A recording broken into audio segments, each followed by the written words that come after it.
Tatalakayin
Wala na.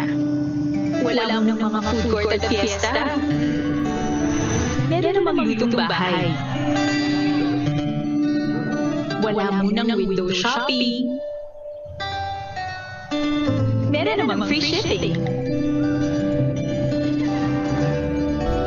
Wala mo ng happy hour. Pero may isang oras pa. Tulog pa tayo. Wala na. Wala mo na yung aircon at ang coffee sa office. Meron namang lutong bahay. Pero ang dyan ang office meet natin. Meron namang free. Wala mo ng quiz night, band night, wala mo ng samgyup night, wala mo ng videoke night. Pero meron ng time sa family night. Wala mo ng pasyalan, wala mo ng bakasyonan. Wala mo ang dyan. Okay, siguro mawala lahat ngayon. Huwag lang ito. Wala mo ng quiz night, band night, samgyup night.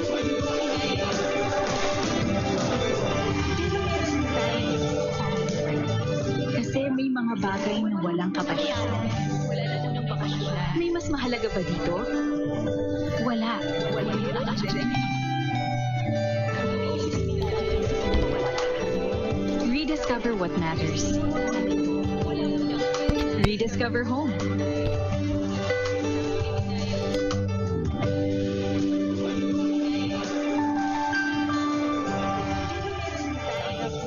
Kasi may mga bagay na walang kapasyalan. Acuña, May mas mahalaga ba Present. dito? Wala. Andrada, Present. Cabal, Discover what matters. Present. Rediscover home. Cacño, Present. Garcia, Present. Hernandez, Present.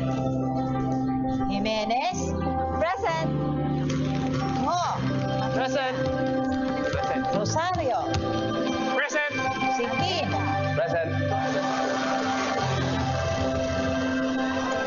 Quazon, Present. Valdez, Present. Wordsback, Present. Zuniga, Present. Hernandez, Present. Jimenez, Present.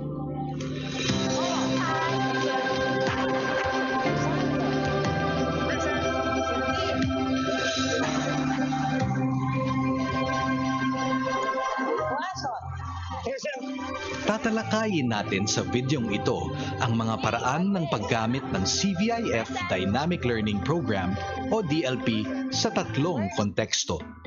Back, Una, kung ang mga guro at mag-aaral ay may device at internet.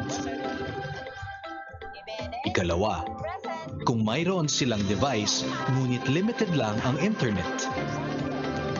At ikatlo ay kung walang access sa device at internet. Kung may device at internet connection ang guro at ang estudyante, ang mga paraan ng paggamit ng Step 1, Dynamic Learning. Ipapadala ni teacher ang learning activity sheet kada linggo sa mag-aaral gamit ang email o Facebook Messenger, mag-aaral o iba pang online platform gaya ng Google Classroom o Microsoft Teams. Ikalawa, kung mayroon silang device, kokopyahin ng mag-aaral ang natanggap na learning activity sheet sa isang blank sheet of paper. Uunawain ang lesson for the day at sasagutang mag-isa ang required exercises. Ito ay dapat matapos ng mag-aaral sa loob ng takdang oras na nakalaan para sa subject na iyon. Step 3. Kukunan ng litrato ng mag-aaral ang natapos na learning activity sheet at ipapadala ito pabalik kay teacher gamit ang email o Facebook Messenger o iba pang online platform gaya ng Google Classroom o Microsoft Teams. Ang hard copies ng learning activity sheets na natapos ay dapat i-compile ng mag-aaral sa isang folder kada subject. Step 4. Kapag natanggap na ni teacher ang natapos na learning activity sheet, maaari na siyang mag-online discussion sa mga mag-aaral gamit ang Facebook o Zoom o iba pang online platforms upang i-process ang lesson na natutunan ng mga mag-aaral ng mag-isa. Kung may device pero limited ang internet connection ng mga guro at ng mga estudyante, ang ibig sabihin ng limited internet connection ay gumagamit ng mobile data kaya't di maaari ang full online classes. Step 1. Itatype ng teacher ang learning activity para sa Facebook Messenger at ipapadala ito sa mag-aaral. Sa paraang ito ay hindi mababawasan ang load ng teacher at mag-aaral. Step 2. Kokopyahin ng mag-aaral ang natanggap na learning activity sa isang blank sheet of paper. Uunawain ang lesson for the day at sasagutang mag-isa ang required exercises. Ito ay dapat matapos ng mag-aaral sa loob ng takdang oras na nakalaan para sa subject na iyon. Step 3. Itatype ng mag-aaral ang mga sagot sa exercises sa Facebook Messenger at ipapadala kay teacher. Ang hard copies ng learning activity sheets na natapos ay dapat i-compile ng mag-aaral sa isang folder kada subject. Step 4. Kapag natanggap na ni teacher ang sagot sa mga exercises para sa nakatakdang learning activity, maaari siyang mag-discuss sa mag-aaral gamit pa rin ang Facebook Messenger. Kung walang device at internet connection, Step 1. Ipiprint ng teacher ang mga learning activity sheets para sa isang linggo at ipapadala ang hard copy sa mag-aaral. Ito ay maaaring kunin ng mga magulang sa paaralan o di kaya sa tulong ng barangay ay ide-deliver ito sa kanilang bahay. Step 2. Kokopyahin ng mag-aaral ang natanggap na learning activity sa isang blank sheet of paper.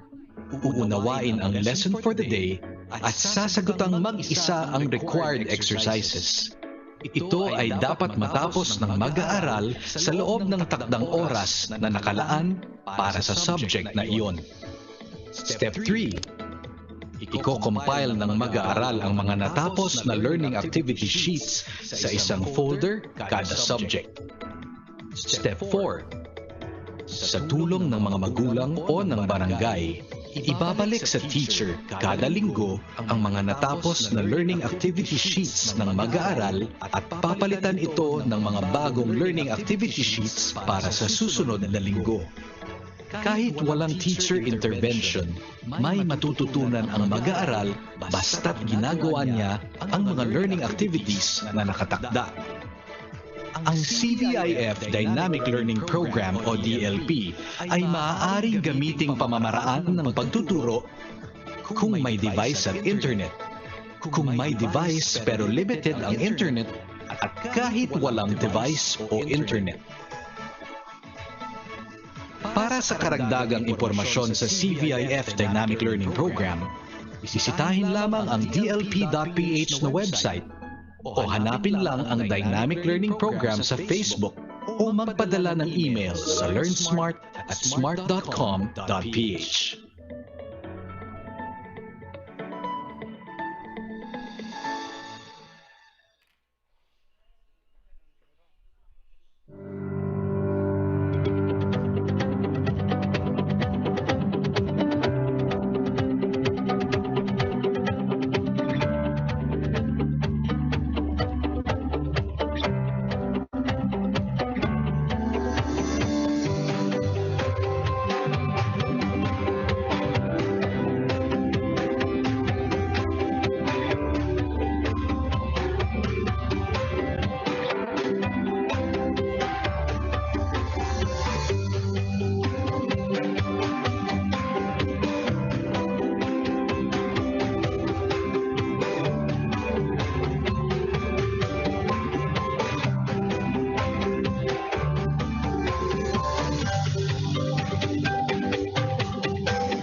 Kaisa ninyo ang UP College of Education sa pagtataguyod ng edukasyong may dangal at husay para sa bayan.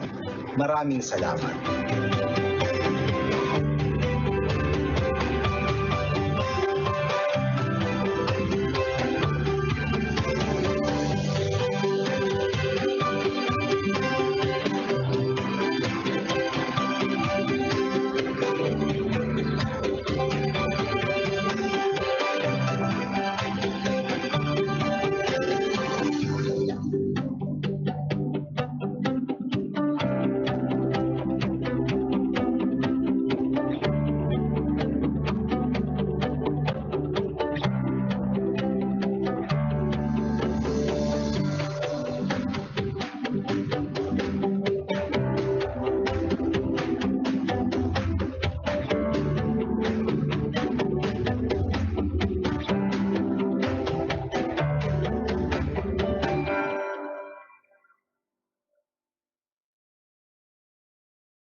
Sa labas, may kanya-kanya tayong mga pangarap at tungkulin.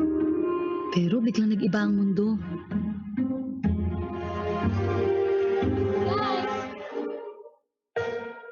Buti na lang ang galing, wala sa uniform, job titles o expectations ng iba. Nasa atin lang.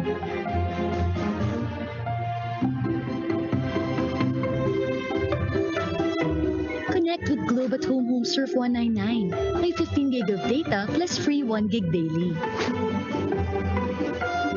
Para umangat ang family with new ways to learn skills,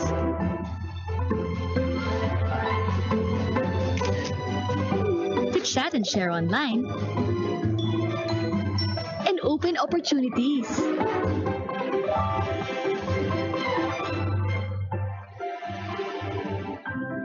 Tuloy ang buhay sa bahay dahil nasa loob ang galing.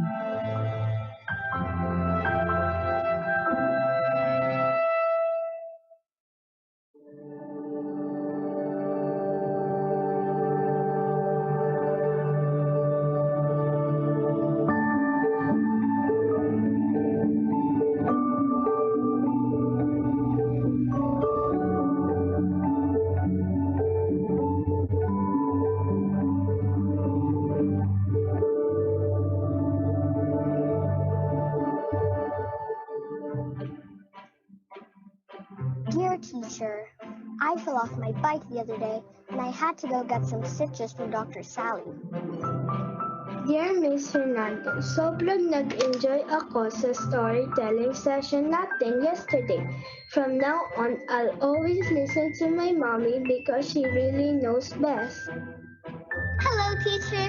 I miss you and my classmates. I can't wait to see you all very soon. I remember the last time we all played hide and seek. I really enjoyed that. Tapos na ako sa project ko.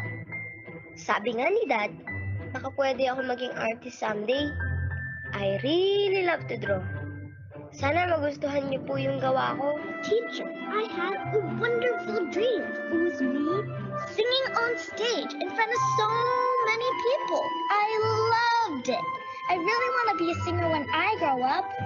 Dear Miss Sarah, I wish to be a teacher like you someday, so I can help other kids like you reach their dreams.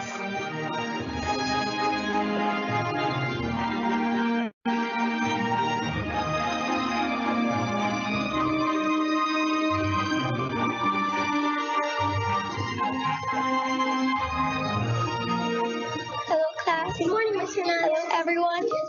How are you all doing today? Hi, teacher and classmates. My name is Shirley Cabal Revilla.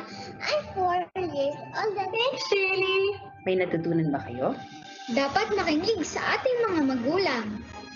Ando naman, salamat Ma'am Lucy. Bye, class. Ayaw mo kalimutan. Okay, ma'am. Sa diin, una ni celebrate ang Independence Day. Sa balay ni Presidente Emilio Aguinaldo, ma'am. Sa diin ang balay niya. Sa Kawit, Cavite, ma'am.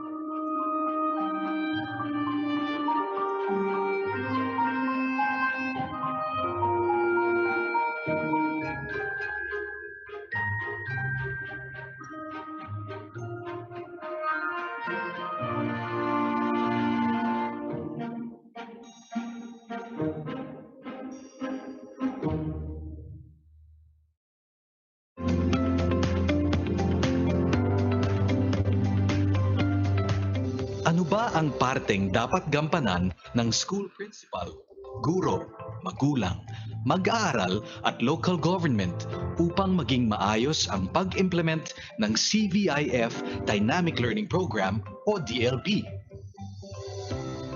Kung modular ang paraan na gagamitin ng paaralan sa pagpapadala ng learning activity sheets sa mga bata, kailangang maghanda ng mga printer o copier at mga papel upang maiprint ang mga learning activity sheets. Kailangang i-orient ang mga magulang ukol sa CVIF Dynamic Learning Program o DLP at sa prosesong gagamitin sa pagtuturo ng mga guro at pag-aaral ng mga mag-aaral kasama ang susundang class schedule ng mga bata. Kailangan ding makipag-ugnayan sa barangay sa reproduction ng mga activity sheets at sa pagpapadala ng mga ito sa mga tahanan ng mga mag-aaral. Para sa mga guro, kailangang ihanda ang mga learning activity sheets na aligned sa Most Essential Learning Competencies or MELC na ipapadala sa mga mag-aaral kada linggo. Kung modular ang gagamiting paraan, kailangang i-print ang mga learning activity sheets kada linggo para sa bawat mag-aaral at siguraduhing makakarating ang mga ito sa kani-kanilang mga tahanan. Magtalaga ng oras kung gaano katagal dapat gawin ng mga mag-aaral ang learning activities. At kung maaaring mag-online, ay i-identify ang gagamiting online platform, ang proseso ng paggamit nito at ang schedule ng online discussion kasama ang mga mag-aaral. Para naman sa local government unit, kung modular ang paraan na gagamitin, kung maaari ay tulungang mabigyan ang mga paaralan ng printers or copiers at papel upang maiprint ang mga learning activity sheets.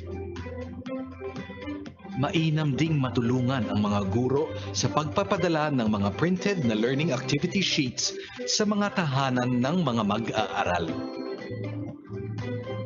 Para sa mga magulang o guardians, Alamin mula sa school principal ang prosesong gagamitin at ang class schedule ng inyong anak.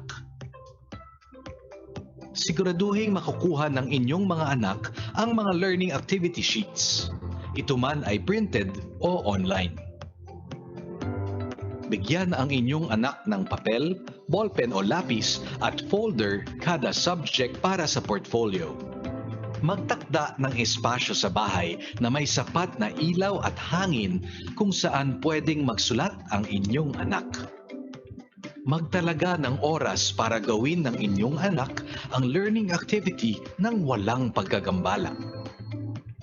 Huwag mag-alala, hindi kinakailangang maging maalam sa lesson. Siguraduhin lamang na ginagawa ng anak ang learning activity na nakatakda sa bawat subject sa bawat araw. Ibig sabihin nito ay kinokopya, pinag-aaralan at sinasagutan mag-isa ng anak ang mga learning activities. Ito ay pagsasanay na maging independent learner ang inyong anak. At pagkatapos magawa ang learning activities, siguraduhin makompile ng inyong anak ang mga ito sa kanyang folder o portfolio. Para sa mga mag-aaral, siguraduhin makuha ang learning activity sheets mula sa mga guro, online man ito o printed. Kopyahin sa malinis na papel ang buong learning activity, pag-aralan at sagutan ang mga exercises sa loob ng nakatakdang oras kada subject. Kung maaaring mag-online, ipadala ang nagawang learning activity sa guro at sumali sa online discussion. Siguraduhin i-compile pa rin ang hard copy ng nagawang learning activity sheet sa portfolio. Kung di naman maaaring mag-online, ay i-compile na lamang ang nagawang learning activity sheet sa portfolio. Sa panahon ngayon, higit na kailangan ng tulong ng bawat isa sa komunidad upang matiyak na ang lahat ng mga mag-aaral ay nagpapatuloy sa kanilang pag-aaral. Para sa karagdagang impormasyon sa CVIF Dynamic Learning Program, bisitahin lamang ang dlp.ph na website o hanapin lang ang Dynamic Learning Program sa Facebook o magpadala ng email sa learnsmart@smart.com.ph.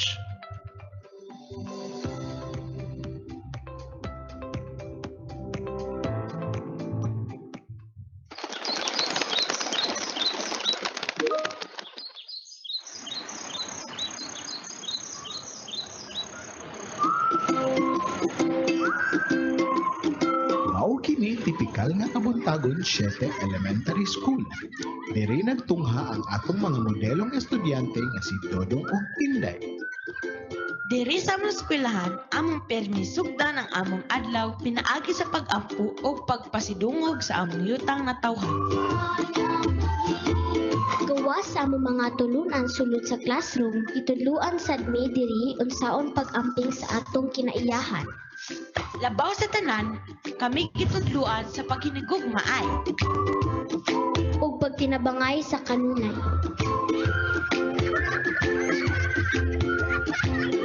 Ako si Dudong. Ug ako si Inday. Bisita mo balik sa among eskwelahan.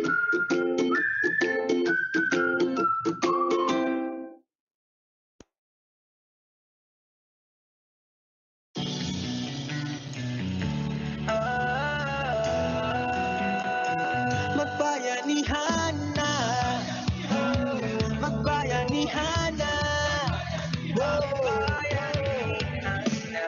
bayanihan, pagtutulungan, walang kupas na kaugalian, nagtagatibay, sinasabuhay, galak sa puso ay walang kapantay. Panahon na naman ang brigada, pagbigkisin lakas at diwa. Tara na brigada na, brigada eskwela, magkaisa sama-sama. Brigada eskwela, salitan buong barkada. Brigada eskwela. Magbayanihan na. Ikaw ako, tayong lahat, hawak kamay, sabay-sabay, kapit-bisig, buong bayan. Tara na, kumilos na. Tulong-tulong sa pagsulong, hatid na kalidad sa edukasyon. Sa kabataan, saya at dunong, buong mata sabay na aahon. Panahon na naman ng brigada, bigisin lakas at diwa. Tara na brigada na. Brigada Eskwela, magkaisa sama-sama. Brigada Eskwela, salit na buong barkada. Brigada Eskwela, kilos na, magbayanihan na. Brigada Eskwela, kilos na, magbayanihan na. Brigada Eskwela, magbayanihan na.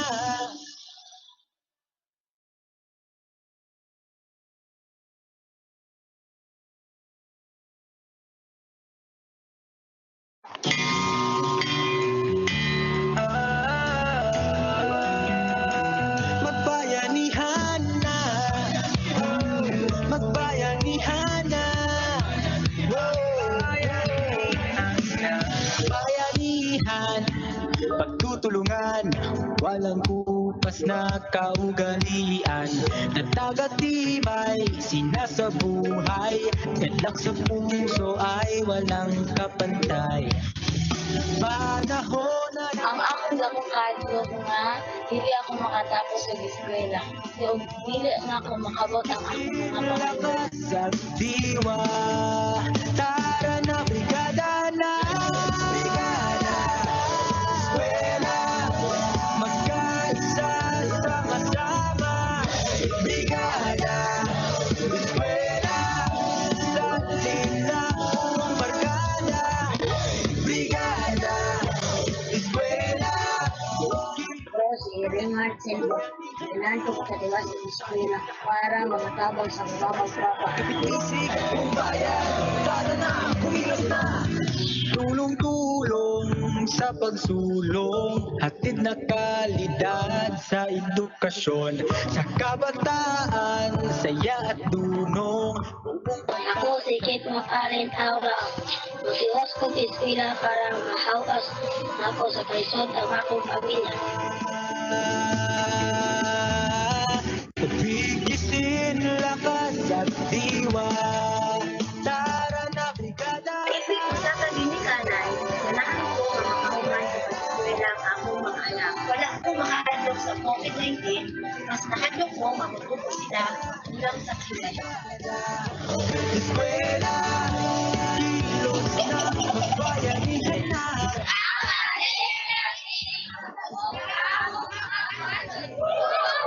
Magbayanihan na.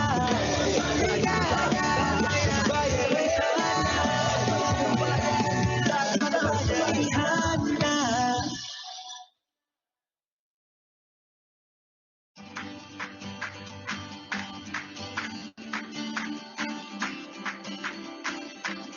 Central Visayas region, or Region 7, lies at the center of the Philippines between the islands of Luzon and Mindanao.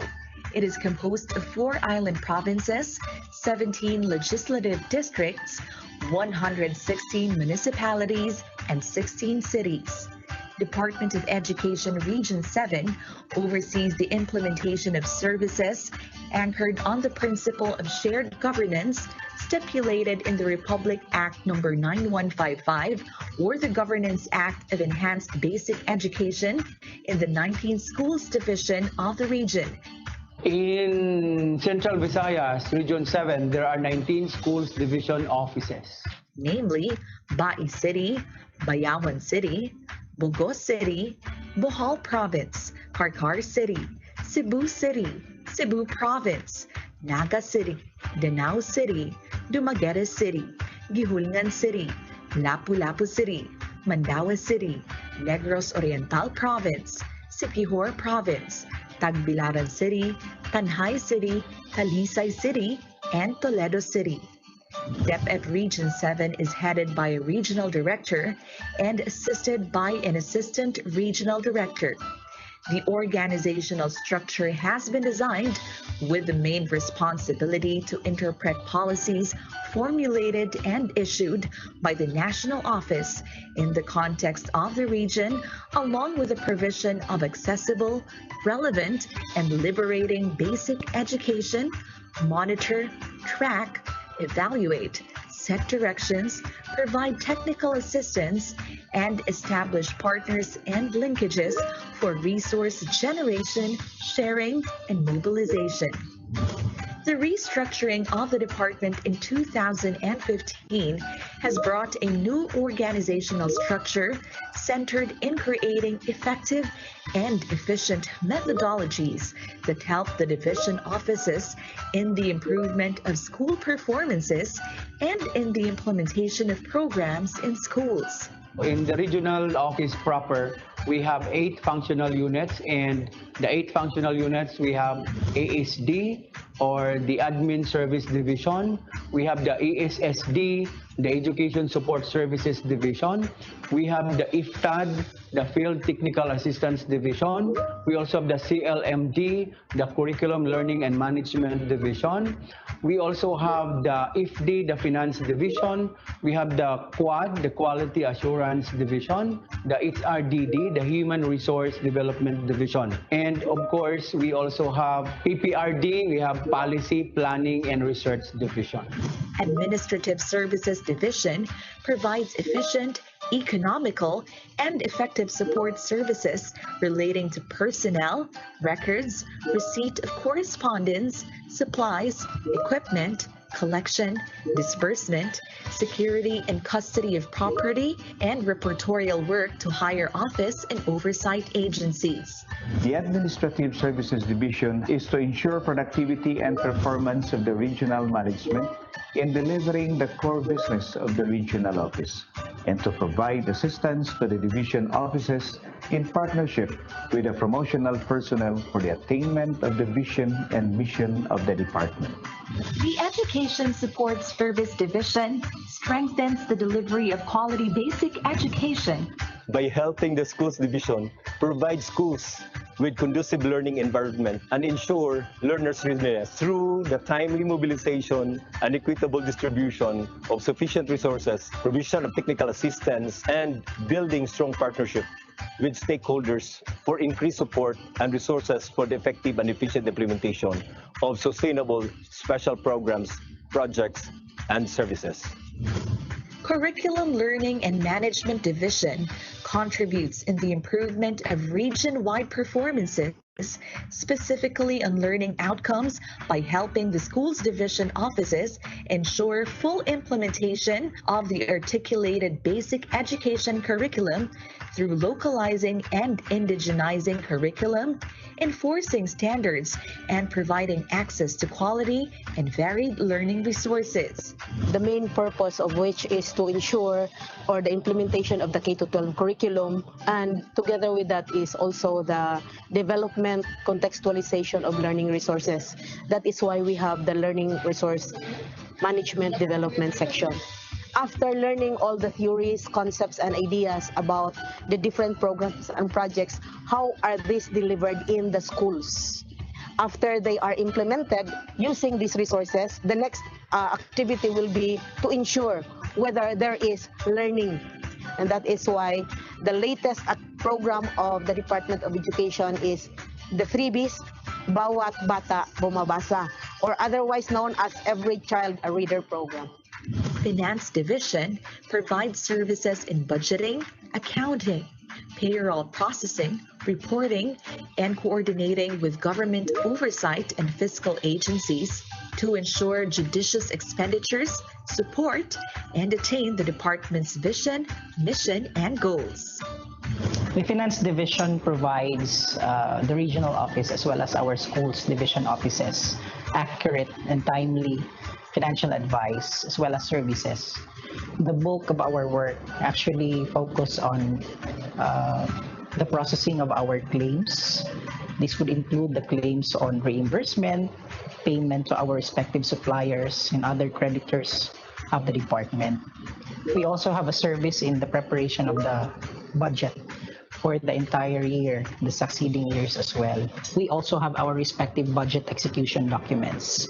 This would ensure that the implementation of the budget preparation is in order and in place. And of course, being one of the main functions of the regional office, we do monitoring and evaluation of the progress of the budget utilization as well as the financial accountability reporting of our schools division offices.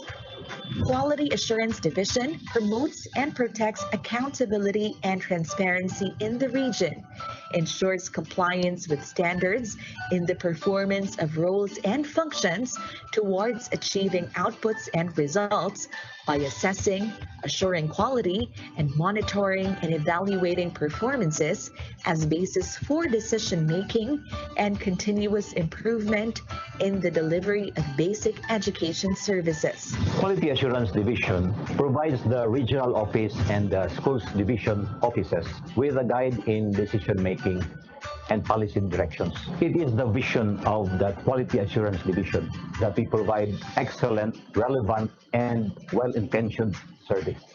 Field Technical Assistance Division provides relevant, timely, and appropriate technical assistance to schools division offices through the coordination of all units in the regional office. The FTAD is working closely with the Quality Assurance Division, or QUAD, in organizing or gathering data, or CIGPs, from the 19 SDOs, which will be relevant in the provision of technical assistance of the regional field technical assistance teams. Human Resource Development Division ensures that the region has competent personnel through the development and implementation of a strategic human resource development plan and programs, including the delivery of quality and sustainable human resource development services. There are KRAs that has to be performed by the division. One of these is the localized HR policies and plans. So another one is all about the performance management. And another KRA is the rewards and recognition, having the what we call pasidungog program, of which all of the individual, the school, and the division office categories are being given due recognition in the form of awards. Policy, Planning, and Research Division ensures that the region develops strategic and operational plans, establishes the policies, standards, and guidelines, and provides educational data and information to make governance operational in the improvement of access and delivery of quality basic education. Aside from that, we also have the Office of the Regional Director, of which this Office of the Regional Director is composed also of 3 units. We have the Legal Unit, we have the Information and Technology Unit, and we also have the Public Affairs Unit. Definitely, DepEd Region 7 will not sign off nor shut down its effort to provide basic quality education and good governance. All of its systems will continuously be up and running 24/7, and it will not deny that it may experience loading at times, but it is an opportunity for DepEd Region 7 to implement preventive maintenance measures and/or diagnostic tests in improving its performance. Specifically, the Office of the Assistant Regional Director receives mandate from the Regional Director. The Office of the Assistant Director is now tasked to work as chair on the Personnel Selection Board. The Office of the Assistant Regional Director is heading the bids and awards committee of the region, ensuring the transparency to protect the documents of the bids and awards committee.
Mabuti ay gitawag nga module sa Japan.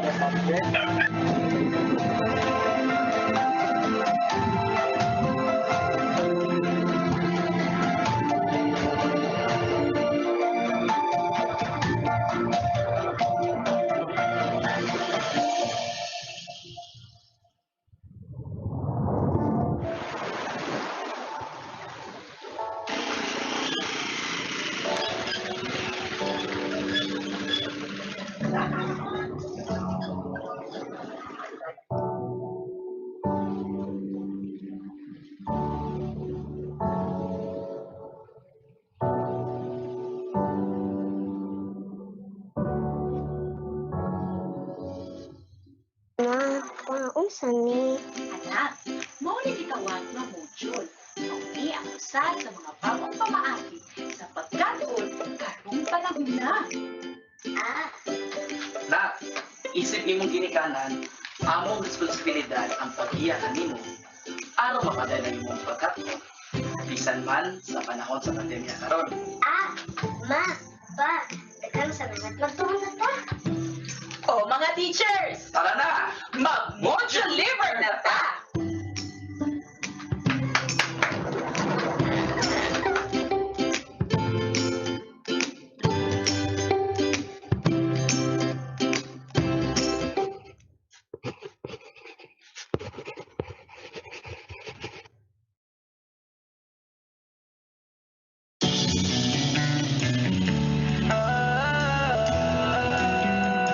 Magbayanihan na, magbayanihan na, bayanihan, pagtutulungan, walang kupas na kaugalian, tatag-atibay, sinasabuhay, galak sa puso ay walang kapantay. Panahon na naman ang brigada, pagbigisin, lakas at diwa. Tara na, brigada na, brigada, eskwela, magkaisa, sama-sama, brigada, eskwela, lalim na buong barkada, brigada, eskwela, kilos na, magbayanihan na. Tayong lahat, hawak kamay, sabay-sabay, kapit-bisig, buong bayan. Tara na, kumilos na. Tulong-tulong sa pagsulong, hatid na kalidad sa edukasyon. Sa kabataan, saya at dunong, buong madla sabay na aahon. Panahon na naman ng brigada,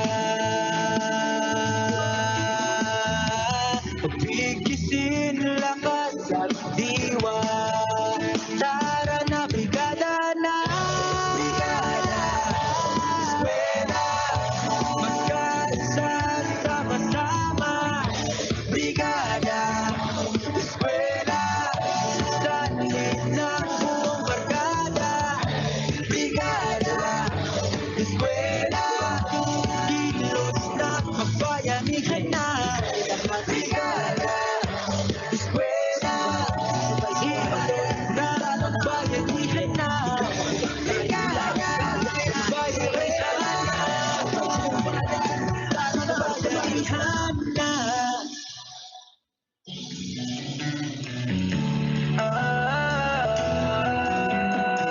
Magbayanihan na, magbayanihan na,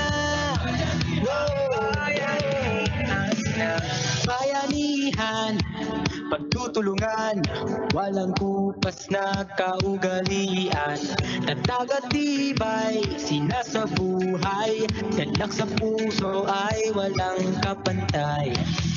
Panahon na naman ang brigada, bigisin lakas at diwa, tara na brigada na, Brigada Eskwela, magkaisa sama-sama, Brigada Eskwela, sa na buong barkada, Brigada Eskwela, kilos na, magbayanihan na. Ikaw ako, tayong lahat, hawak kamay, sabay-sabay, kapit-bisig, buong bayan, tara na, kumilos na, tulong-tulong sa pagsunod.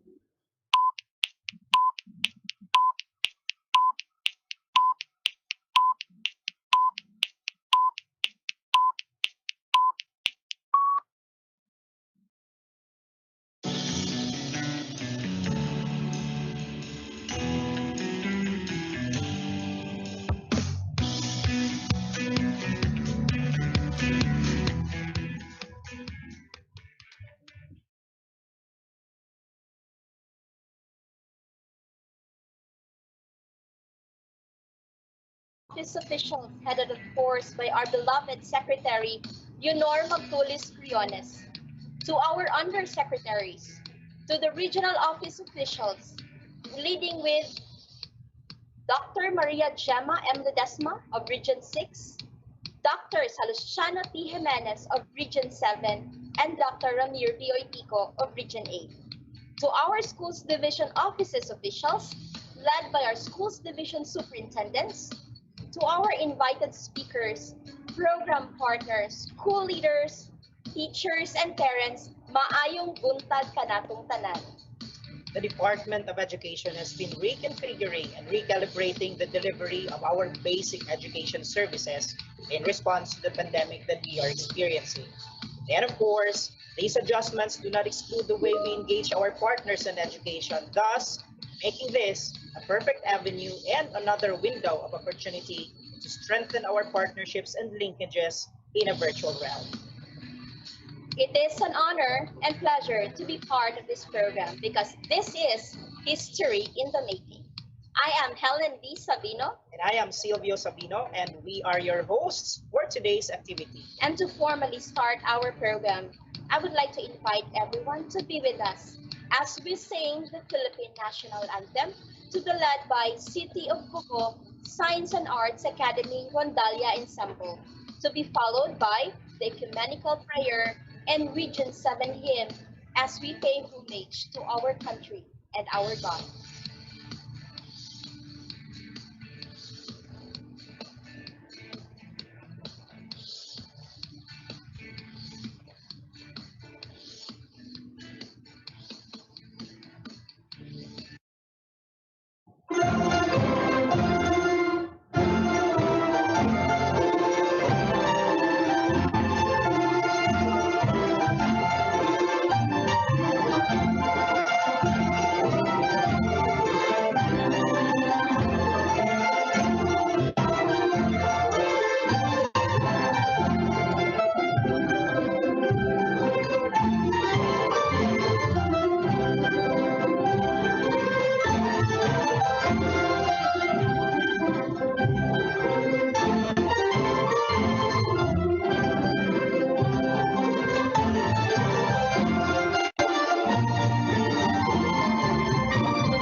أعوذ بالله من الشيطان الرجيم بسم الله الرحمن الرحيم فقال ربكم ادعوني أستجب لكم آمين يا رب العالمين الحمد لله رب العالمين الرحمن الرحيم مالك يوم الدين إياك نعبد وإياك نستعين اهدنا الصراط المستقيم صراط الذين أنعمت عليهم غير المغضوب عليهم ولا الضالين آمين اللهم اجمع شمل المسلمين والكريستيان والأمة في مدينة دبعو وسلم دائما مجتمعنا هذا بالسلم والأمن والتقدم في بلدنا هذا آمين يا رب العالمين ربنا لا تزغ قلوبنا بعد إذ هديتنا وهب لنا من لدنك رحمة إنك أنت الوهاب ربنا إنك أنت الوهاب ربنا آتنا في الدنيا حسنة وفي الآخرة حسنة وقنا عذاب النار وصلى الله على خير خلقه سيدنا محمد وعلى آله وصحبه وسلم سبحان ربك رب العزة عما يصفون وسلام على المرسلين والحمد لله رب العالمين آمين يا رب العالمين.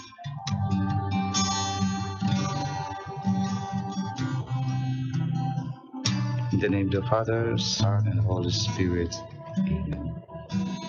Our most gracious Heavenly Father, we come to you today to praise and worship you and give you thanks for all the things you continue to provide for ourselves and our families. Father, we humbly ask for forgiveness for all the times we have offended you, when we forget to acknowledge your presence in the image of our brothers and sisters, and for moments we fail to be good stewards of the blessings you have given us. Continue to guide and protect each one of us, Lord, that we may always walk in the light of your everlasting love and mercy. Grant us, Father, with your comfort in times of distress and with your strength in times of weakness. Bestow upon us your unending grace and healing, that we may in turn become instruments of gentleness and compassion to others. We ask all this in the name of your Son, our Lord Jesus Christ, with the prayer and the intercession of our Blessed Mother. Amen.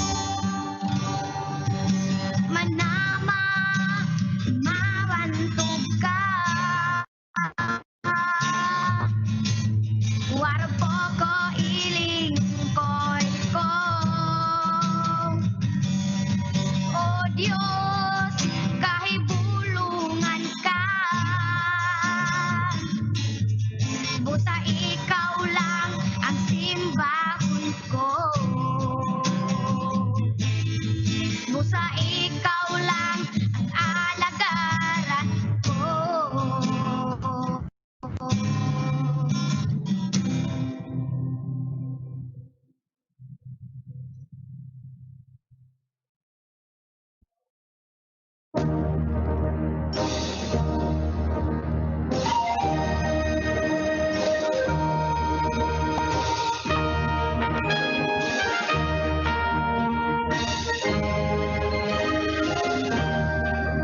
Isangyaw nato ang bugos nga kalipay tungod sa panalangin nga gikan sa Dios.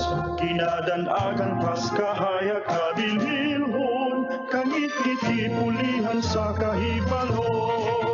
Mga tigulang o batan-ong lungsuranon, kahigayunan ang gihatag sa tanan. Pagkapot sa tinaguan, damgong gihamit sa ilang mga dughan, paglambo sa tanan.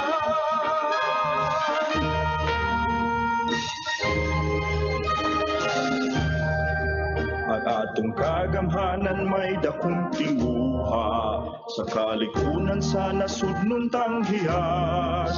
Ginagukod ang nagtinguhag kalaglagan, batan-ong giampingan gipanalipdan.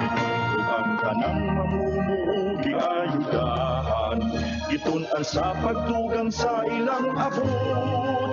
Pagkapot sa kaharuhay, ug pamuyong luwas sa tumang kalisod, usab na ang tanan.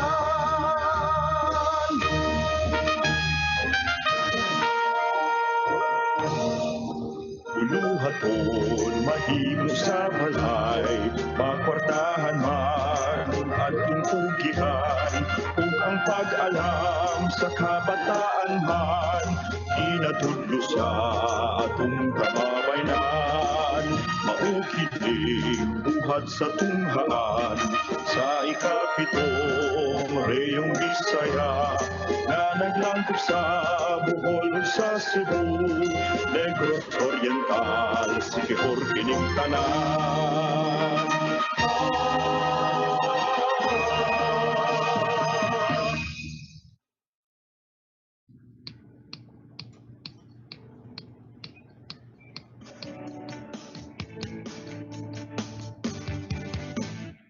Good morning once again, education leaders and parents. Maayong aga, Silvio. How are you today? Maupay nga aga, Helen. I am great and I'm as gorgeous as you are. Thank you. I'm sure that our participants here feel the same way in this very beautiful day. And also, I'd like to welcome them to the Brigada Eskwela Partnership webinar series for parents and teachers in a home-based learning setting with the theme, Brigada Eskwela, Bayanihan, Pag-aaral ng mga bata. We would like to inform everyone that we are live via our Facebook page. That's listed tayo Region 6 and 8. We are also live via YouTube, Radio Pilipinas Facebook page, Minds 30.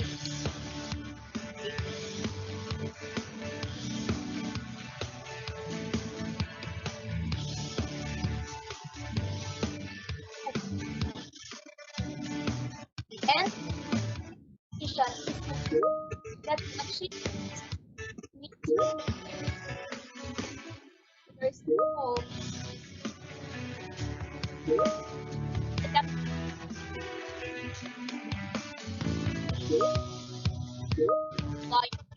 educational interpreter and expert and of course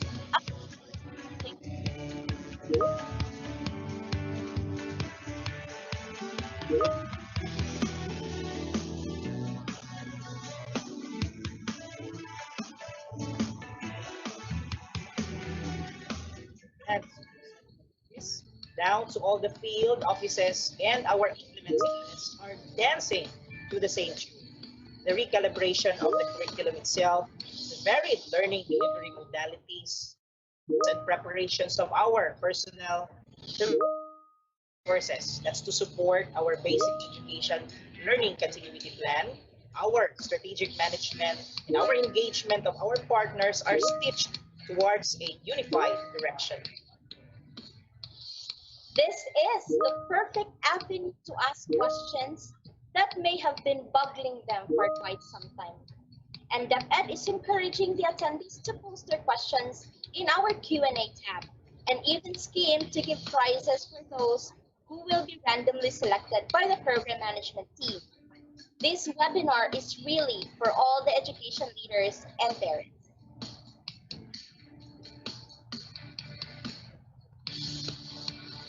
Yes, Helen, and in fact, Region 7 is very grateful to have been chosen as the host for the Visayas leg for this Brigada Eskwela webinar series. And of course, we always feel comfortable when someone welcomes us, especially into this humble hosting of the event. Ladies and gentlemen, to do the honor is the orchestrator of the educational landscape of Region 7, our Regional Director, Dr. Salustiano T. Jimenez.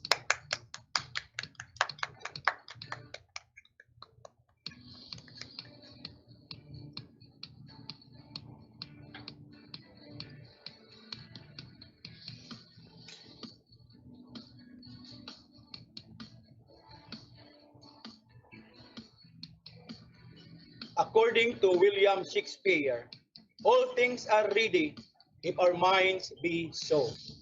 It's just a matter of attitude and will that will make the difference in our perspective or preparations. To our beloved DepEd Secretary, Secretary Leonor Mamliling Magtulis Briones, Yusik Tonisito Umali, Yusik Nipomusino Malaluan, Yusik Rivsi Escobedo, other undersecretaries, assistant secretaries, bureau directors, co-regional directors within Visayas, Dr. Maria Jima M. Ledesma of Region 6, and Dr. Ramir Bioitico of Region 8, colleagues in Regional Office 7, ERD Cristito Ico, SDSS, ASDSS, school heads, teachers, supervisors, dear parents and guardians, learners, local government unit officials, esteemed resource speakers, media, and all attendees in this webinar. A pleasant morning. Mayong buntag natong tanan. So welcome to this webinar. Brigada Eskwela, bayanihan sa pag-aaral ng mga bata.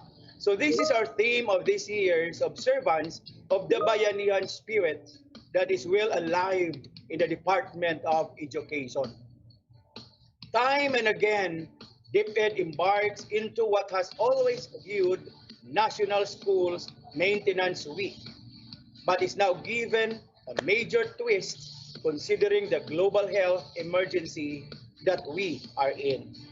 The Brigada Eskwela today is given a brand new packaging, but it is built around the same spirit of cooperation, all in the name of quality education. Over the past years, DepEd Region 7 has mobilized thousands of parents, alumni, civic groups, local businesses, NGOs, teachers, and other stakeholders for the same common denomination, making the schools ready for the delivery of meaningful and relevant instructions. In consonance with the Brigada Eskwela for the school year 2020-2021 is DepEd's goal of communicating to our parents and stakeholders the set of working plans. We at the Department of Education Central Visayas have prepared to blaze the trail of the new normal. We involve our immediate community because you, our dear viewers, are our reasons for being. Thus, the conception of this webinar series 2, Visayas Cluster, Parents and Teachers in a Home-Based Learning Setting. The phrase home-based learning suggests a school-at-home approach in which parents replicate the instructional processes of schools. The involvement of parents is a vital cog in learning continuity of our school children. This is not something new actually. As parents, we have always been the first teachers of our own kids. This webinar is aimed at helping us, parents, rediscover our roles in remote learning. So there is a fine line that separates success and failure moving forward. No matter how much we doubt and fear this new normal setup, the last thing we would want to see is for this endeavor to fail.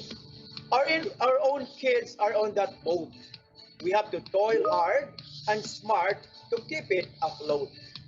We have been forging partnerships even before this pandemic happened.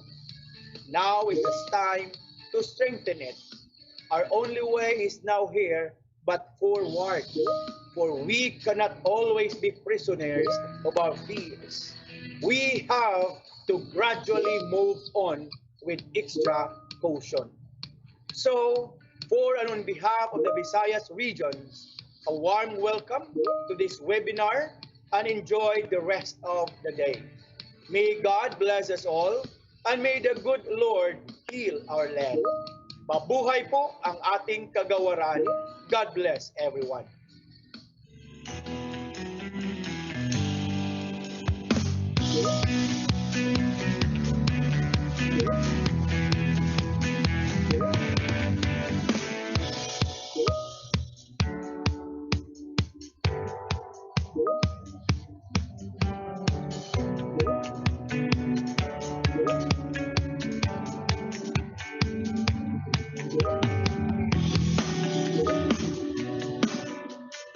Thank you so much, our beloved Regional Director, Dr. Salustano T. Jimenez, for the inspiration and warm welcome extended to all of us.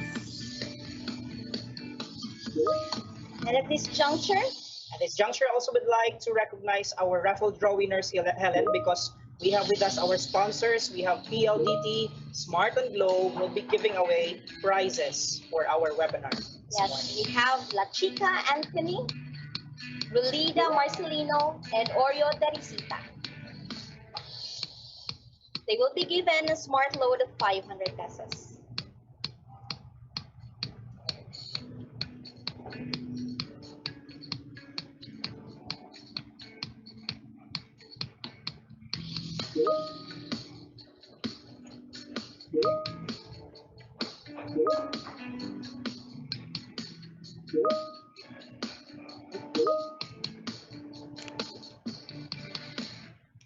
Yes, of course, we have another set of winners with us.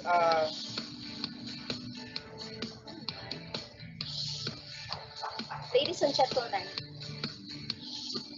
I think we are all ready to hear our next speaker. He passed the California State Bar examinations in 2004, took oath and admitted to practice law as member of the California State Bar on June 1, 2004. He was admitted to practice federal law in the United States Federal Court, Eastern, Southern, and Central District of California. He was also admitted as member of the American Bar Association in 2004 and finished Bachelor of Science in Legal Management at the Ateneo de Manila University and completed his Juris Doctor degree at the Ateneo Law School. Conferred as doctorate degree in Public Administration, honoris causa, by the Polytechnic University of the Philippines on April 15, 2015. Check this out, Helen. He was featured also by the Philippine Star on their 32nd anniversary as one of the most notable and accomplished Filipinos of 2018 who best represent the state of the Filipino today. And currently, he is a part-time lecturer at the graduate program of the University of the Philippines, National College of Public Administration and Governance, and at the Polytechnic University of the Philippines, Master in Education Management and Doctor in Education Management. And to give us a statement of purpose and discuss the distance learning delivery modality is no other than the Undersecretary for Legislative Affairs of the External Partnerships and Project Management Service. Ladies and gentlemen, an honor, Undersecretary Tonisito MC Omali, Esquire. Hello po. Salamat po. Ellen, marami pong salamat sa napakaganda pong paraan ng pagpapakilala po ninyo. Sa lahat po ng ating mga kasamahan, mga kasama ko po sa DepEd family, pati po ang mga magulang ng ating mga mag-aaral mula po sa Visayas Regions 6, 7, and 8. Magandang umaga po sa ating lahat. Ramdam na ramdam po natin ang kagandahan po at kahalagahan po nitong ating ginagawa po ngayon. At ang kagandahan po nito ay ito pong webinar series na ginagawa po natin ito ngayon ay live na napapanood po nating lahat. Kanina po, ngayon lang po ito nagawa ng ating kagawaran ng edukasyon at dahil marami na po tayo sigurong pupuntahang webinar, ang gusto po natin ay medyo buhay na buhay po. Hindi naman po natin sinasabi na yung iba po ay hindi buhay na buhay. Napakaganda po ng mga seminars ng ating kagawaran ng edukasyon. Lais lang po nating mas pagandahin yung interaction. Sana po lahat po kayo ay manonood at makikinig mula simula hanggang katapusan nito pong ating webinar na ito. Tingnan ko nga yung slide na ito. Sa iyo ba ito, John? Sa iyo ba ito, John? Or yung kay, maski yung kay ano, John, maski yung kay I don't mind, I'll wait for a while. Yung kay Rolly na ginawa, please. Yun yung ano, isa lang nyo, please. Yung kay Rolly, if you could take over. ng ating presentation. Can you hear me, John? You use your Yes po, sir. Ronnie. It's okay. It's Yes. okay. We're live. So ngayong araw pong ito, nung araw, bago po yung pandemya, guro po nasa classroom, nagtuturo, kaharap ang ating mga anak, at lahat po ng hamon na kinakaharap para po matutunan yung mga lessons na ibinibigay. May takdang aralin na pauuwi. Mayroon po tayong tinatawag na sitwork, gawaing pangupuan, mga bagay, clear learning objectives ang mga guro.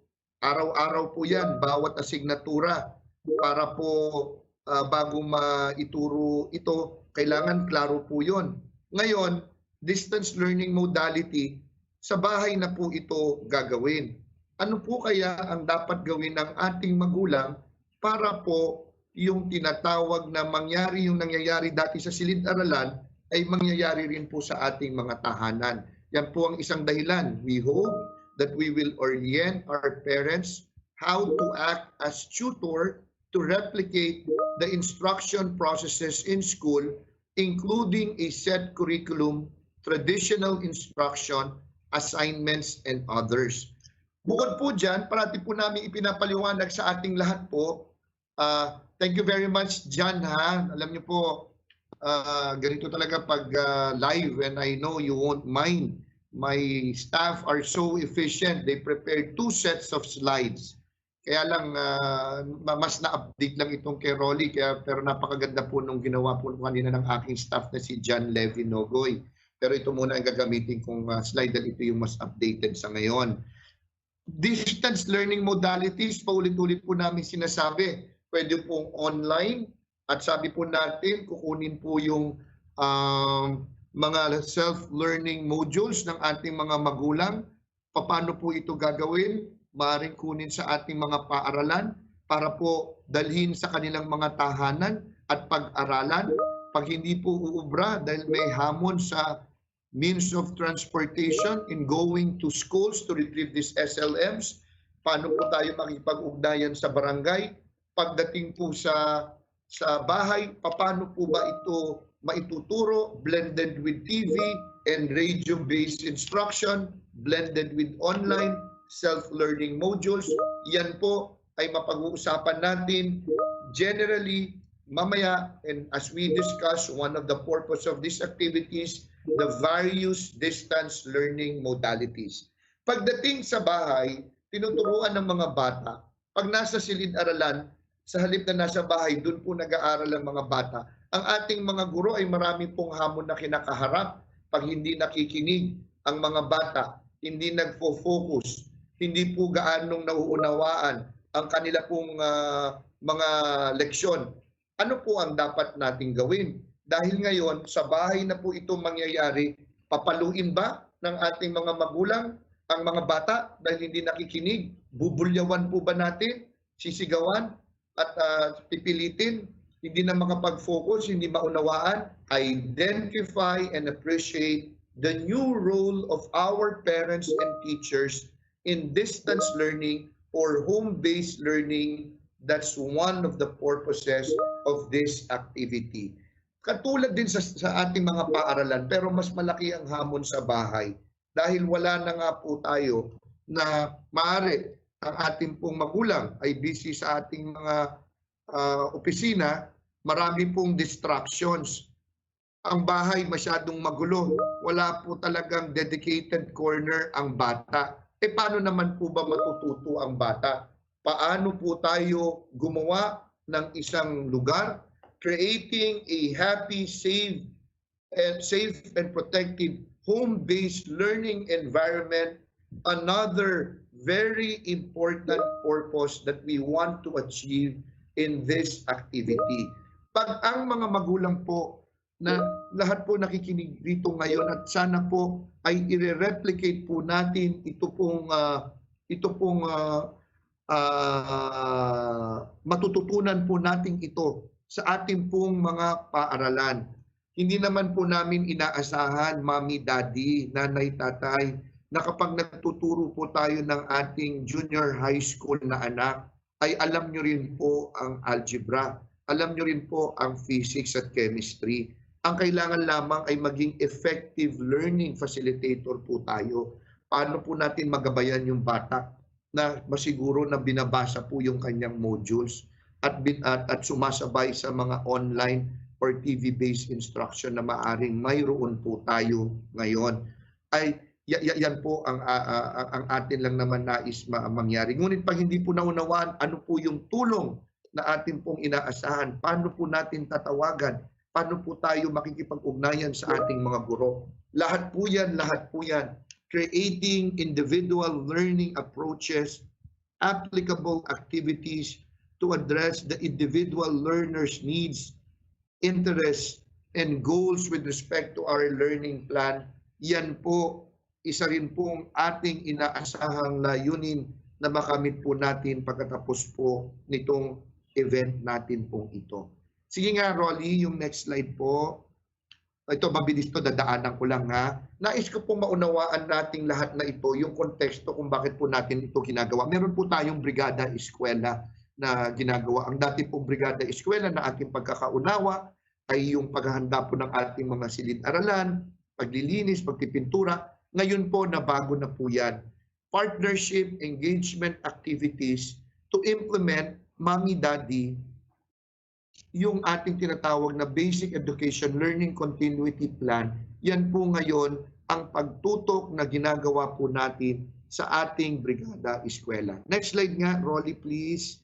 At doon, talagang napakahalaga po nito dahil hindi lamang po yan yung ano po ba yung nilalaman, ano po ba yung plano. Kailangan din po natin maunawaan, kailangan i-train ang mga guro in partnership with the private sectors.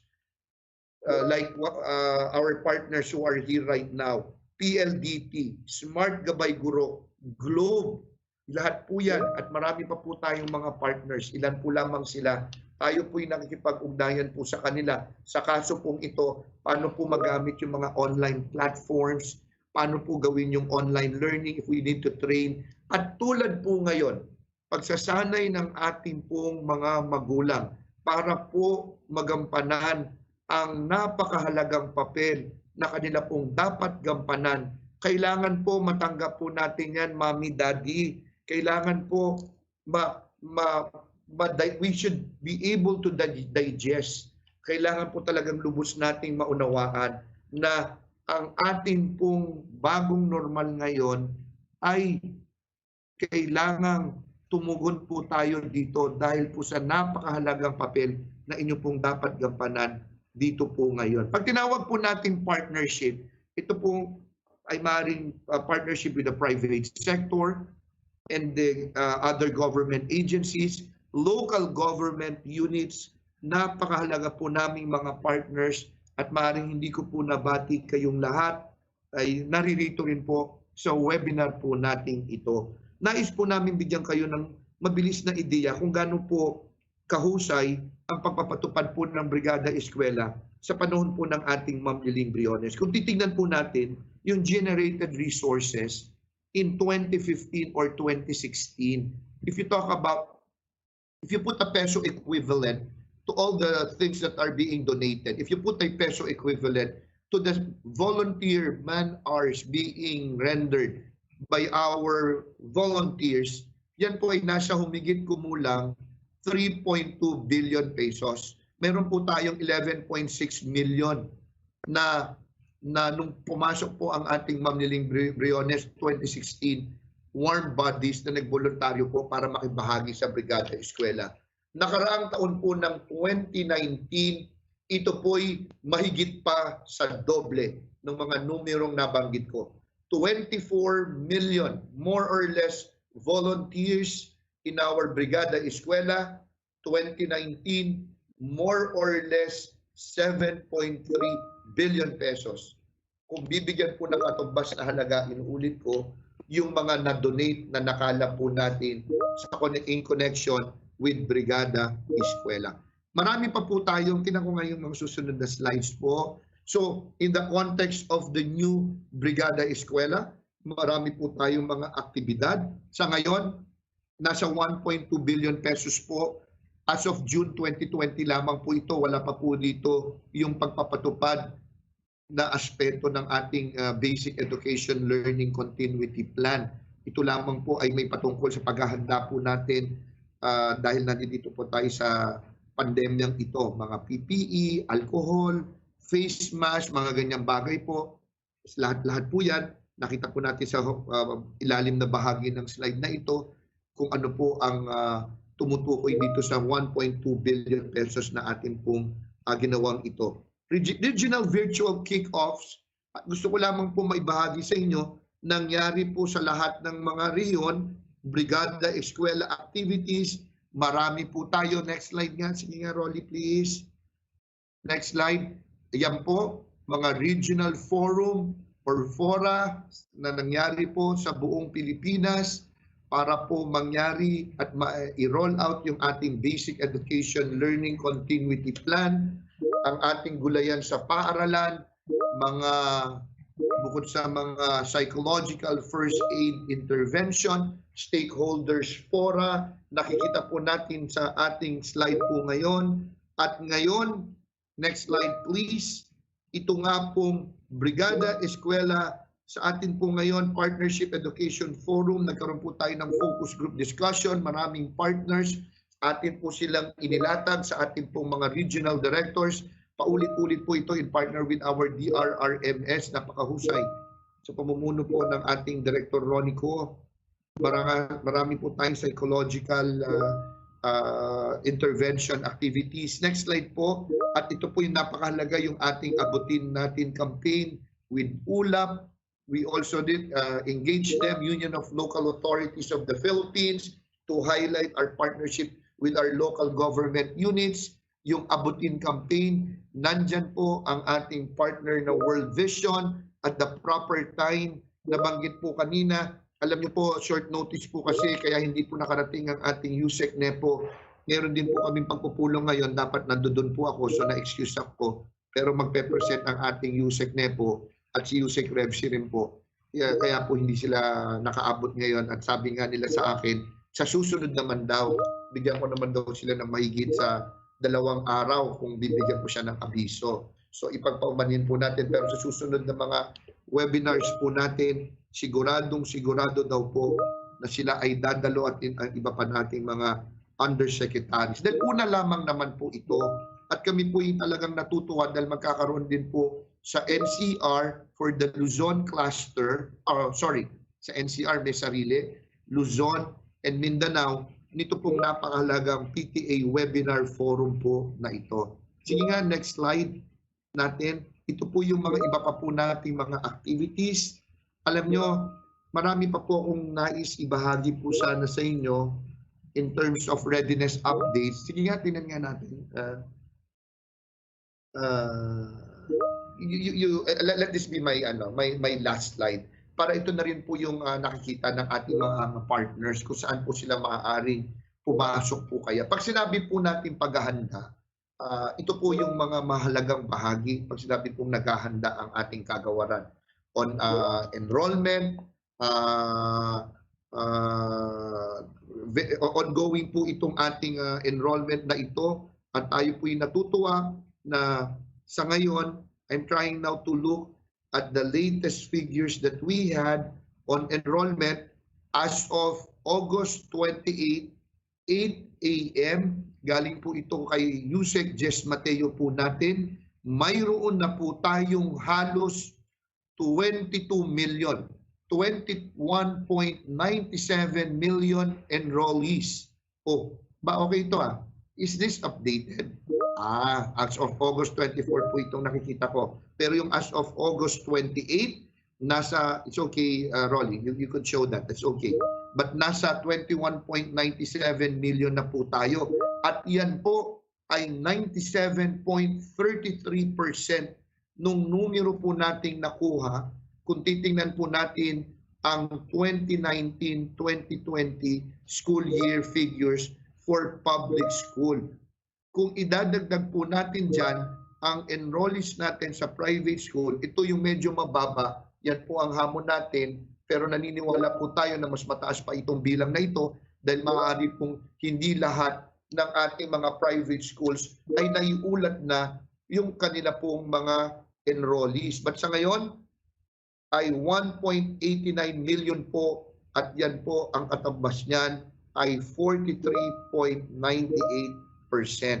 Usapin po ng curriculum, mabilis na mabilis po lamang. Nais ko po maunawaan ng lahat ng ating mga magulang kung paano po naghahanda ang inyong kagawaran at dapat naman po ninyong pagkatiwalaan na sa gitna po ng pandemyang ito, ang pag-aaral ay pwede pa rin magpatuloy. Atin pong kinontextualize ang curriculum. Mula po doon sa tinatawag na most essential learning competencies na umaabot ng 14,181 ay binaba po natin ito or 171 to 5,689 most essential learning competencies. Ito po yung inaasahan po natin, nanay, tatay, na matututunan dapat ng bata kada linggo pag meron po tayong modules, meron po tayong klarong objetibo o layunin. Gusto po natin makuha ito. Binaba po natin, pinagsama po natin, at dyan po, kaya po natin may usapan. Go to the previous slide again. Thank you, Rolly, for being very proactive. Sinishift mo kung base doon sa aking sinasabi. Kaya po, may ganun po tayong usapin ng curriculum. Bagamat ang ating pong curriculum, yung ating asignatura ay ganun pa rin po ang ating tinuturo. Matematika, agham, Filipino, English, Araling Panlipunan, Music, Arts, PE, and Health, TLE, Edukasyon sa Pagpapakatao or GMRC sa grade elementary level. Ganun pa rin po, pero yung most essential learning competencies nga po na atin pong nais makuha ng mga bata, medyo in-adjust po natin ito. Blended learning modality, pag sinabi po nating distance, SLMs na dinadala nga po sa ating mga bahay, mami, daddy, o kaya po hindi po lahat pala dinadala, baka kala po ninyo kailangan dalhin namin dahil hindi naman po namin kakayanin lahat ito. Sana makuha po ninyo sa aming mga paaralan. Again, online, kung meron po tayong gadget or access to internet, TV and radio-based instruction. Blended kasi po may kombinasyon ng modules, TV, modules, radio, modules online. Kaya po blended, pinaghalo, pinagsama. Learning resources, yan po ang tinatawag nga po natin mga SLMs. Meron po tayong DepEd Commons, meron po tayong tool to assess our children, mami, daddy. Yun din po ay magkakaroon po tayo ng kaunting pagsasanay para malaman po natin kung ang mga anak po natin ay natututo, ang ating mga guro ay sinasanay kung paano na po ngayon magtuturo using technology, resource mobilization tulad po ng ating ginagawa natin ngayon, ating pong tinatap ang ating mga partners, health standards na ating pong dapat sundin at lahat po ng mga planong ito ay contextualize sa bawat rehiyon. Mayroon pa akong mga slides, dapat okay na ito. Nais ko na lamang po sigurong pasalamatan muli mula po sa ating napakahusay na host, si Ma'am Helen and Sir Silvio.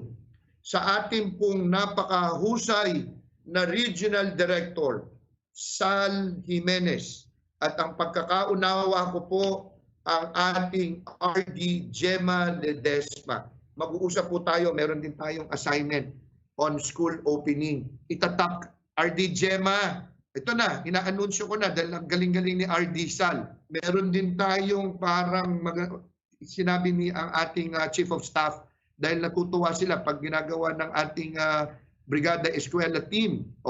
Sabi ko nga, binibida ko ito pero makikipapanood din to ni Chief of Staff natin, Nepo Malaluan. Sa school opening, meron din tayong event na parang ganito. Gusto ko combine Regions 6 and 7. Pwede ba yon, Sal? Are you there, Sal? Did you hear me? Did you hear me, Sal? Kasama kayo niyan. And thank you, RD Gemma. Tito Eco, ang ating napakahusay na ARD. Nako, sino ba bukod kay Ma'am Burns, ang aking boss sa partnership, Rolly? If you could intervene, you tell me right now, bukod kay Burns, sino? Silvio, Ma'am Helen, ang boss natin sa partnership sa Region 7. Diyan po si Ma'am Lira. Lira Kinata ng Region 6. Ma'am Lyra natin ng Region 6. Si Sir Bernie Pascual. Sige. Yan. Silang lahat. Kaya nakikita niyo na kung gaano kahusay itong webinar na ito. At siyempre po, ang aking pong pamilya, ang EPS family, pangunguna po ni Ma'am Edel Karag, napakahusay na direktor. Kami po'y tuwan-tuwa na kasama namin na siya ngayon sa EPS. Si Sir Rolly Soriano. Ang alam ko si Ma'am Jing, talagang tumutok dito, di ba, Sir Rolly, sa EPS natin?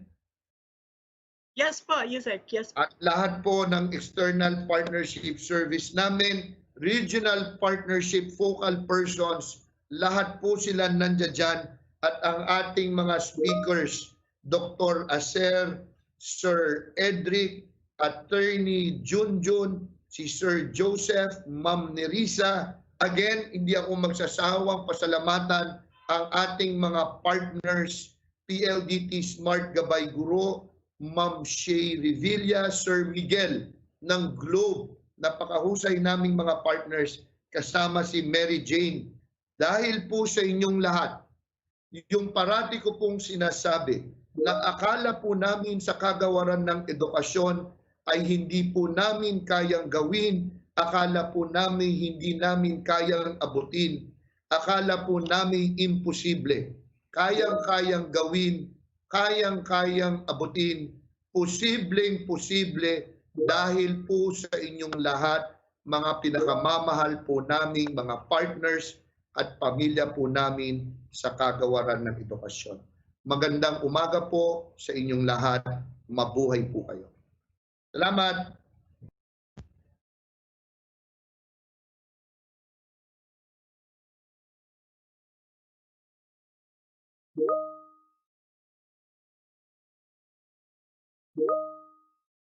You can take over now. I'm okay. Bye.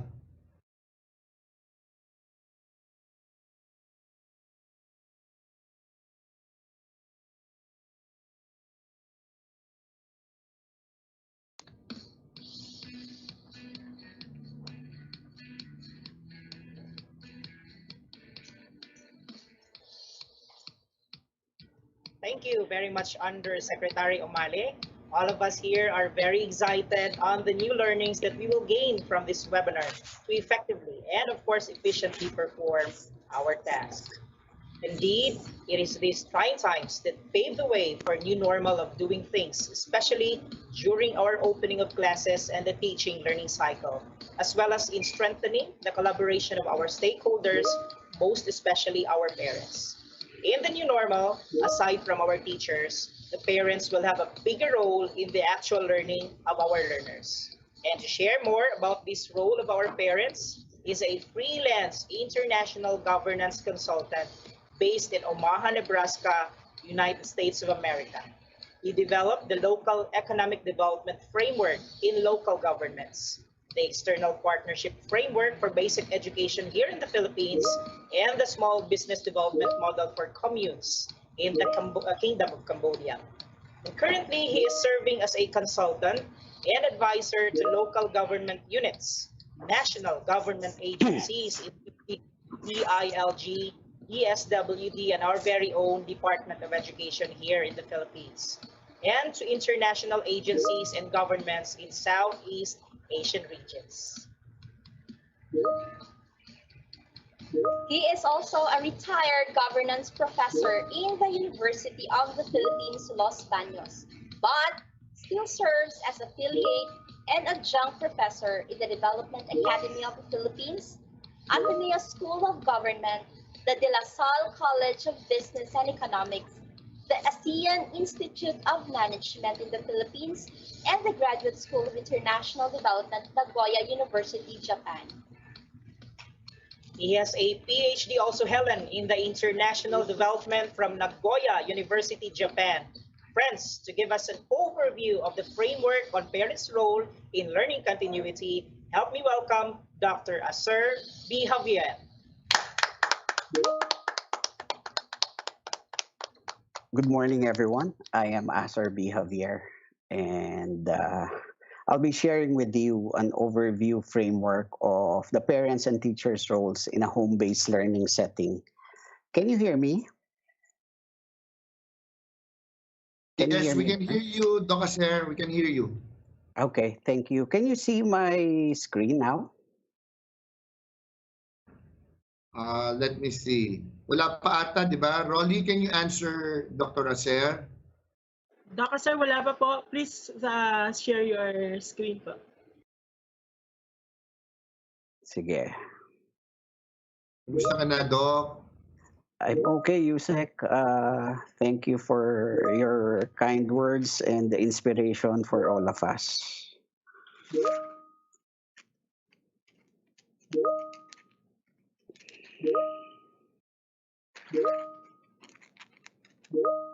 You give the cue, ha? While they're waiting, Doc, Sige po. we really appreciate, Doc, itong yung overview para makita ng mga magulang, hindi po ba? Kasi ang audience ngayon natin, siguro na ipakita po kanina. Feel free. How will Dr. Nasser know that the slide are on Roddy?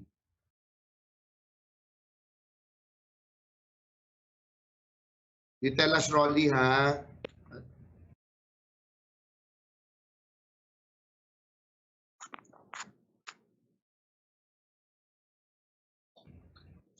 The challenge is really is there, Doc Asher, and we look forward to these modules of yours or presentation of yours, which we can see right now.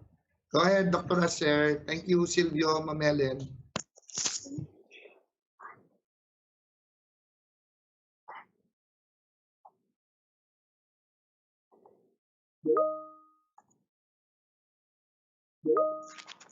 Hello, can you see my screen now? Yes, we can see it. We can see it, Doc.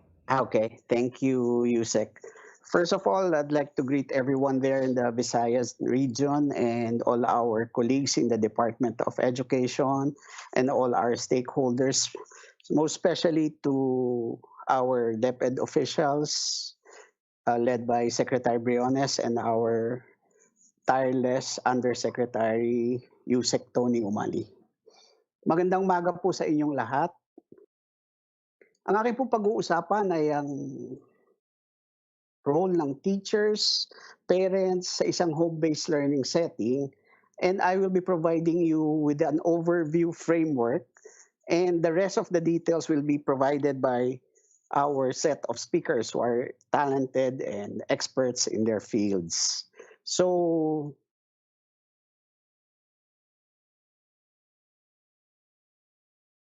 let me start with what are some of the concerns of parents during the COVID-19. First is distance learning is new. So many of our parents feel that they are not very confident on what distance learning.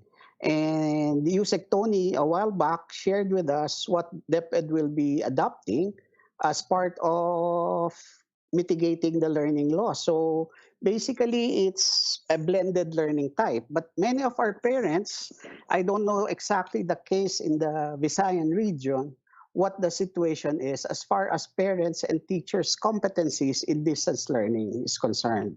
Second concern is on the cost of learning devices. And many of our parents feel that when they hear distance learning, they're thinking of online learning. So strategic communications basically trying to level off what distance learning and online learning is necessary. And then the third concern is on children contracting the virus. Basically, this is already solved because there's no more face-to-face contact. The children will not be going to school anymore. And then the fourth is overwhelmed with homeschooling. Many of our parents feel whether those who are literate and those who are able to provide learning facilitation are still overwhelmed with homeschooling.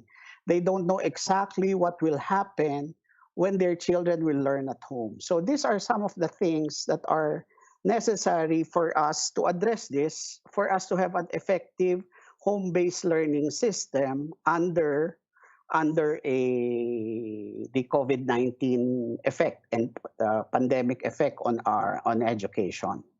So I provided here in this slide a framework how we will be able to address learning loss in the household or at home. first, if you try to look at it, the base of the framework is basically the Brigada, the Balik Eskwela, and the Learning Continuity Plan. So everything will emanate on how we are able to plan to mitigate learning loss, which is at the peak. So here you will see the plan should be addressing these four major roles of parents and teachers under a blended learning approach. First is facilitator of learning. We have to look at parents and teachers as facilitators of learning and at the same time assessor of the child's self-directed learning. We have to understand how we are able to assess the learning competencies that is being made by the child on a time phase provided for us by our schools. Third is as community mobilizer for learning. How do we address the pandemic and the effects of the pandemic on making sure our children are learning? And then number four, how do we exercise love of learning at home? There are many instances already provided by Yusek Tony, and I will be trying to add some more. And if we try to put it up, then using this four framework, we can address learning loss. So hopefully, I will be providing you some of the concepts and strategies that we can use for these four approaches under this framework of mitigating learning loss. Let's start first with the facilitator of learning. First, how do we become a learning facilitator? So if we look at the parents, kung titingnan po natin ang magulang, how do we become learning facilitator and also the child? Later, we will see that when we talk of distance education, we're talking here of the material or in our approach for DepEd, the self-learning modules as now the teacher. And the parent and the teacher are now learning facilitators. So what is happening now, it is now the material that is speaking to the child. Whereas previously, it is us teachers and parents are just there to become guides and motivators. But now, we assume the role now of learning facilitation because the module has become the teacher. And then second is, how do we become a motivator and guide? So, Yusek Tony mentioned a while back that we can address this but by making sure that we know what are the necessary requirements, maybe on a weekly or daily basis, what are their schedules, how can we provide them the necessary guide and motivation for them to study. For example, I remember here my child last school year, when the pandemic was just starting, and they transferred to a remote class learning, sometimes I knock on their door and ask, do you want sandwich? Do you want milk? So I provide the necessary motivation for them to study.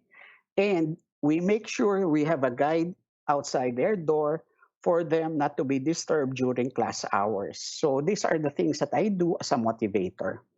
And then third is develop child protection online. Develop child protection while we are on a distance learning mode.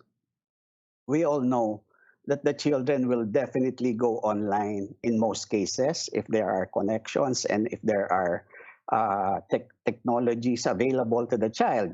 And in many instances, the child will be able to go to various websites where majority may not be allowed for him at his certain age. So we have to look as parents and as teachers, how do we make sure we monitor these children for them not to enter online? And there's this study that an average Filipino goes 27 minutes for Facebook, 26 minutes for pornography, and 32 minutes for YouTube, and only 18 minutes for Google.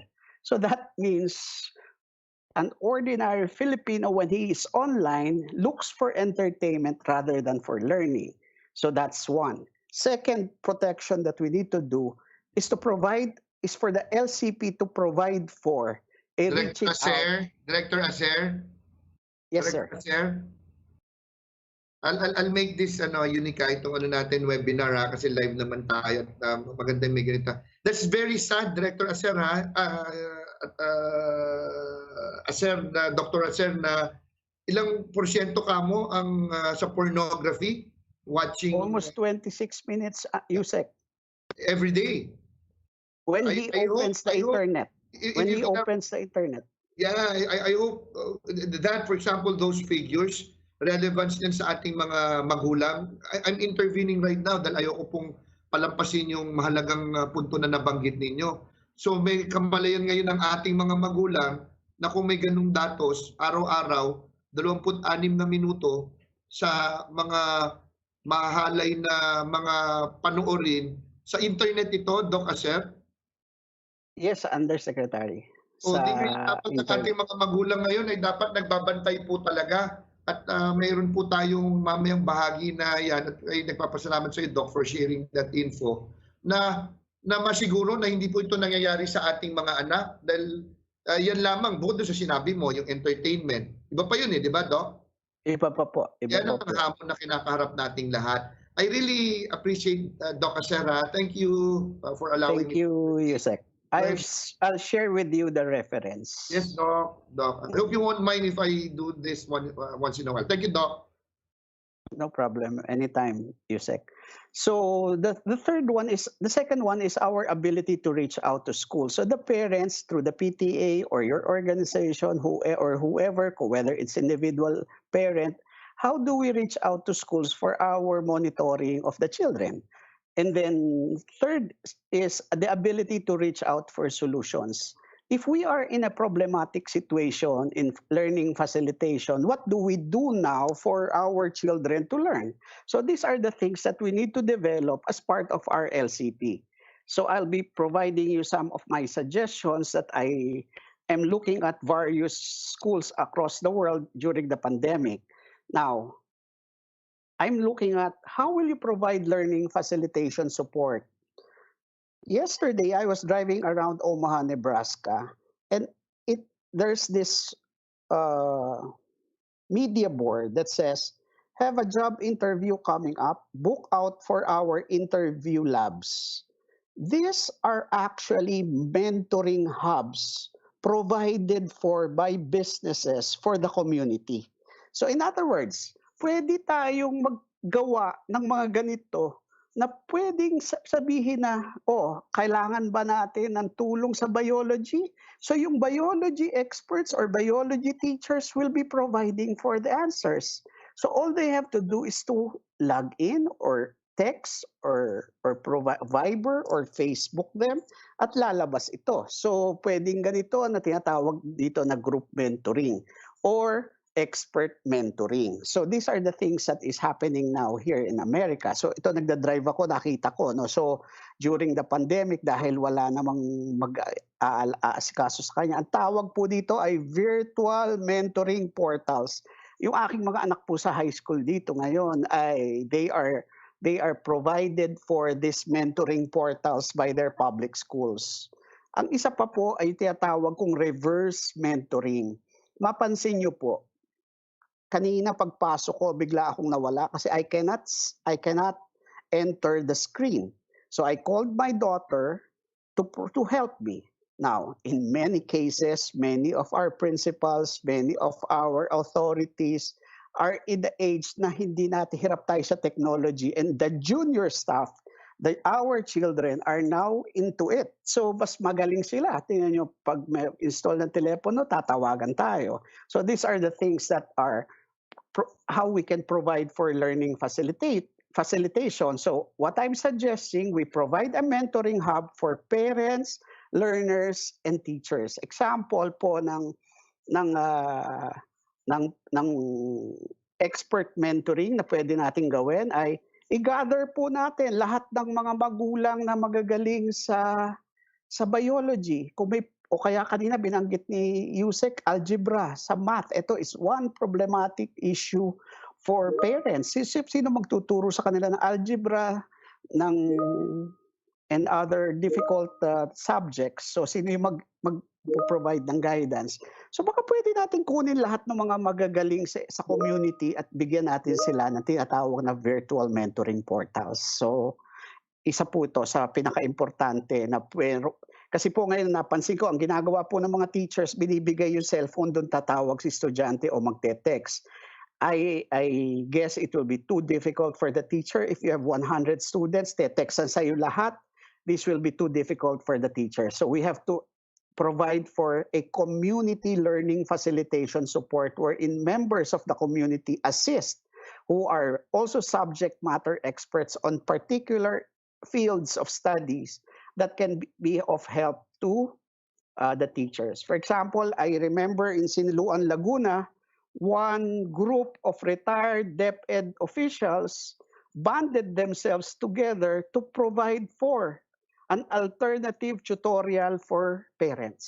So ito yung isang magandang ginawa po nila doon sa Siniluan, Laguna.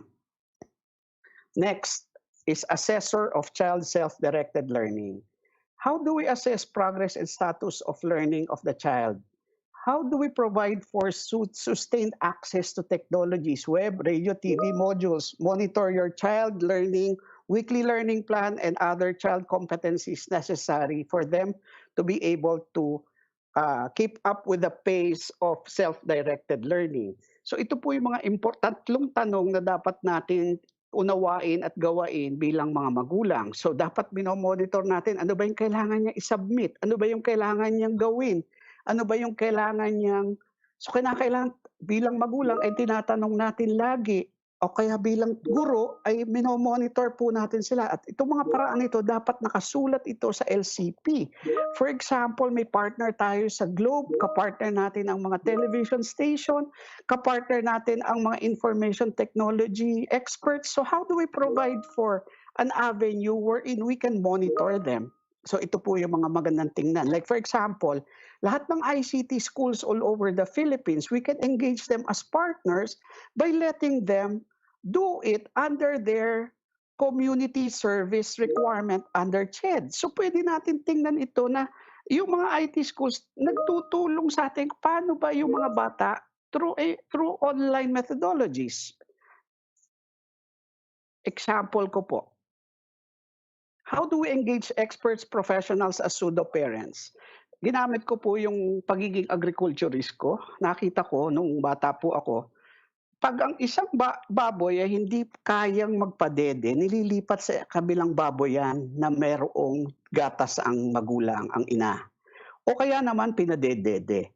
Ganito rin po yung iniisip ko. Ang LCP natin, ang mga PTA na nandito po sa atin, kung nandito po kayo, ay ilan sa inyong hanay ang mga hindi nakagraduate na magulang na hindi kayang mag-provide ng learning facilitation. Ilan sa mga ating mga hanay sa PTA ang magulang ay mentally disturbed, nakakulong, hindi addict, nasa rehab. So these things. So these are the things that we can provide for. So merong programa na pwedeng pseudo-parents. So ito yung alternative tutorials, alternative learning system na pwedeng tumulong sa teacher, sa parents, na para mag-gather po natin itong mga ekspertong ito at mag-provide bilang pseudo-parent. Third, community mobilizer for learning. Ito, mataas sa ating enrollment, so okay na to. Influence neighbors to enroll their children in school. Make sure learning materials are delivered. Mamaya meron akong suggestion po dito sa learning materials. And then, provide alternative tutorials at home, creation of mentoring hub for parents, PTA project. So, isa-isahin po natin. I'll share with you some of my suggested solutions. Okay, how will you make the LCP a community investments? Binrake ko po ang self-learning modules into 4. Makikita po ninyo, ang self-learning modules is divided into manuscript writing, design, delivery, and monitoring. Ang pinag-uusapan natin pag tayo po ay humahanap ng partner ay laging bond paper ang ating hinahanap. So nandito po yan dyan sa dalawang yan. Pero pag sa sulat po, pwede tayo mag-engage ng expert. So lahat ng mga nagsipag-aral sa inyong komunidad ay pwedeng tumulong sapagkat ang manuscript ngayon ay yung bagong teacher. Yan yung module. And then sa design po, dapat attractive sa bata. Learning is fun. So pwede natin i-engage ang mga IT school para maging mahusay ang mga disenyo nito. And then yung third po, delivery. So yung mga barangay tanod, pwede po nating papuntahin at pa-deliverin o pa-pick upin kung ano man pwedeng modalities sa to. And then yung pinakahuli po, yung monitoring ng modules, pwedeng gawin ang pseudo parents. Now, ang tanong ko po sa mga magulang na nandito ngayon, you have to identify and volunteer your own investments as parents. So kaya mo ba na tumulong sa pagdi-deliver? So ito po yung sasabihin ng school sa atin, ito yung aking gagawin. So hindi muna kayo magpapabingo sa PTA. Tutulong kayo alinman kung paano natin ilalagay or ibibigay ang mga self-learning modules po natin para makarating sa bata o kaya naman ang mga sinagot ng bata ay mapabalik sa eskwelahan sa mga guro para ito ay ma-assess. So in other words, tayo ang mag-iisip sa mga magulang at sa mga guro, ano yung investment natin sa parents? Sapagkat kung ako po ay tindera ng karinderya, may-ari ako ng karinderya, pwede ba ako magpakain ng 10 barangay tanod na siyang magdi-deliver? Yan ang aking kontribusyon sa LCP. So ako ngayon bilang tindera na sa karinderya, magpo-provide ako ng pansit sa 10 barangay tanod kada linggo. So in other words, ako ay merong patriotic contribution sa learning continuity. Hindi yung hihingan ako ng bond paper kasi pamprint ng modules. Kasi hindi ko kaya yon. Pero yung pagluluto ng pansit, kaya ko. So in other words, what I'm saying is, we provide for whatever capacity we have as parents to provide for investments for the LCP. And then yung huli ko po, yung exercise love of learning at home. Unang-una pong role natin, how do we driver of lessening learning loss? Second is create a conducive learning space in the house. And then provide dedicated routine for learning and reduce distractions. And then ito yung binanggit ni Yusek Tony kanina, making learning fun. So may 4 po tayong role to make sure that there is love for learning. So unang-una po, dapat may learning space sa bahay. Sa mga may kaya po dito, may study table yung bata. Pero paano po doon sa mga mahihirap natin? So ang tanong ko, ilan sa mga bahay po na monitor na po ba natin sa Visayas ang merong study table ang bata? Ilan ang mga walang study table o walang ilaw? So ito yung mga pwede nating tingnan para alam po natin ang klase ng pwede nating hingan ng tulong sa ibang miyembro ng komunidad po natin. May suggestion po ako sa inyo. Meron pong, tingnan niyo po, maraming mga psychologists na nagsasabi, create, declutter, and make personal the visual learning space. Tingnan niyo po, marami tayong mga Pinoy, mahilig tayo sa karaoke kahit may pandemya. So, hindi daw po dapat muna yan kasi ang bata ay nag-aaral. So, dapat i-reduce natin ng noise and distraction para sa bata. Pero tingnan niyo po yung mga sitwasyon ng mga batang Pinoy po. Ito siya. Tingnan niyo po ano yung pwede nating gawin. Kunyari ko ako po ay magkakawayan, bamboo farmer po ako. Pwede akong sumali sa LCP. Naggagawa ako ng mga lamisitang gawa sa bamboo para sa mga batang walang lamesa. So ako nakaka-contribute ako kasi yun yung resource ko. So we identify now the resource of the partners at kung ano yung pangangailangan ng mga pamilya sa loob ng bahay. Tingnan niyo po itong design na to. Sa Indonesia po ito, sa karton po ang ginagamit sa mga mahihirap na Indonesian. Yung mga lumang karton, dinesignan po nila, ito na po yung lamesa ng mga batang walang lamesa. So ito po yung mga pwede nang gamitin sa bahay. So yung mga junk shop, pwede po natin i-gather. O ang idodonate nila hindi bond paper, karton para sa pagbuo ng mga lamisita.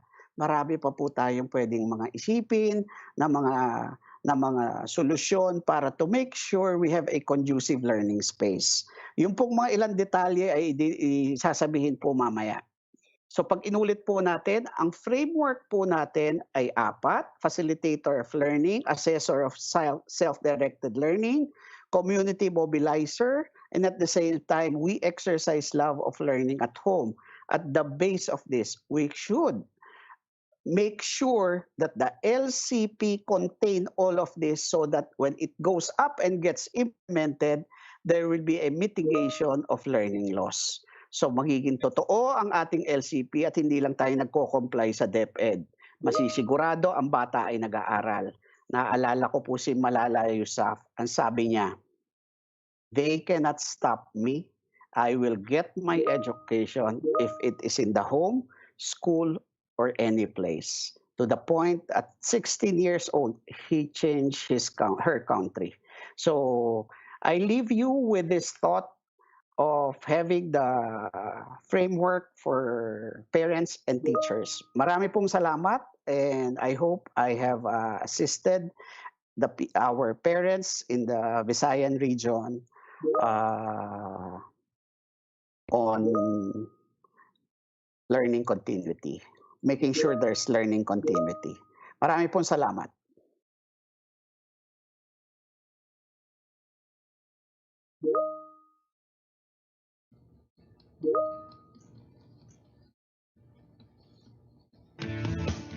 Thank you, Dr. Javier. By now, our education leaders and parents are given a clearer perspective on their roles in the new normal. And before we proceed, nagpaparapol po tayo ng Wi-Fi, smartphones, and load po, courtesy of our program partners and sponsors, PLDT Smart and Load. And you know what, Silvio? Some say that learning is personal. The efforts to succeed must come from the learners themselves. The big question now is, how do we motivate our children for self-directed learning? The next session shall dish out the answers. Our next speaker is an education entrepreneur who focuses on innovative learning, family, and personal finance. He is the chairman of Homeschool Global, who oversees big picture directions of an international homeschool system across 27 countries. He is the founder of Homeschool Association of the Philippine Islands and co-author of a book called Why You Should Homeschool. He is a registered financial planner and an international keynote speaker. And how about this, Helen? He is also the founder and president of the Parent School Company. And as president, he creates and delivers keynote messages and curates resources that might help equip our young families in the areas of money, marriage, and parenting. He is also a graduate of BS Management from Ateneo de Manila and holds a Certificate of Advanced Education Leadership from Harvard. He is currently pursuing a Master in Innovation and Entrepreneurship. And in 2016, he was nominated for the 10 Outstanding Young Men Award.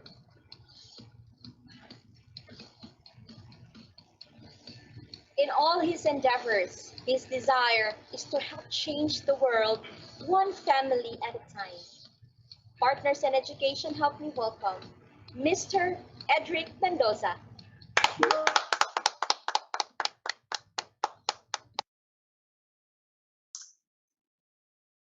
Good morning po. Can you hear me? Can you see me? I hope you're able to hear me and see me. It is a privilege to be with you all. Thank you so much for this opportunity, Yusek Umali, and thank you for that very informative talk, Dr. Javier, earlier. I was also listening and learning from you as you were sharing all of those things. And I love how it fits neatly into this conversation. So again, I hope you can all hear me and see me. Sa mga magulang po, wherever you are, and to all of the beloved DepEd team members, family members all over, I want to encourage you with these words because this is my deep passion. It's time for us to change. So in Filipino, if you're with someone in the room watching this, say, magbago ka na.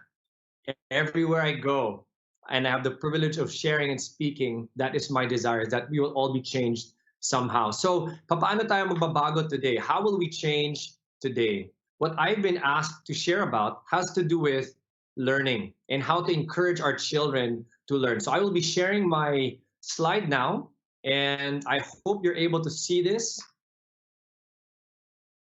The main mindset for this first part that I have the privilege of sharing is motivating. How do we help our children want to learn at home? Kasi nga po, the challenge that we have that our children are at home would be, how do I get them out of gadgets or doing other things sa bahay nila? Kung ano man ang itsura ng bahay ninyo, how do I motivate them to learn? So this will be the first step. In 15 minutes, which is all I've really been given, I'd like to share with you some tips and practical mindsets on how you as a parent and to our beloved DepEd team members and officials all over, how we can work with parents in helping them motivate the children to learn at home.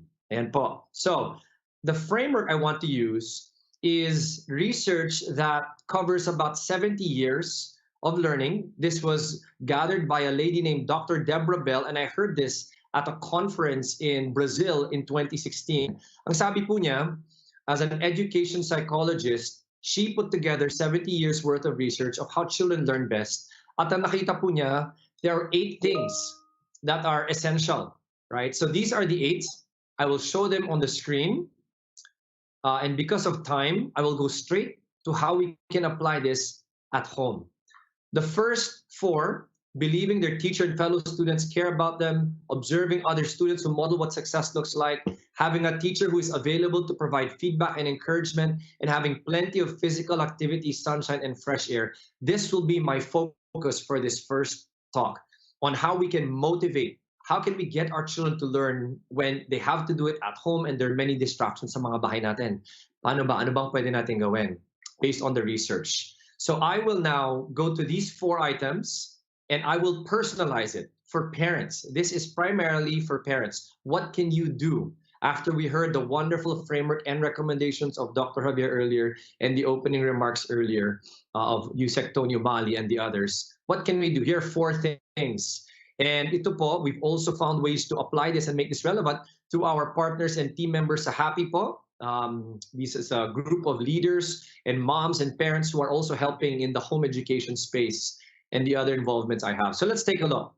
The first principle, we want to help make sure that kayo po bilang parent, if there's any time in the world where the family is forced to be together, which will provide one of 2 opportunities, great problems and stress, or great opportunities to strengthen the families and the relationships. Ngayon po yun. Now is the time to do that. So the first thing we want to do to help our children be motivated to want to learn is we need to go back to some basics. We need to let them know as a facilitator, as a parent, that you care about them. At ito pong napakagandang resource, no? Maybe some of you heard this already. Si Dr. Gary Chapman talks about 5 love languages. Meron po daw 5 ways to help people know how much you love them. Kasi po, ang pwede natin gawin is we can say, I love you to our children, but that might not be their love language. And if that's not their love language, they will not feel loved. They will not feel like we care for them. So, kailangan natin maintindihan, ano ba yung 5 languages? Ano ba yung language ko? And what is the language of my child? So that, and here's the challenge to the parents here and to the teachers who might be working with the children at home, how can I speak their language? So they know that I care about them. Ayan, so let's go through it. Ano po yung 5? The first is, we need to ask ourselves, do we feel loved through physical touch? Embrace, di ba? Or pagpamilya, kiss sa cheek, ganyan. Ano ba yung gusto natin? How do we feel loved? Do we feel loved through these physical touches? Right? If it is this, then now you know. Ang tanong ngayon sa bata, sa anak ninyo, how do you know? Do you know if their love language is touch? Right? Paano nyo malalaman? Ito yung mga bata na lalapit nyo, mami, hug, pahag naman, or mami, bago matulog, pwede pakiss yan. They like physical touch, and therefore, most likely that is their love language. So what do? If we know that's their language, then we speak that language to them. Okay, so baka yung iba dyan, hindi yan ang language ng anak ko, then what could it be? Maybe it's time. For many children, lalo yung mga batang maliit, no? So sa mga hindi nakakaalam, I have 6 children. My children range from 17 years old all the way down to I have a 1-year-old and 9 months, right? So we've been with children quite a bit, and we work with even our local church. We've worked a lot with kids, and for young kids, ito po, many of them, their main love language, love is spelled T-I-M-E. Ano bang ibig sabihin nun? Meron ba tayong pagkakataon na to be with the child undistracted, quality time. Ayan. So for the children, that will say, Mommy, masyado ka naman busy. Daddy, pwede ba dito ka muna? Mag-usap tayo. Samahan mo naman ako or maglaro tayo. Give me quality time. Ayan. This is something that is important and we need to ask ourselves, are we able to show this and give this to our children? Because when we do, and if this is their language, for many young kids, as I mentioned, it is, then this is how they will know we care about them. Number 3, bakang iba dyan, kahit i-hug mo, ayaw. Pag-spend ng time, ayaw ng bata, gusto niya, sinasabihan mo siya ng, anak, ang galing-galing mo naman. I'm so proud of you. Ang sipag mo mag-aral. I see how you're working. I look at you and I watch you and I know sometimes you're tired but you're doing it. I'm so proud of you. Mahal na mahal kita. I am so proud of yan. These are words of affirmation. Is this the love language of your child? Is that your love language? Ayan. So isipin po natin, ang nagiging problema natin minsan is, our language is different from our child. And therefore, medyo awkward. But like I said earlier, right, if we want them to help be motivated in learning, we need to show them that we care. And therefore, the challenge is for us as parents to now say, okay, because I love them and I want them to know that, I will now speak their language. Ayan. So, dalawa na lang po. What are the other 2? Service. Ito yung, Mommy, pwede ba magluto ka ng merienda? Ayan. So, service, acts of service. There might be children who really like it when we do things for them. Kung nanay, cooking, or baka si tatay, things that you would do. Daddy, tulungan mo naman ako dito, baka you can help me with this project kasi hindi ko kaya. And then Daddy will come and help. So kung ano man yun, things you do for them, an act of service might be the way they feel loved. And if that's how they feel loved, what will we do again? Ayan, we need to speak this language to them. Huli, the 5th language is gifts. Hindi po kailangan ito yung mga mamahaling bagay. May mga bata na kahit simpleng bagay lang, natandaan mo na hilig nila itong snack na ito, or itong maliit na bagay na ito, or may nakita silang bulaklak sa labas, binigay mo sa anak mong babae, natutuwa siya yan. So gifts, thoughtful acts like this, or thoughtful gestures like gifts. Ayan po, that's a love language. So once again, if we want to motivate our children at home, this first principle, we need to let them know we care about them. And how do we do that? Wag po yung, ito yung gusto ko dahil ganito ako. This is how I was raised. This is how I feel loved. We need to now speak their language because we love them. At ito po, isa pang bonus sa mga may asawa. Kung kasama mo yung asawa mo ngayon, speak their love language also para mababawasan ang tension sa inyong bahay. No. So, if it is touch, time, words, service, or gifts, find out what that is and gawin mo ngayon. Maybe what you need to do right now, kung kasama mo yung anak mo sa kwarto, or yung asawa mo ngayon, figure out ano ba yung love language nila, tingnan mo sila ngayon, and apply it right now. You might say something like, honey, ang sipag mo naman, nagtatrabaho ka ngayon. I'm so proud of you. Or anak, ang sipag-sipag mo, I'm so proud of yan. Go, apply the love language right now. O, yan po. So that is number 1. Let's move to number 2. Number 2, if we want to motivate our children to learn at home, we need to be able to ask ourselves, napapakita ko ba sa kanila? Napaka-importante po nito because nasa bahay na tayo and nasa bahay din ng bata. Many of us work from home, di ba? Ang nagiging situation ng mga magulang. Kung di man, pabalik-balik kayo, pero yung bata nasa bahay, nakikita lahat ng halos ng ginagawa ninyo. So, if we are to motivate them to learn at home, we now need to show them the right behaviors. Alam niyo po, nag-post ako kanina habang pinapakinggan ko si Yusek at saka si Dr. Jimenez, pinost ko yung mga quotes nila at may sumagot.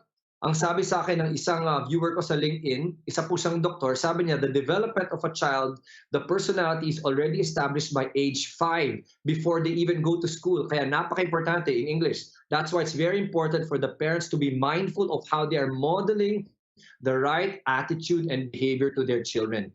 Kung gusto nating ganahan ang mga bata, if they want to be motivated to learn, we need to model the right behaviors that will make them want to also learn. Halimbawa, pag sinabi natin sa mga bata, mga bata, kailangan pag nasa gadgets kayo, gagamitin yan para sa pag-aaral.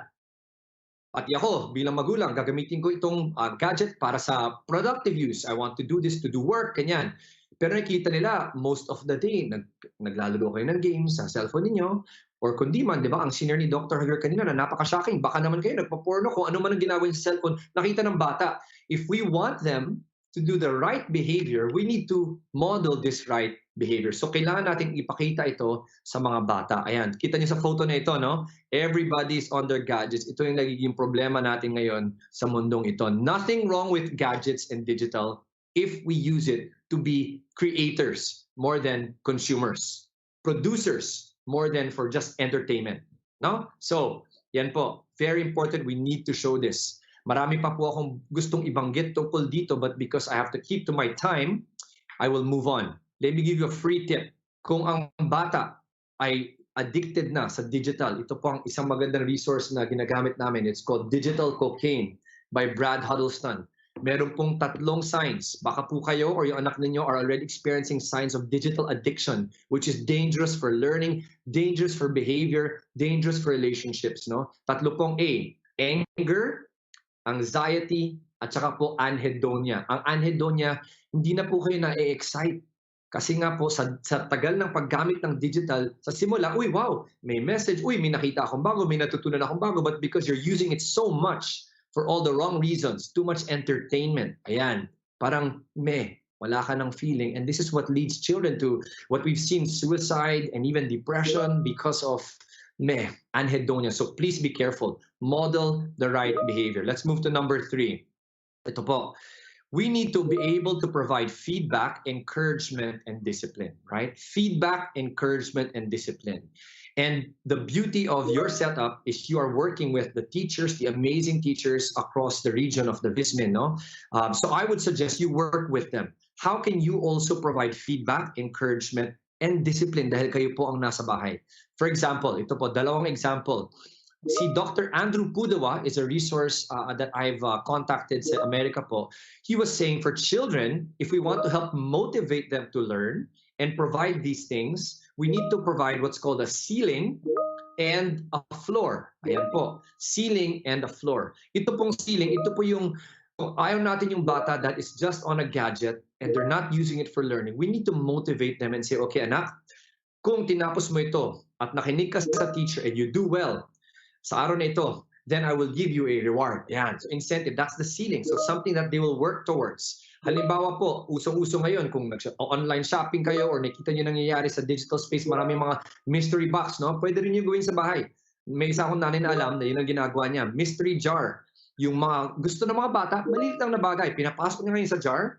Tapos ang sinasabi niya is, if you finish this certain work you need to do, ayan, pwede kang magbunot sa jar at meron kang incentive or reward. So yan po, provide encouragement, something that will stretch them. Pero ngayon, kung hindi ginawa ng bata, sabi niya, hindi, gusto ko pa rin mag-YouTube or dito na lang ako sa cellphone ko, hindi ko gagawin yan dahil hindi ko naman masyadong gusto yung incentive na yan. So maybe what you need to now do is also have a floor, a consequence. Ito na po, this is where discipline comes in. And ang next speaker po natin will go more into that, so I will not over-expound on it.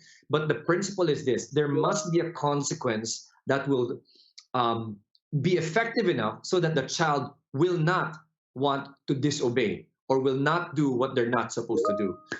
Huwag ka masyadong matagal dyan sa gadgets. Kung ginawa mo yan, ito yung consequence. Pag hindi mo ginawa yan, and instead you do this, ito yung reward mo. So that consequence must be sufficient enough so that they will see, okay, I don't want to do that because I don't want the consequence. Ayan po. So that is very important.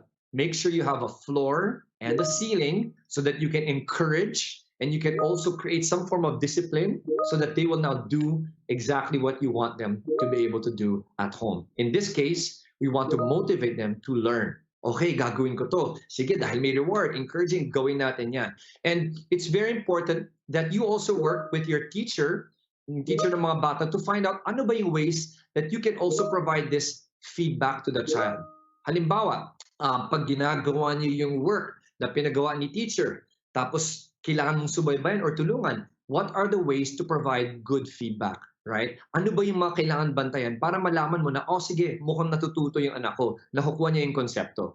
So work with your teachers in your respective schools so that you might know ano ba yung paraan, ano ba yung pwede kong maging role to provide this feedback and assessment of whether the child is learning and doing the work well. Yan.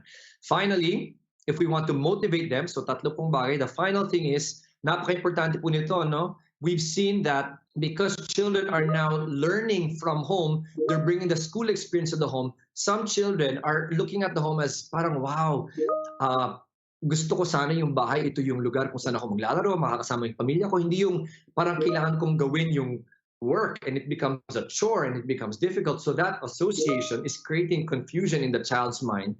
So I encourage you as parents to continue to make sure na binabantayan niyo yung time of play ng mga bata. Kung ano man ang pinapayagan ng yung region for the protocols, allow them to still have play, allow them to have good physical exercise, and where possible, obviously, good sunshine, fresh air. This is not only good for their health, but it will also continue to keep them motivated because the home is still a place where they can enjoy. Ayan po. So, those are 4 quick key principles that should help us as parents to say, how can I motivate my child? Paano ba siya maging ganado to learn in the home environment? Let me recap. Ang basehan ko po again was these 8 principles that we've learned, that research shows. And for this first part of my sharing with you in this talk, we looked at the first 4. And as I close my time with you, I look forward to continuing the next 4 in the second part of my presentation a little bit later. So, salamat po ulit sa inyo. Thank you for this opportunity to share principles that we hope will help you become better facilitators but also better parents in the home. Kasi nga po, ang napapansin namin ngayon, even as you help become learning facilitators at home, you are the parents first.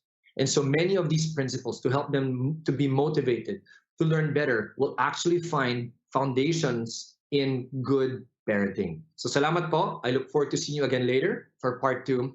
Thank you very much. I'll turn you back over now to our host.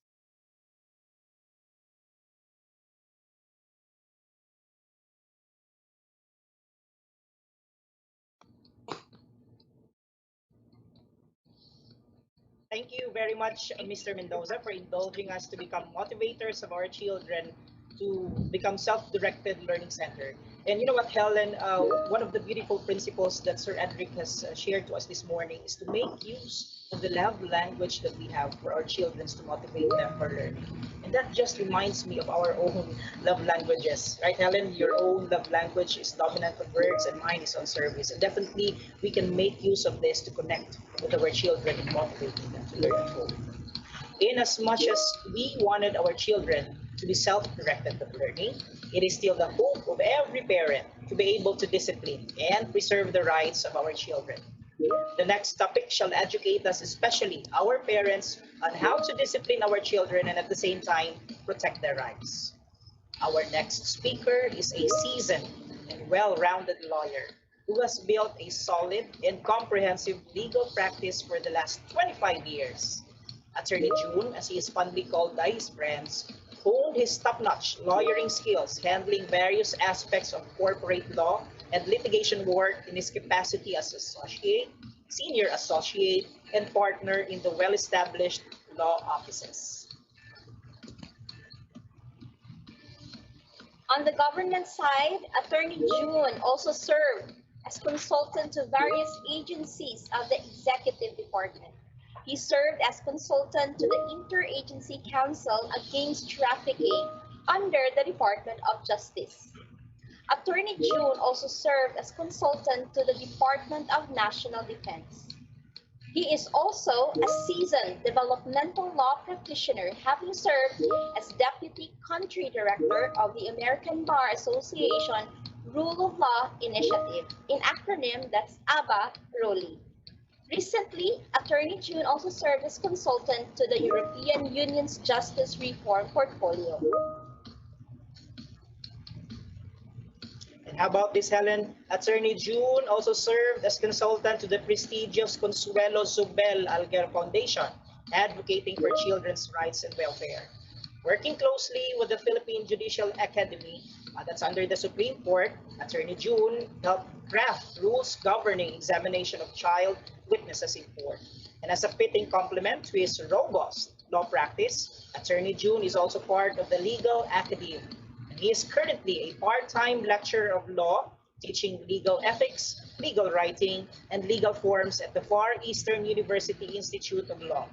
Attorney June also obtained his undergraduate degree in legal management from the Ateneo de Manila University and his Juris Doctor degree from Ateneo de Manila Law School. Ladies and gentlemen, let us put our hands together for Attorney Renato B. Lopez Jr.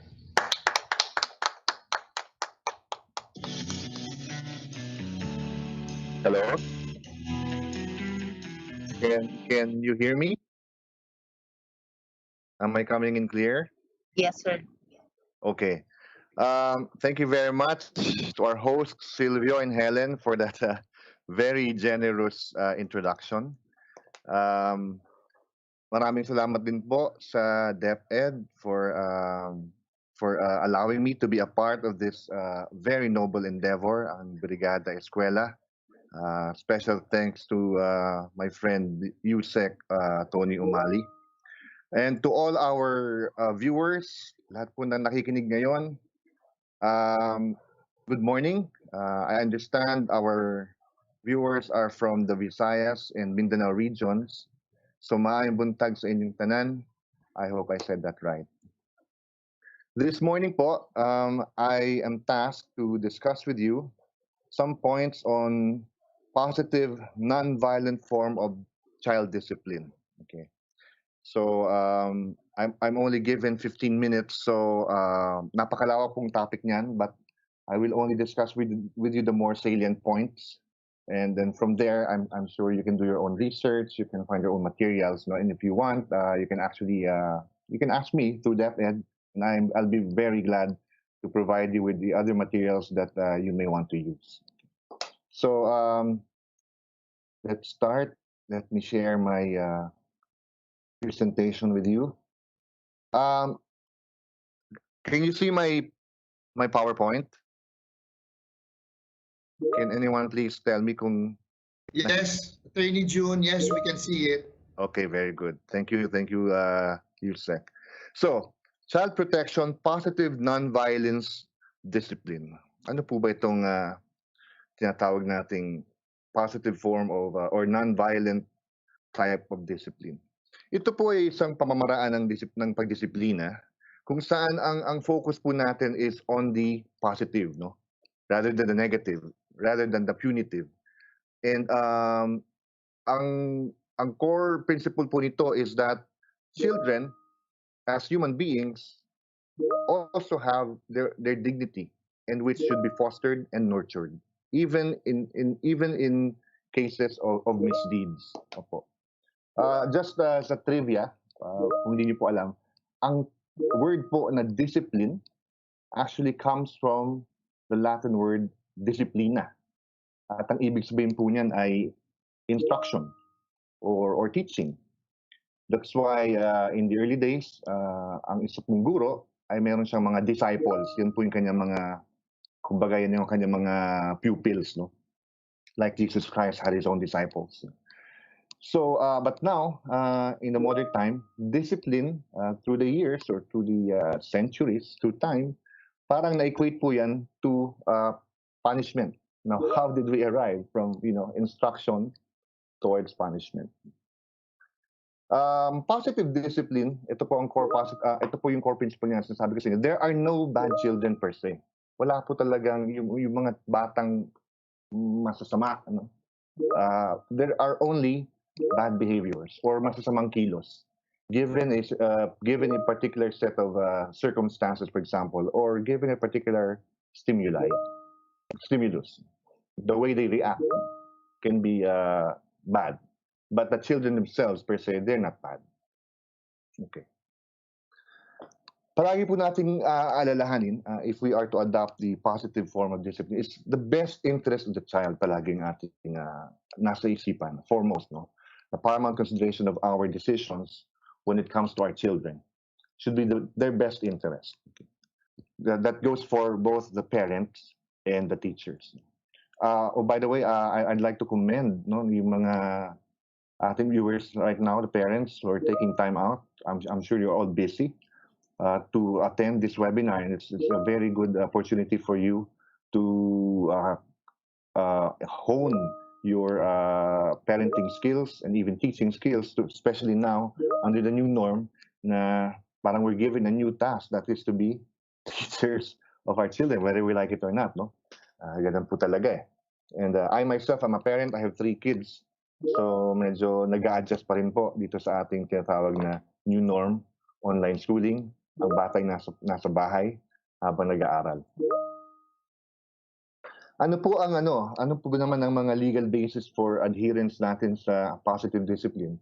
Well, on the international plane, first of all, there's the UN Convention on the Rights of the Child, to which the Philippines is a signatory. Nandiyan din po ang 1987 Philippine Constitution. We have an old law, the Child and Youth Welfare Code, which is still relevant. We have the Family Code, which has express provisions on prohibition against corporal punishment.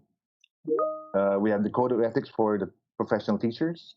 And on the administrative level, we have the Department Order of the Department of Education, number 40, series of 2012. I will discuss these later.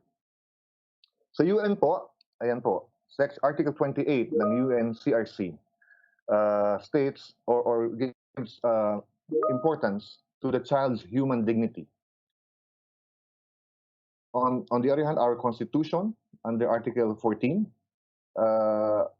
mandates to foster love for humanity and respect for human rights, including rights of the child. As I said, I mentioned earlier, the Family Code expressly prohibits infliction of corporal punishment upon the child. And the Child and Youth Welfare Act actually criminalizes the infliction of cruel and unusual punishment upon children, or those punishments that subjects the child to indignation and other excessive chastisement that embarrasses or humiliates him or her. So it's actually a crime po under the Child and Youth Welfare Act for us to inflict cruel and unusual punishment upon our children. Sa ating mga Code of Ethics for Professional Teachers, the teachers shall recognize the interest and welfare of learners are of first and foremost concern and shall deal justifiably and impartially with each of them. Teachers shall not inflict corporal punishment. I think the best way, I've been mentioning corporal punishment since the beginning of my presentation because I think the best way to understand positive discipline is to compare it with corporal punishment, which it seeks to deter actually. What is corporal punishment? Corporal punishment is any punishment in which physical force is used and intended to cause some degree of pain or discomfort, however light. Ito po yung traditional forms of discipline that parents, especially during the time of my parents, we're talking about parents born in the mid 20th century. Di po ba ang kadalasan nilang pamamaraan ng pagdisiplina ay pagpapalo, okay? Pagbubulyaw, paggalit, minsan pagkukurot, opo. Minsan pinaluluhod yung mga bata. Okay, yan po yung mga forms of discipline nung araw na yan ang kadalasan nating naririnig, no? By the way, ang positive discipline po ay hindi bago. Ito po ay siguro nagsimula pa nung towards the start of the 20th century. It was first, I think, published or formalized in dissertation in the 1920s. And slowly it has gained ground. Now, especially among the younger parents, I think this is gaining popularity. So let's go back to what is positive nonviolent discipline? It's the kind of discipline that focuses more on the positive and constructive. Positive discipline entails a partnership between parents and teachers. In school, teachers should respect students' developmental levels, their rights to dignity, and physical integrity. Positive discipline is not, take note po, it's not permissiveness. Hindi po ibig sabihin, nahahayaan na lang natin ang mga batang gawin kung ano gusto nilang gawin. It is not letting students do whatever they want. It is not having no rules. In fact, as I'll mention later, it's important to have a set of rules. It's not short-term reactions, or neither is it an alternative punishment to slapping, hitting, and shaming. Now, what is it? We've been talking about what it's not. Now, what is it? It is holistic. It applies not only to the children's behavior, but to all aspects of his or her learning and social interactions. It is strength-based, meaning it identifies and builds on the child's strengths. It is constructive, yan po sinasabi ko, rather than punitive. It is aimed at strengthening the child's self-esteem and confidence, which is very important as the child grows. It is inclusive. It recognizes and respects the diversity of all children. It is proactive. It identifies the roots of behavioral and learning difficulties and implements strategies to promote success and avoid conflict. And it is participatory, as it engages students in the learning process and in the school community. Now, what are the key ingredients for us to be able to exercise positive discipline at home? Some of these were mentioned earlier by the speakers before me, these Doctors Javier and Mendoza. No? Number one, at home and even in school, children should feel warmth. Ano po yung sabihin niyan? The child should feel physically and emotionally safe. That's very important for a child. Yung warmth po, yung pagmamahal na nararamdaman niya sa bahay at sa eskwela, yung trust na kanyang nararamdaman sa kanyang kaugnayan sa eskwela, including the teachers, are very important and to form a very conducive atmosphere for learning. Remember, the child learns best and will cooperate more in a warm, safe, and caring environment. So number one po is warmth. Number two, as I said, there has to be structure, some rules. In school, this refers to the learning structure. At home, this refers to house rules. And it is important that we be clear about our rules and be consistent about our rules. We have to explain the reasons for the rules. And kanina rin nabanggit ni Dr. Mendoza, we have to be good role models in enforcing and complying with these rules. Very important also is for the parents and the teachers to understand the development that a child undergoes. Parents and teachers alike should understand the phases of child development. They should learn how to provide emotional support to the child who is changing physically, mentally, emotionally, and socially. You must bear in mind that during childhood, that's when a lot of changes are happening to a person in the shortest amount of time. So many changes, no, ang nangyayari. From 2 years old to 3 years old, ang laki pong pagbabago niyan. From 3 to 5, 5 to 10, the changes are exponential and they're intense. And this is what a child goes through. And it's important that the parents and the teachers understand this. The more they understand this, and the better they understand the child, the better they understand how children behave, and the better they are able to correct errant behavior. The warmth and structure that the parents and teachers provide to long-term goals will change depending on their stage development. So mag-a-adjust din po ang ating pakikitungo sa mga bata as they progress. We should also identify individual differences. This is basic. No? Ang mga bata po, ang mga tao, basically, ay iba-iba. In school, teachers should understand that while all children go through the same stages of development, may pagkakaiba yan. Ang kanilang pacing sa development, magkakaiba. The way they react to these changes, magkakaiba. They come from different homes and cultural environments and have different personalities, talents, temperaments, and abilities. A teacher who understands and respects students as individuals can make the difference between their success and failure in school. At home, parents should accept and recognize the diversity of their children. So, hindi porket anak nyo silang lahat, you expect them to be all alike, to be all the same. It's never the case. Meron pong kaibahan yan. They each have their own unique personality, and we just have to understand and accept that, and then adjust our relationship with them in accordance with these differences. Now, what are some of the examples ng positive discipline? Okay. So kanina, we mentioned some examples of corporal punishment, pamamalo, whether using slippers or a belt or a whip. Ito naman po ay a few concrete examples ng positive discipline. For example, instead of pointing out what the child did wrong, you show the child how to set things right. Okay. For example, paano ba ito i-concretize? For example, ang bata po ay nakatabig ng baso, nalaglag sa sahig, nabasag. Okay. So, imbis na pagalitan natin yung bata, to instill fear, mas mabuti po siguro na una-una, we ask the child, oh, nasaktan ka ba? Because syempre may bubog sa sahig. And then we tell him, oh, sa susunod, mas mabuti siguro kung maingat tayo sa pagkilos para hindi natin na nasasagi ang baso at mabasag.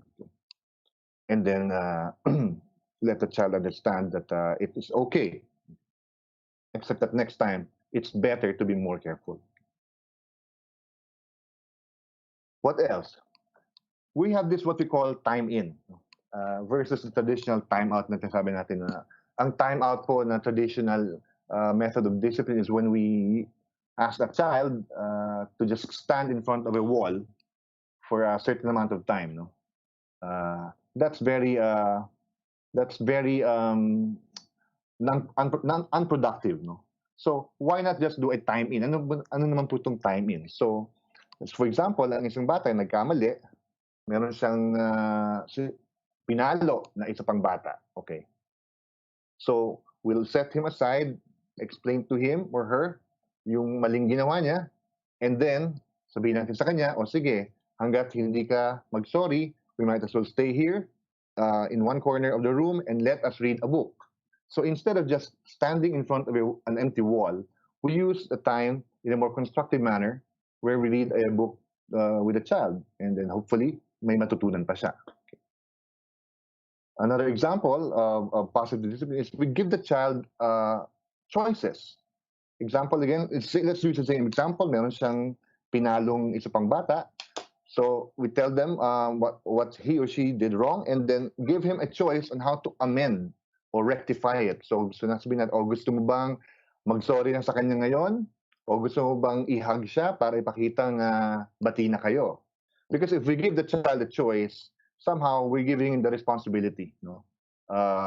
And then if he or she makes a particular choice, then he or she owns up to that choice, and it becomes more effective.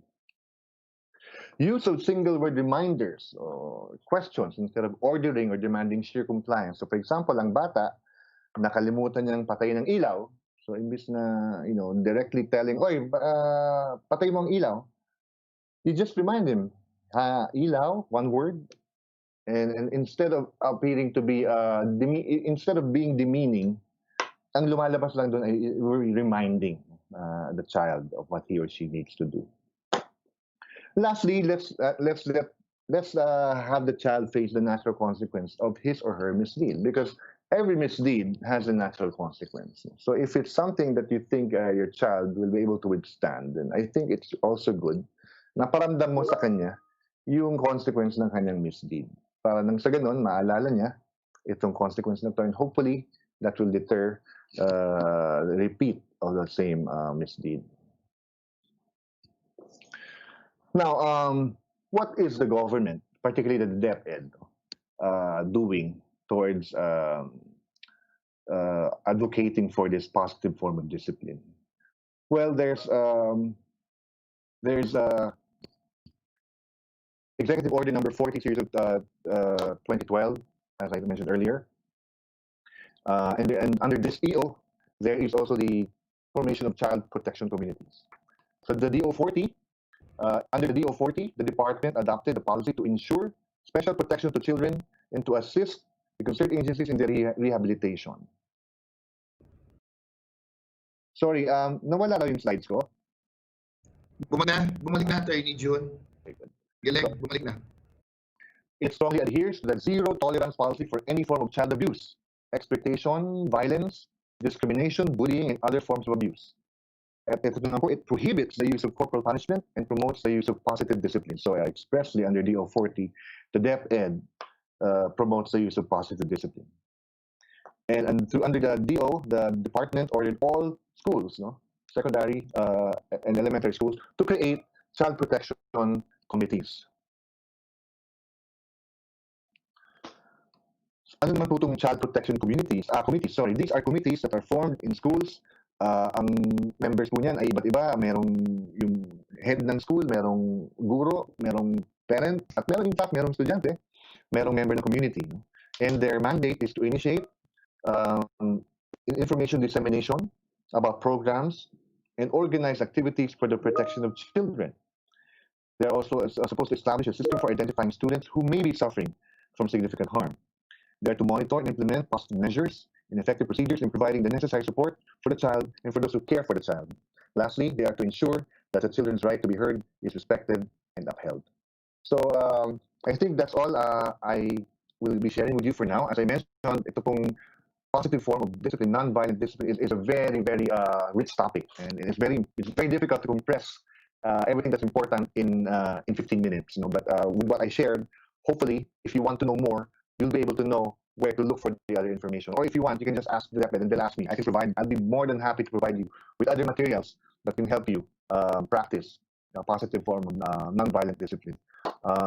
So with that, maraming pong salamat. I hope ay kahit paano nakapagbahagi po tayo ng konting kaalaman at na-improve natin ang inyong kakayahan bilang partners ng DepEd in ensuring good education for all our children. Maraming salamat po.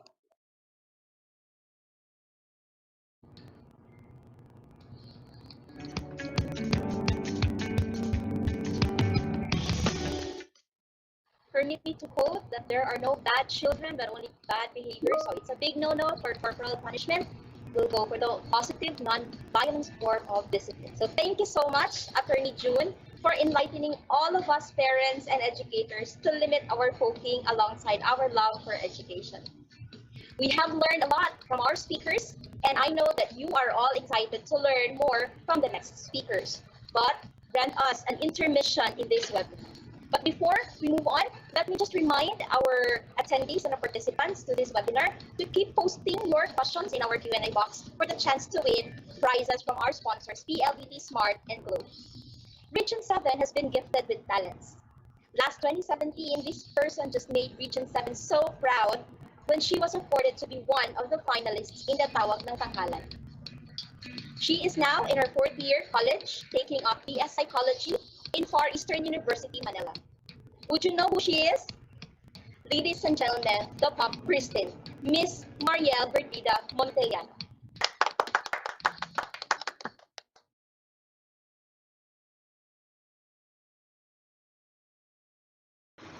Good morning po. Thank you very much for considering me as a part of this new normal paradigm of the Department of Education. My deepest gratitude to our DepEd Secretary Leonor Magtolis Briones, DepEd Undersecretary Tonesito Umali, Director Edo B. Carag of External Partnership Services, DepEd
Region 7 Regional Director Salustiano T. Jimenez, Assistant Regional Director Cristito A. Eco, and the rest of the DepEd family.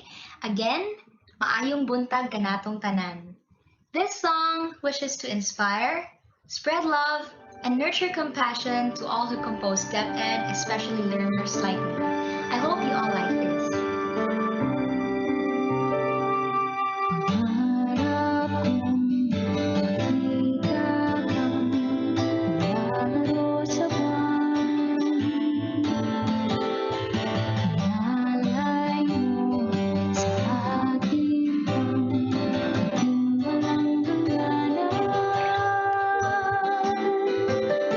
Hindi mahanap sa lupa,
much, Miss Mariel. You just made that time.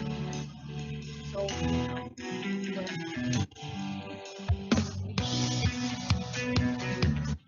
Maybe next time, Sir Silvio. all right, at this juncture, would like to share with you our second batch of winners, our raffle draw winners, sponsored again by our program partners, PLDT, Smart and Globe, and their names will be flashed on screen. Eto na po sila, mga winners po natin. Lizelle Orano, Christy Herodias, Miss Elena.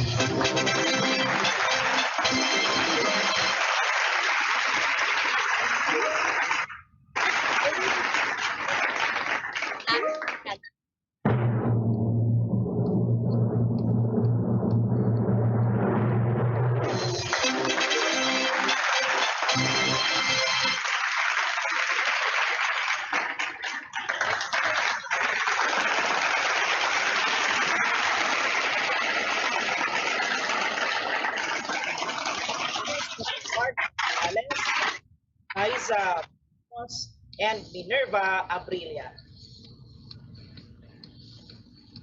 Congratulations once again to all our raffle draw winners.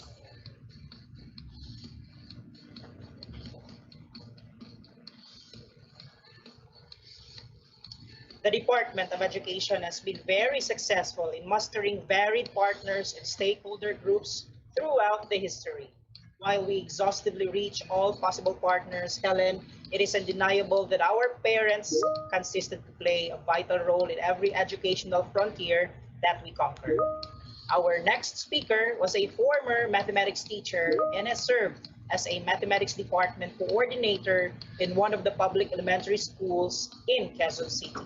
He graduated with Latin honors from the Philippine Normal University, Manila, with a degree of Bachelor of Elementary Education with concentrations in mathematics, science, and English.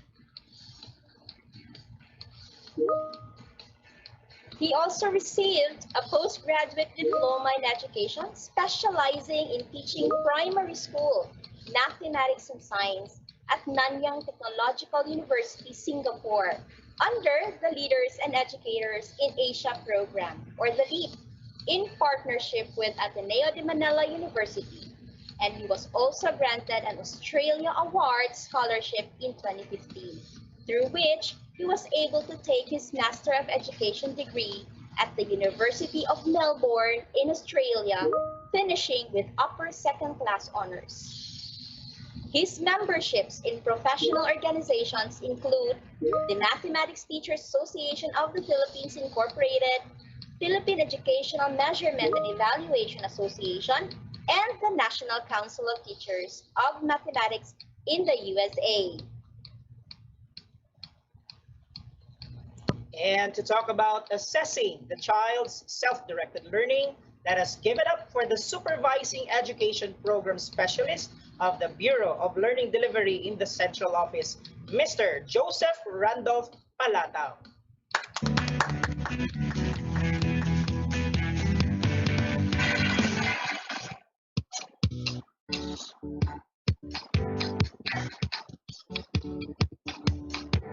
Hi, good morning, everyone. Morning, everyone. I'm Joseph of the Bureau of Learning Delivery, Teaching and Learning Division.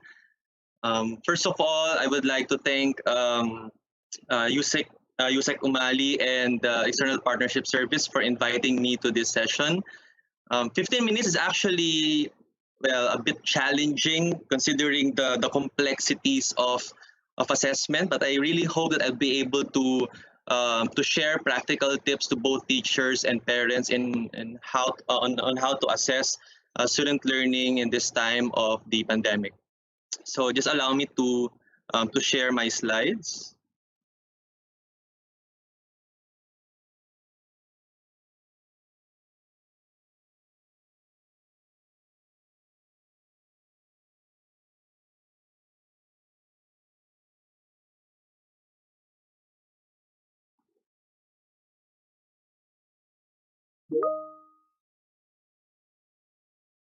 Can you see my slides? Yes, we can, Sir Joseph. Thank you. thank you, Yusek. All right. So currently, we're still awaiting for that very important vaccine that will hopefully put a stop to this public health crisis that our country is currently facing. Um, but it's really important that education should continue for the benefit of our millions of learners and their families while we're still waiting for that vaccine.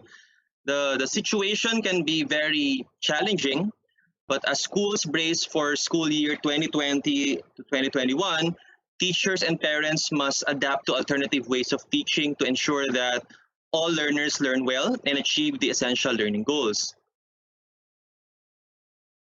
However, unlike previous years or even decades, teaching and learning this year will definitely happen remotely. So nasanay tayo na all this time nasa loob tayo ng isang classroom, physical classroom, pero ngayon hindi kasi mangyayaring teaching and learning mismo sa loob ng bahay. I cannot actually say if teaching and learning will happen in the comforts of our children's homes or families' homes kasi depende sa mga distractions na meron, baka mamaya discomforting actually yung situation. And it might not actually be an ideal situation for parents who might be taking the role of a teacher for the very first time. So, given this situation that teaching and learning will happen remotely almost everywhere in the whole Philippines, same with other countries around the world, this actually entails an opportunity to reimagine how we can determine whether our children are actually learning or not. Hindi kasi pwede na pag nagbigay tayo ng material sa kanila, we can already expect na they will learn something, or once they get all answers correctly, they have already understood what should they be able to learn. Maraming dimensions sa kailangan tingnan both yung teacher and yung parent kung talaga bang nakukuha nung student o nung learner yung dapat niyang matutunan. And so when we deal with, or when we involve ourselves with remote learning, definitely it should involve remote assessment. Now, this diagram just shows us the interaction between the learning competencies, the way these competencies are taught, and the types of assessment that we give to determine whether students are actually learning these important goals. If you look at the top portion, I placed there most of delivery, specifically face-to-face, distance learning, and homeschooling. Definitely, when we combine face-to-face and distance learning, we can already, those are actually aspects of blended learning already. But basically, this is an ideal setup for teaching and learning, regardless of whether there's a pandemic or regular teaching and learning going on inside the schools. But primarily for this coming school year, most of the families, if not all of the families, will be engaging in distance learning or even in homeschooling.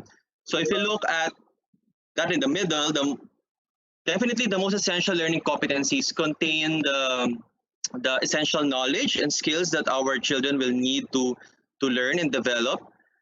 And developing these knowledge and skills would require a effectively designed teaching and learning activity or sequence of activities. So these activities can either be teacher-led, or in the case of homeschooling, parent-led. These activities could also be peer-mediated. So for example, sa loob ng bahay, merong, let's say, 5 children in the family, all are school age, pwede silang mag-mediate with each other, giving feedback to each other without the assistance of the parent or even the teacher. That's what we mean by peer-mediated, or even self-directed.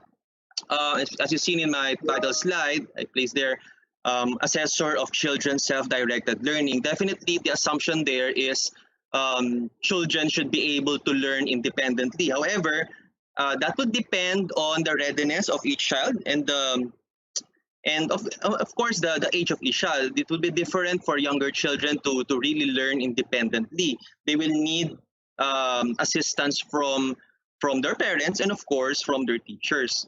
Then if you look at the right side, you have the assessment and feedback. So later on, I will be elaborating on this portion. This is the content of my talk actually. And then at the bottom, definitely we have your instructional resources that will assist the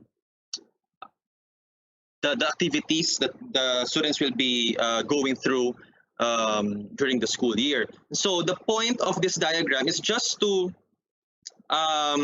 ensure that our learners must be able to focus on what is relevant.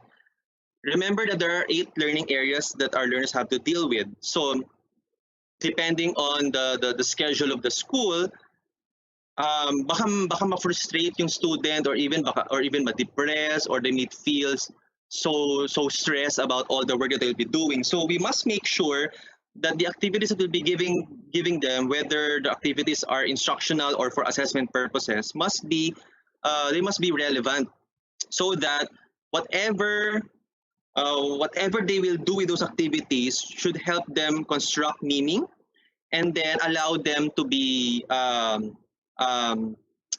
them or give them the best chance of success when they are actually assessed already.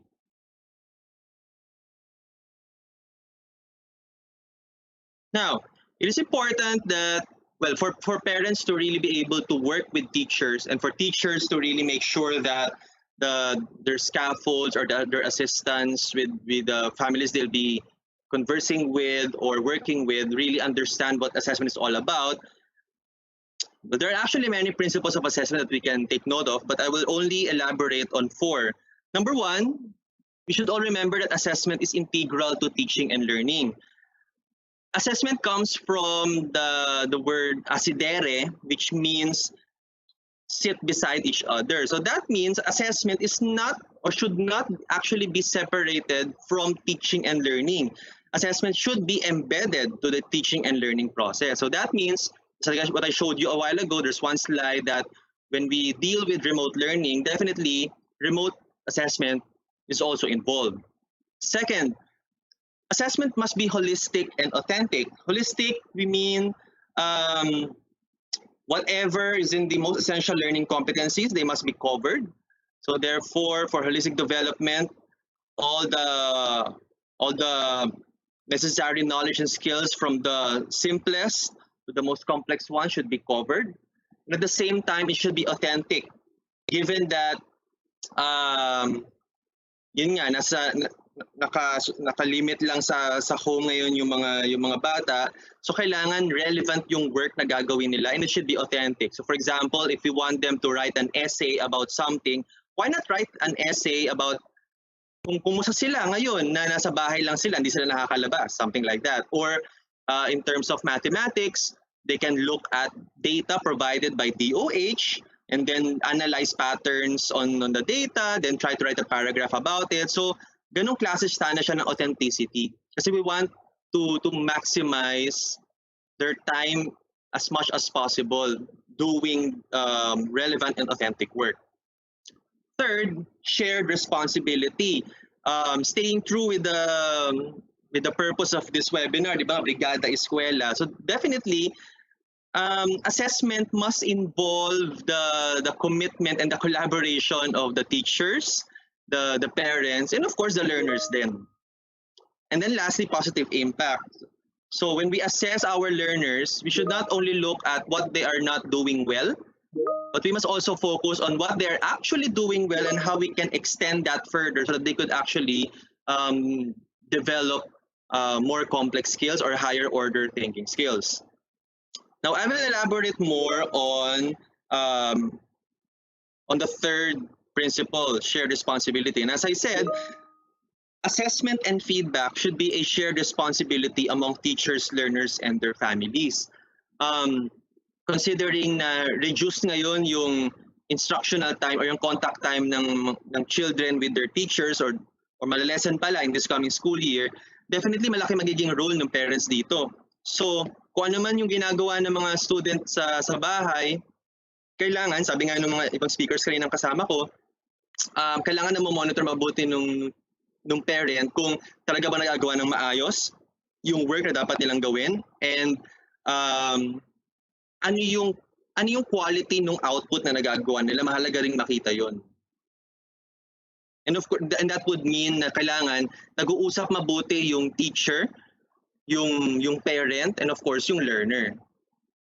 Kasi it's possible din na, just like what I said, sa mga first time na mga parents na will be dealing with this kind of situation for the very first time, baka ma-overwhelm sila na ito pala yung ginagawa sa classroom, ganito pala mag-assess. So kailangan merong proper assistance from the teacher, may proper coaching dapat na involved. And so to be able to assess well how learners are actually doing, it's important to understand clearly kung ano ba yung mga kailangan matutunan ng bata. And I'm talking about the most essential learning competencies.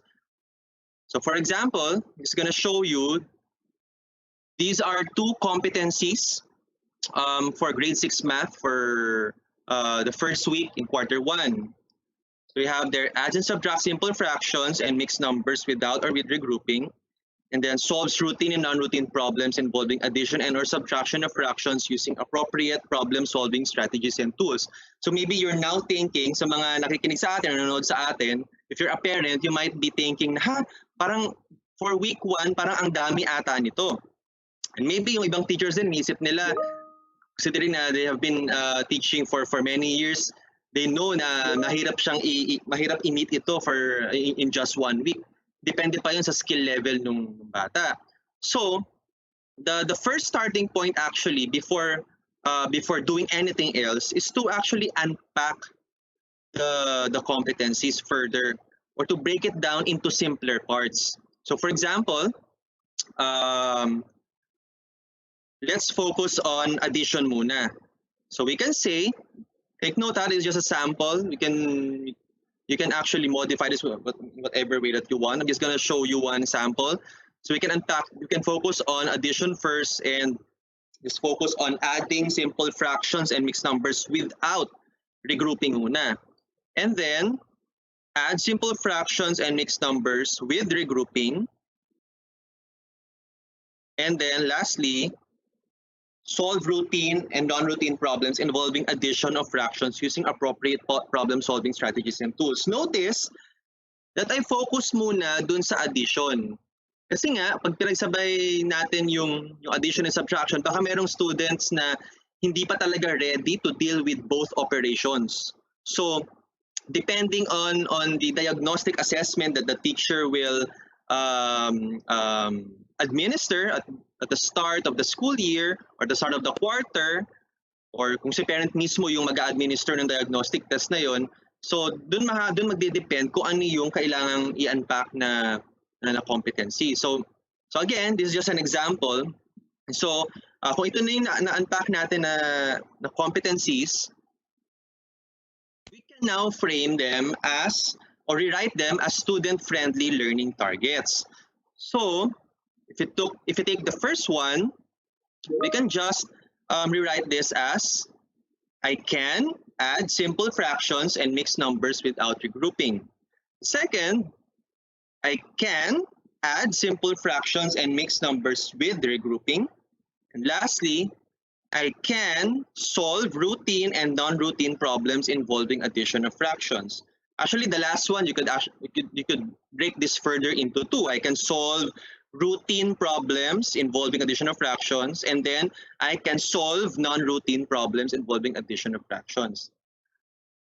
Why do we want these kinds of learning targets? Why do we want to rewrite this into student-friendly learning targets? Well, for learners, I would say that the answer is obvious.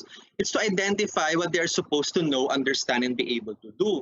Kasi minsan, we want our students to learn these things, but they don't actually know what they're actually learning.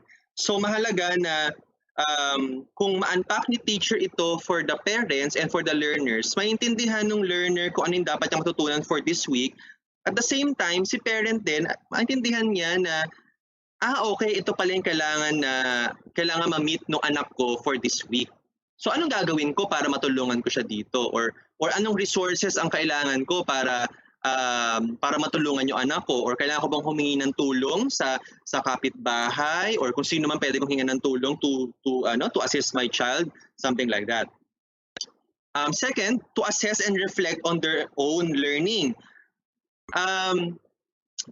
Again, if you're talking about self-directed learning, the main assumption here is that the student should be able to learn independently. And independent learning involves being able to reflect on their own learning also, so that they can actually monitor their progress.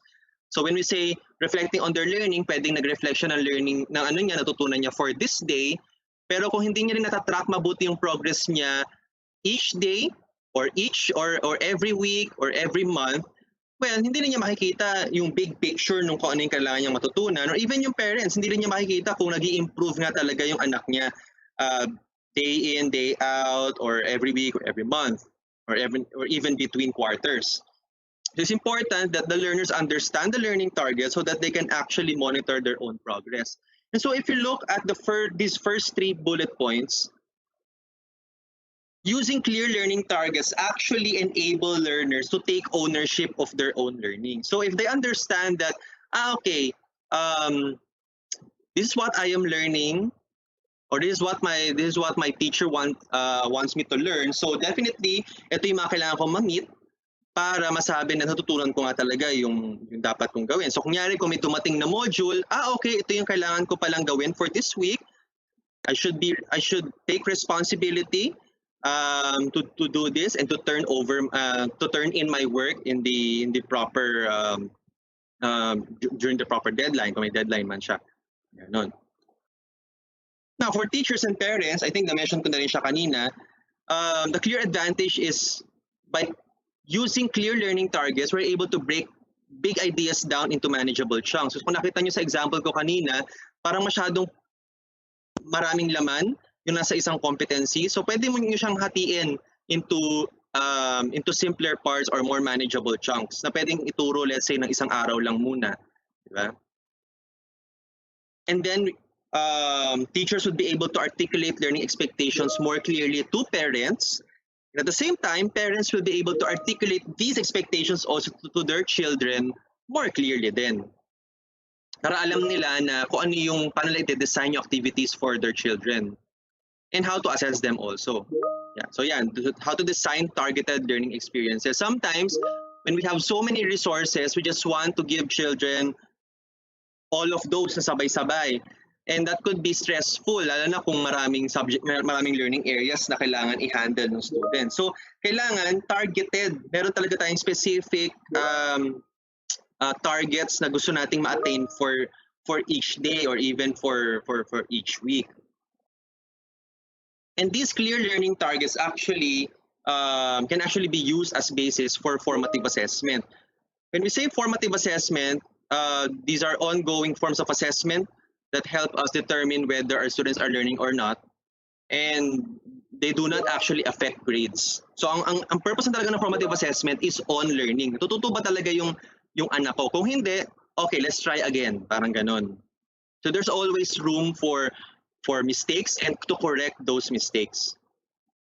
And then lastly, make better instructional decisions. So pag in-assess natin formatively yung bata, nalaman natin na okay, dito siya may problem sa part na to, we can now decide whether to give additional material to the child para mabalikan niya o mabalikan niya yung kung ano yung saan siya nagka-problem. Kung tama naman, we want to extend that further so that he or she can develop more skills. Yan. So by being more targeted in what we want them to do, they would be able to maximize the time that they have in constructing meaning about what they are learning. So how do I know if my child is learning? Or how do I know if my learners are actually learning? There are 2 big groups of assessment or big types of assessment that we consider. The first one, as I mentioned a while ago, formative assessment, which is an ongoing process of gathering information to inform instruction and improve learning outcomes. Again, take note of the word ongoing. So this does not happen like parang at the end of the day or at the end of the week or at the end of the month. Basically, yung simple lang na pagtatanong nyo na, kumusta ka anak? Nagawa mo na ba yung work mo? Yung simpleng check-in lang na yun, yung quick check-ins na yun, ina-assess nyo na agad or minomonitor nyo na agad yung students nila. Yung nga lang dito sa formative assessment, you want to get information kung talaga bang naiintindihan or talagang natututo yung bata. Yan. Kasi yung information na makukuha mo na yun yung magsasabi sa'yo na, okay, let's move to the next module. Or okay, let's stop for now, let's review a bit, and then let's go back to this page once again. So ganun siya. So namomodify mo siya in between. Hindi yung tapos na yung buong learning period, saka lang nag-a-adjust. Yun yung mahirap. So at least at the middle pa lang, or during the whole process of learning, you're able to adjust already kung ano yung you can adjust for the child for your child, and yung bata mismo nakakapag-adjust siya mismo nung strategy niya kung paano niya matutunan better yung material na meron siya, so that learning outcomes will improve. The other one is summative assessment.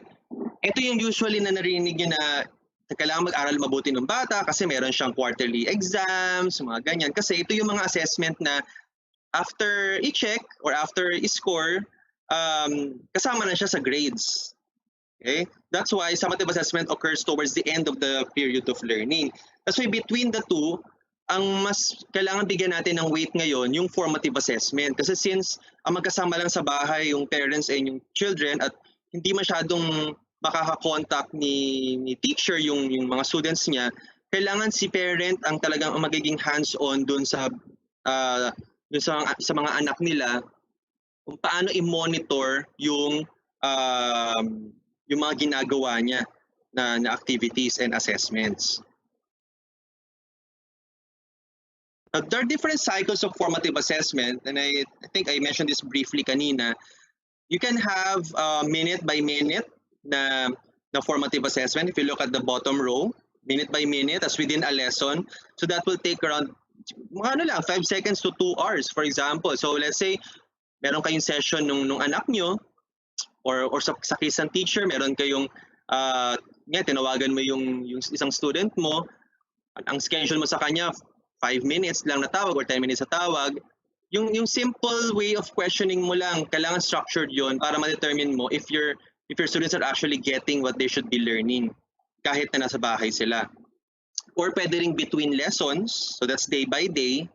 Or sometimes, pwede rin naman yung between instructional units. So pwedeng yung natutunan niya nung between this week and then yung natutunan niya the following week. Pwede mong tanungin anong relationship o anong connection nung natutunan niya last week doon sa natutunan niya this week, parang ganun. And then of course long cycle. So pwedeng between quarters, between semesters or years, pwedeng ganun siya. Kasi nga ang focus na naman ng formative assessment is on the learning process. It's not just to get grades. It's more about the learning process. That is why among these 4 cycles, ang pinaka-effective talaga dyan, based on research na din, yung short cycle and even medium cycle types.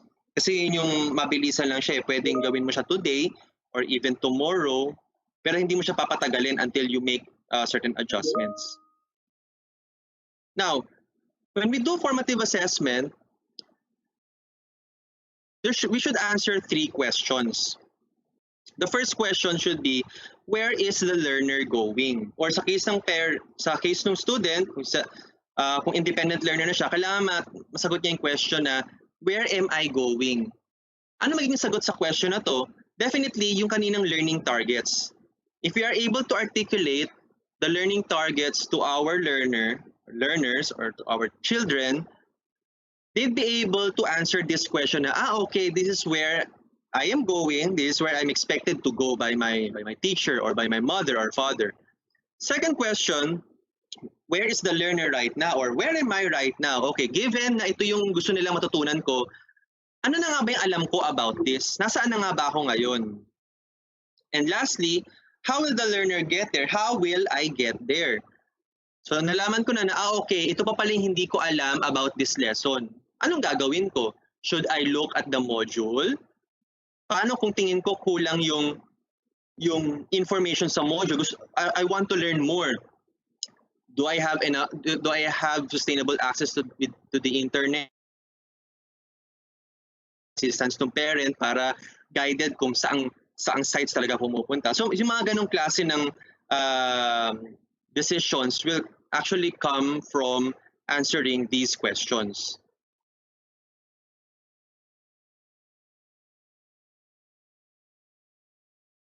Now, to answer where is the learner right now, here's a sample self-assessment.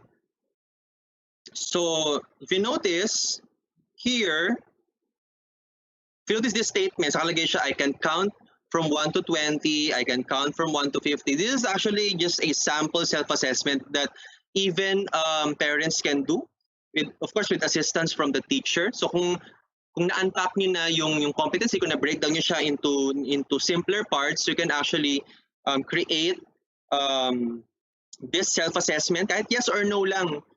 Notice that the statements are already in I can form. So I think I forgot to mention that a while ago that when you write learning targets, it must always be in I can form. I can do this. I can understand blah. I can explain this or that, blah, blah, blah. So this is one sample self-assessment that you can actually ask your learners to do.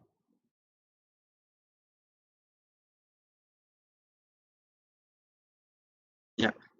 Now, baka kasi ang question, okay, sige, sumagot yung student ng yes or ng no. Paano ko talaga malalaman kung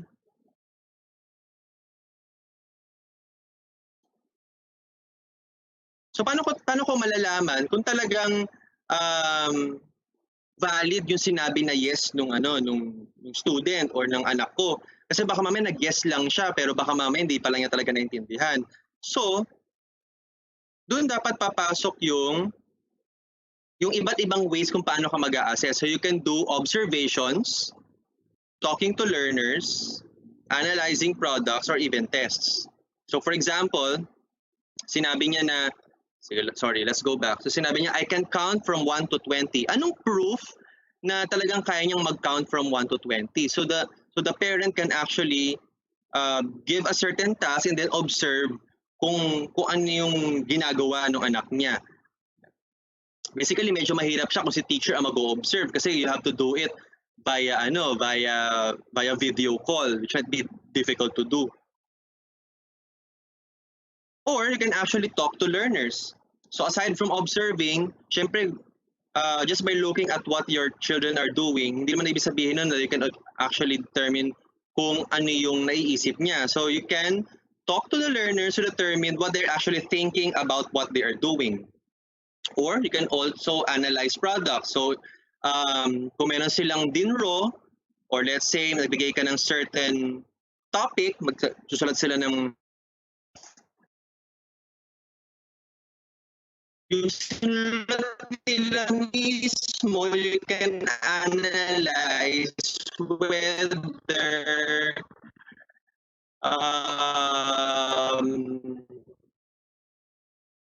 nandun talaga yung elements na matutunan ng student. And then lastly, of course, familiar naman tayo kung ano ibig sabihin ng test. Ito yung usually binibigay ng mga multiple choice items or mga true or false. So when we conduct assessments, either by observation or by talking to learners or analyzing products or administering tests, remember that every child is unique, every learner is unique, and so there's no one size that fits all.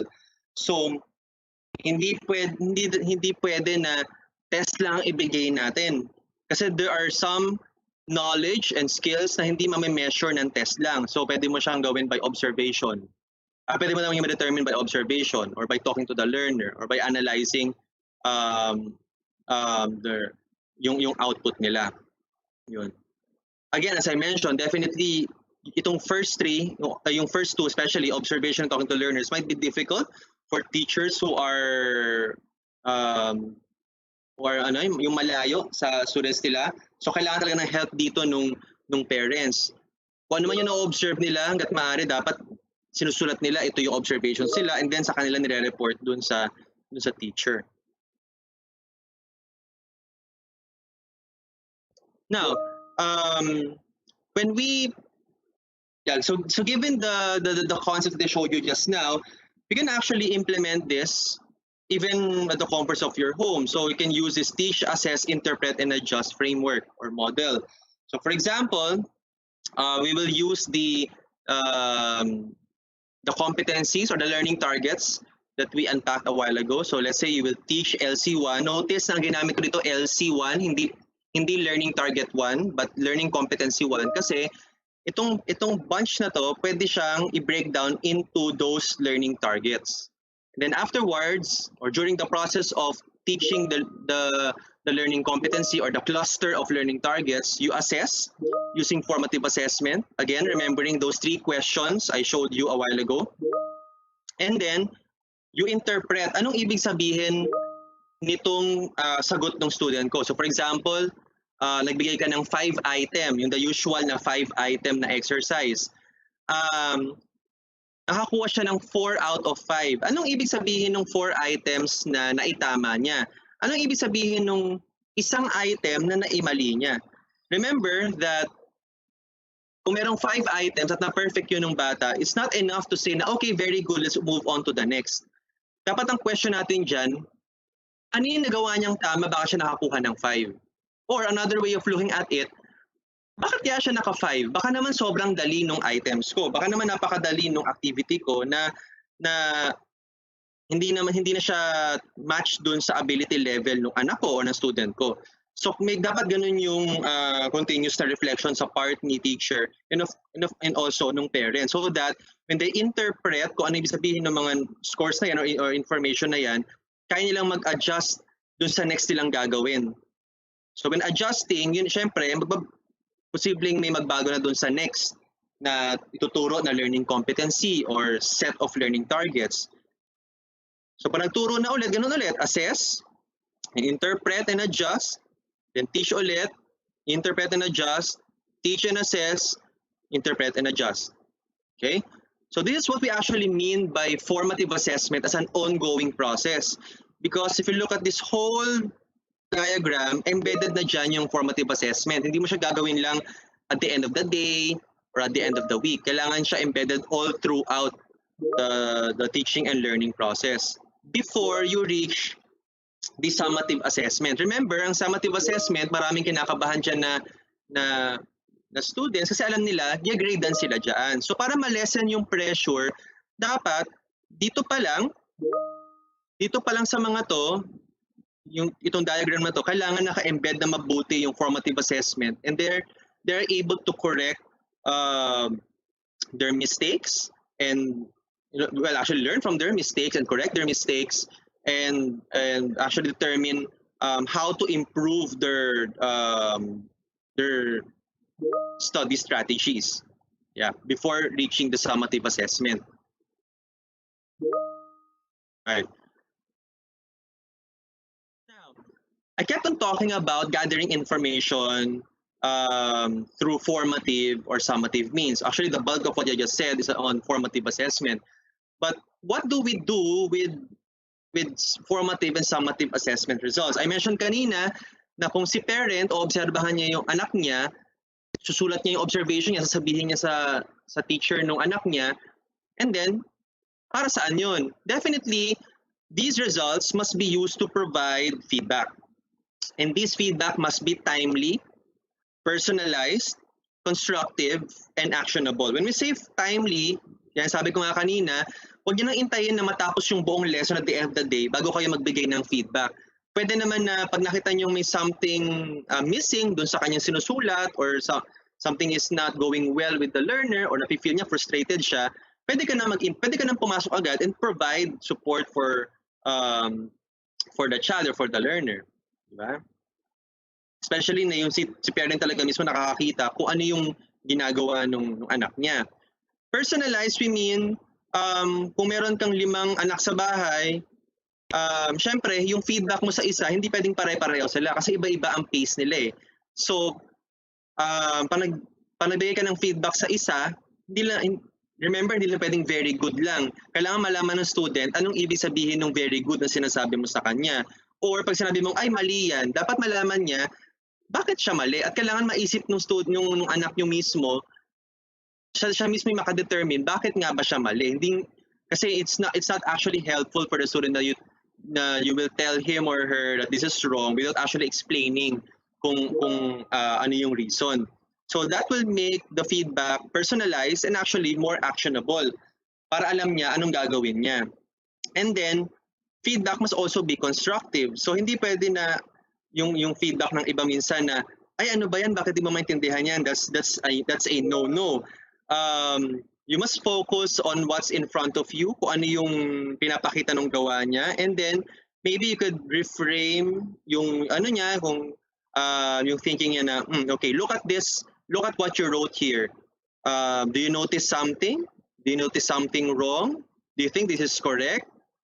So para to actually engage the student or your child or your children in reflective thinking. And so I'm presenting to you this 3-level model of feedback.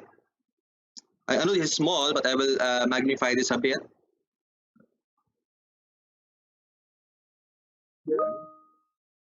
Okay, so actually you can provide feedback in 3 levels. One is the task level. So for example, may na-mention ako kayo na dito na eto, does his or her answer meet the criteria or the learning target? Itong isang question na, is his or her answer correct or incorrect? So if it's correct, hindi ka dapat mag-stop doon. You could ask, ano ba yung ginawa mong tama, bakit ka correct? Ngayon, kung mali naman, sige, tingnan mo nga, bakit ka ba mali? Or sige nga, baka maganda explain mo nga sa akin kung ano yung ginawa mo para malaman natin kung saan natin kung ano yung pwede nating itama doon sa ginawa mo. Parang ganun siya. So, of course, due to lack of time, I will not be able to go through each question. But when we provide feedback, we must be very careful with how we ask questions. And so determine really kung ano yung mabibigay natin na feedback to our students. So the feedback can be at the task level, yung mismong ginawa niyang task. Pwede yung process mismo, what's wrong and why, can you explain this answer? And can also provide feedback at the self-regulation level. Pwede mo sabihin na, sige, given itong mga gagawin mo for this week, how will you monitor your work? So, bigyan niyo sa kanila yung ownership, yung learning nila. What can you actually do para malaman mo if you're actually learning? So, you're giving the students the control sa kung anong ginagawa nila. Yeah. Right. So, that's a 3-level model of feedback. Now, just to sum it up, I hope I have at least two more minutes. Key actions for teachers and parents. Number 1 is to understand the learning targets and the purpose of each assessment.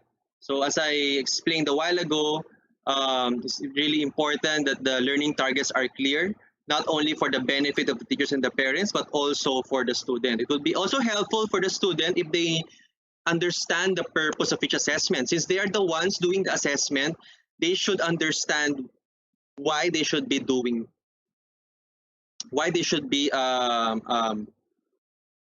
answering or doing that assessment. Second, use informal observations, discussions, checklists, photos or videos, and other methods to identify the child's strengths, interests, and needs, and the ways in which he or she participates in everyday activities. So, again, just to reiterate, hindi masyado makakasama ni teacher yung kanyang mga students. So, since yung parents na nasa bahay, siya yung dapat magbigay ng evidence kung ano yung mga ginagawa ng students. So, pwedeng, kung may papadrawing, pwedeng picturean ni parent yung dinro, then isend sa teacher kung may ganong enough na means para gawin yon, para kung gustong makatipid or what, kung mahirap na i-submit siya in print whatsoever. So actually itong mga ganitong bagay, depende na to sa planning ngayon nung school or mismo nung teacher. Third, provide feedback whenever necessary. I think I already stated this enough in the previous slides that it should be done all throughout the teaching and learning process so that the student can actually adjust right away what he or she needs to do. Then fourth, share insights regarding the results of the assessment, including the child's strengths, interests, and challenges in daily activities. So we should not just focus on ano yung ano yung score ng bata. Kasi ang scores minsan limited lang yung kaya niyang ibigay eh. Kailangan tingnan din natin ano yung mga strengths ng bata dito sa kanyang mga sinagutan. Malalaman ko ba kung anong strengths niya, ano yung mga weaknesses niya. Kailangan masabi ng parents sa teacher na ito yung mga parts na nahirapan yung anak ko. Paano ko siya pwedeng tulungan dito? So yun, mga challenges. Kasi baka mamaya hindi nagsasalita yung mga anak natin, pero yun pala, they might already be feeling frustrated sa ginagawa nila. They might be encountering certain challenges that we don't know about. So kailangan tutukan natin yung mga anak natin, and then we share those insights with the teacher. And then the teacher din naman must be able to provide some tips dun sa parents kung paano niya i-guide or to put back on track yung kanilang anak. And then lastly, engage in a discussion of priorities and the focus for next steps.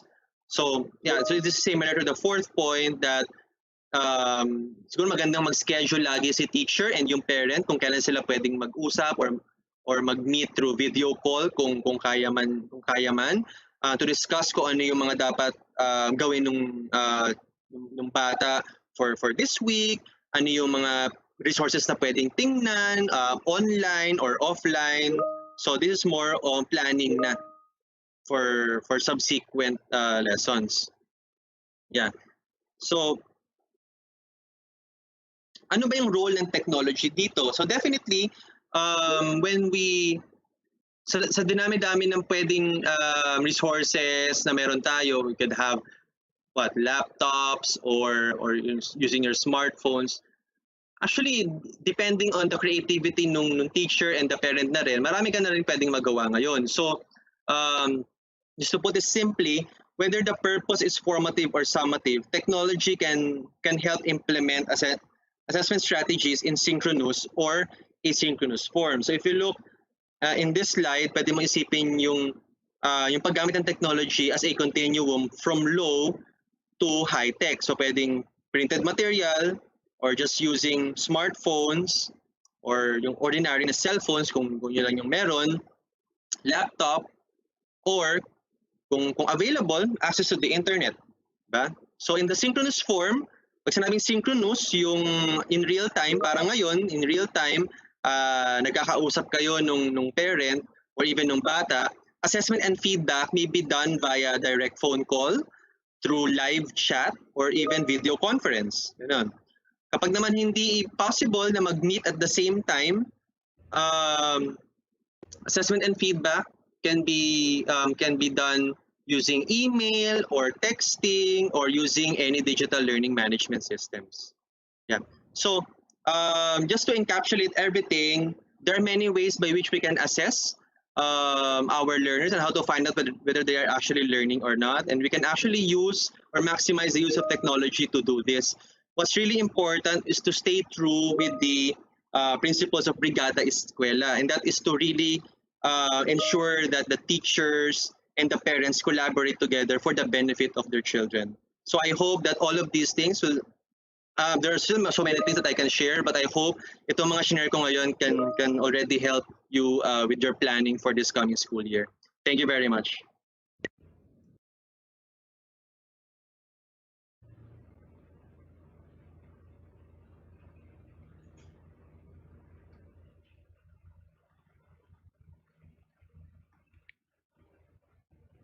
Hello po.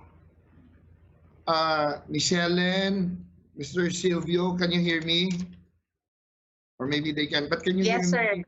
Yeah, Yes, yeah, sir. it's okay. I'll do this right now, as they hear me, I hope. I just would like to intervene very quickly. So sa mga magulang po, ayaw po natin, lalong-lalo na yung iba, di ba, Sir Joseph or Rando? Joseph, right? Joseph?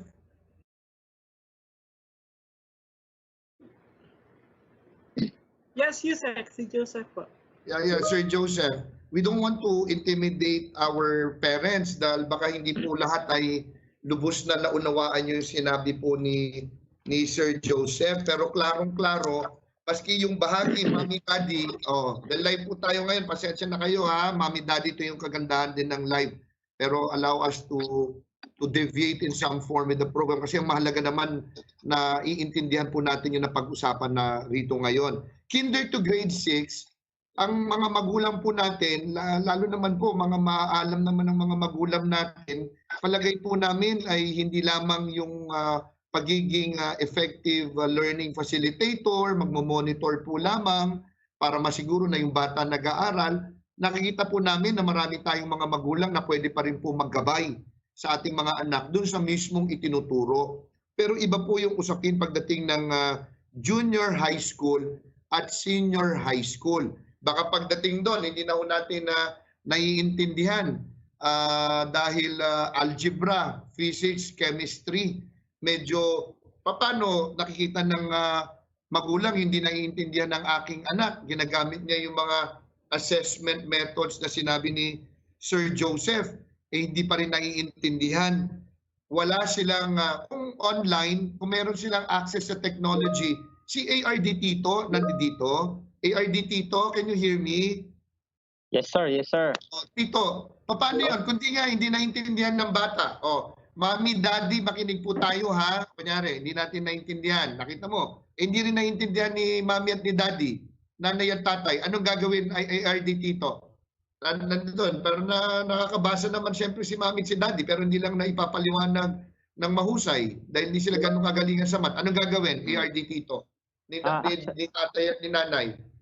Actually, sa ating context, Yusek, tungkol doon sa distance learning, ang ating parents or si kuya o si ate ay kinokonsidera nating support part ng ating support system sa bata. Sa panahon na sitwasyon na ganyan na si daddy, si mami, si tatay, si nanay, hindi nila masyado maipaliwanag sa anak, no? Ang laman ng isang curriculum, pwede ito niya gawing i-contextualize or kung i-connect yung buod ng isang lesson doon sa actual na nangyayari sa bahay, sa community, or sa environment ng isang bata. Ang galing Tito. Ang galing Tito. Tito, pero paano Tito? Kunwari, algebraic expression. Kunyari ganon. Word problem. Simple lang. So, paano nila makokontakt si algebra teacher kung may access sa ano? Di ba meron tayong ganitong pamamaraan? Go ahead, Tito. Yes, sir. Actually, isang paraan natin na pwedeng gawin ni mama o ni tatay, i-text si teacher. I-text si Tito, teacher. sabi mo text message, di ba? Okay. Yes. So, Mami, Daddy, narinig po ninyo. Pag hindi po alam, hindi natin naiintindihan, despite what we have just shared with you, pwedeng i-text si teacher. Ano pa, Tito? Pwedeng kung mayroon silang kung may kakayanan sa internet na hindi naman masyado mabilis, pwede din naman pwede i-email or kung may internet, pwede naman sila mag-messenger. Okay. Para at least makita mismo ni learner yung kanyang teacher paano bibigyan ng instruction si learner ng kanyang guro. Pero si Mami at si Daddy, kailangan meron silang tamang kamalayan na may ganong opsyon pag hindi po nila naiintindihan. So, yung mga numero ng ating mga guro, Tito, hindi po ba nakalagay dapat yan sa mga materyales, di ba? At yung email address, di ba? Tama po yan. At sinasabi na natin kay nanay at kay tatay, kailangan hawak niyo yan. Sir, ma'am, tatawag na si Mami at si Daddy, hindi pa rin maintindihan eh. Inaalam ko, hindi niya naintindihan eh. Itong lesson. Paano ngayon siya tuturuan ni Sir at ni Ma'am Tito? Paano? So, ang gagawin ngayon ni tatay o ni nanay, tatawag siya sa guro ng kaniyang anak at doon itatanong niya or ipapaliwanag niya yung mga bagay-bagay na hindi nila masyadong maintindihan para kung maipaliwanag na ni teacher sa kanya, sa nanay o kay tatay, pwede na ngayon si tatay o si nanay ang mismong personal na tutulong or mag-a-assist doon sa kanilang anak para mas may strengthen yung learning. Ang galing, Tito. O kaya, yung si teacher, kakausapin na mismo si kuya at si ate, yung estudyante. Tama ba? Pwede rin yun, di ba? Yes, Ito, yes. Okay. Makikita naman po kasi namin yan, nanay, tatay. Kasi nga may activity sheets na ibibigay po sa inyo para kumpletuhin ng mga bata. Pagkakolekta nyo, ibabalik nyo rin sa amin yan. Makikita yan ni ma'am at ni sir din. At yung assessment na tinuro ni Sir Joseph kanina, na ang ganda. Bigyan mo ako ng kopya ng Sir Joseph, ha? Pwedeng gamitin ng mga teachers at ng mga magulang natin. RD, Tito, paano kung walang pang-text, walang email? Kanina nag-usap kami ni RD Sal. Sabi daw ni RD Sal, alam mo na daw yun, yung purok system. Yung gagamitin natin o baka at one point talagang kakailangan kasi nakikita naman natin hindi na tituto yung bata. Pupunta ba si teacher doon sa bahay ni kuya at ni ate observing all the safe social distancing and the protective equipment gagawin natin, o kung walang sapat na teacher, may community learning facilitator ba tayo? Walang teknolohiya, Tito, walang pang-text. Ano mangyayari, Tito? Sa panahon or sa mga sitwasyon na ganyan, ang gagawin natin ay may nilatag tayo na purok system na kung saan si teacher ay kailangan niya malaman ilan sa mga estudyante niya within that purok or within that area ang may challenge sa specific na lesson. Tapos hindi kailangan ni teacher pumunta sa bahay-bahay, no? Kung mayroon si barangay maipapagamit na espasyo na enough compliant tayo sa social distancing, pwede naman si teacher at si learner or si parent, no, si learner upuan yung mga challenges nila sa kanilang klase, pero hindi pwedeng hindi mag-observe sa social distancing at other health protocol para mas ma-strengthen or para mas maipaliwanag ni teacher or mas matulungan yung mga bata.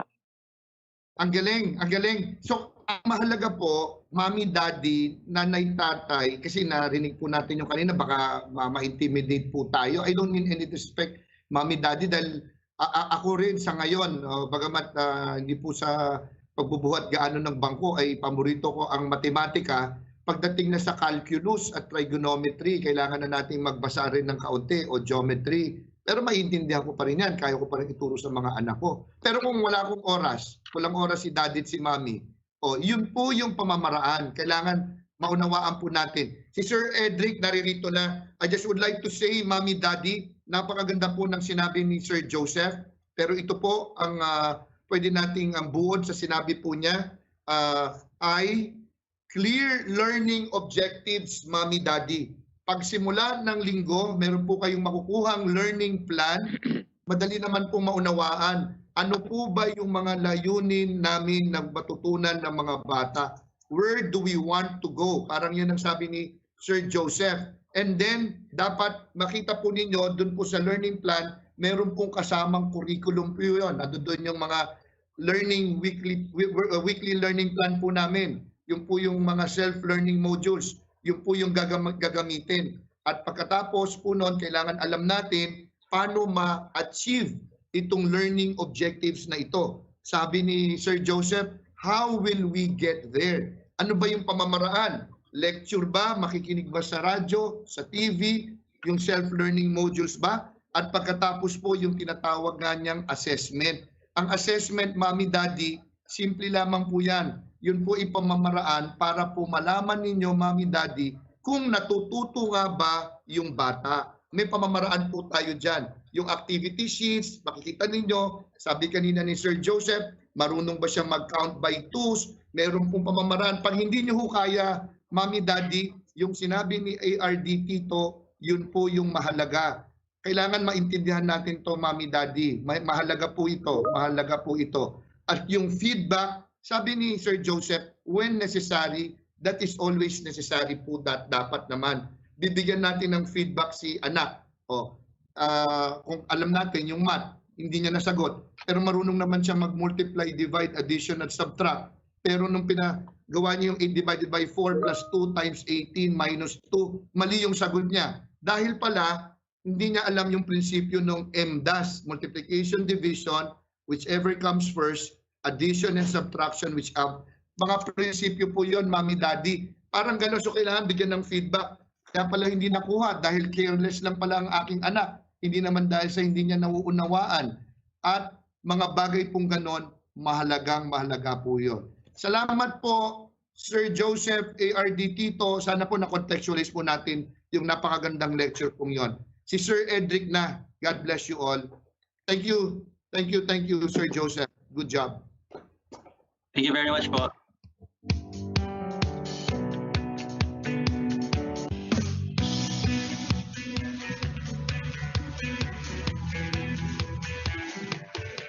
Maraming salamat po, Mr. Joseph Randolph Palata, Yusef Umali, and of course, our ARD Cristito AECO. This is but just a demonstration of how they share responsibility in assessing our child. And we would like also to remind at this juncture, yung mga naging winner po natin sa raffle draw, they can actually claim it, and our program management team shall coordinate with them. Okay, so the what's and the how's in the assessment of learners will bring us into another question as to how should we drive for love of self-directed learning. And to discuss further, help us welcome back Mr. Edric Mendoza.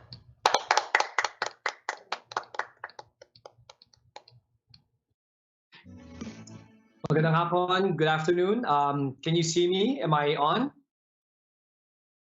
Yes, sir. Fantastic. So again, now it's good afternoon to everybody. I would like to continue where I started. And I love how Mr. Palatao talked about in assessing, you really want to help the child have ownership. So let me open up my slides as I, nabanggit na po ito even by our attorney earlier, no? Who talked about making sure that there's a good space for learning. Ito po, we need to make sure that we match the workspace to the worker. Kung ano po ang angkop sa kanya. You know, as we know, there are 3 different general learning styles. You have visual, auditory, and kinesthetic. Yung visual po gusto manakita, mga pictures, ganyan.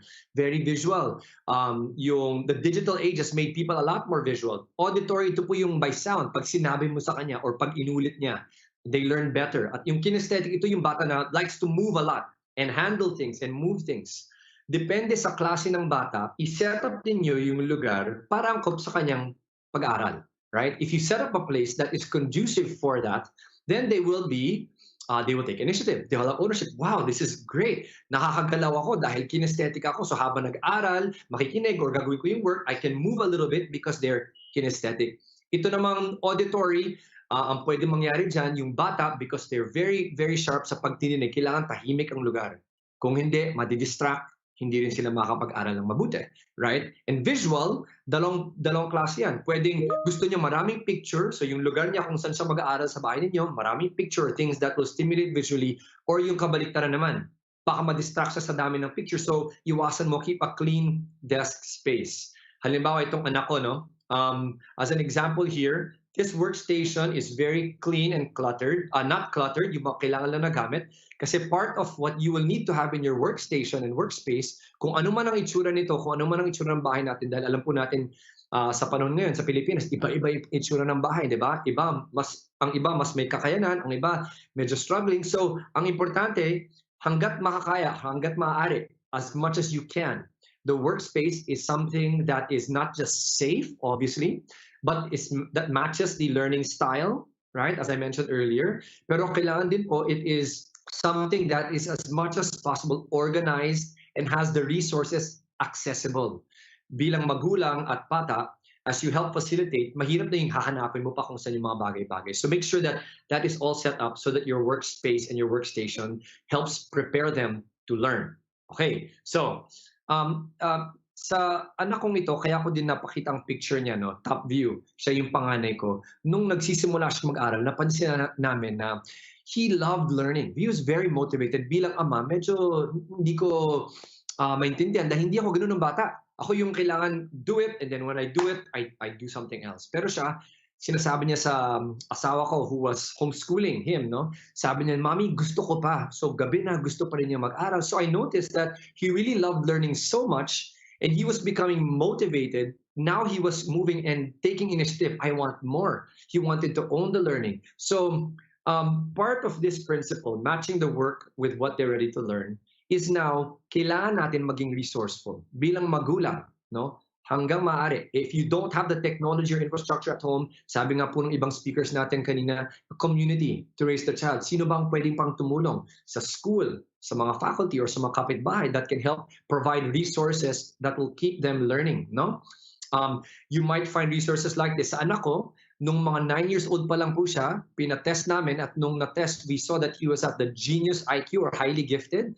At nung nakita po namin yun, yung misis ko sabi niya, nako, I cannot teach him things that are appropriate for his level. Hindi ko na kayang ibigay. And we could not find the right team to do that. So we went online and we found free resources like this. This is an award-winning program, free po siya for math, no?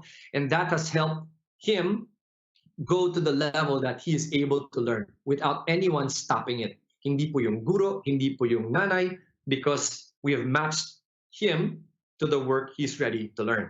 Yan po.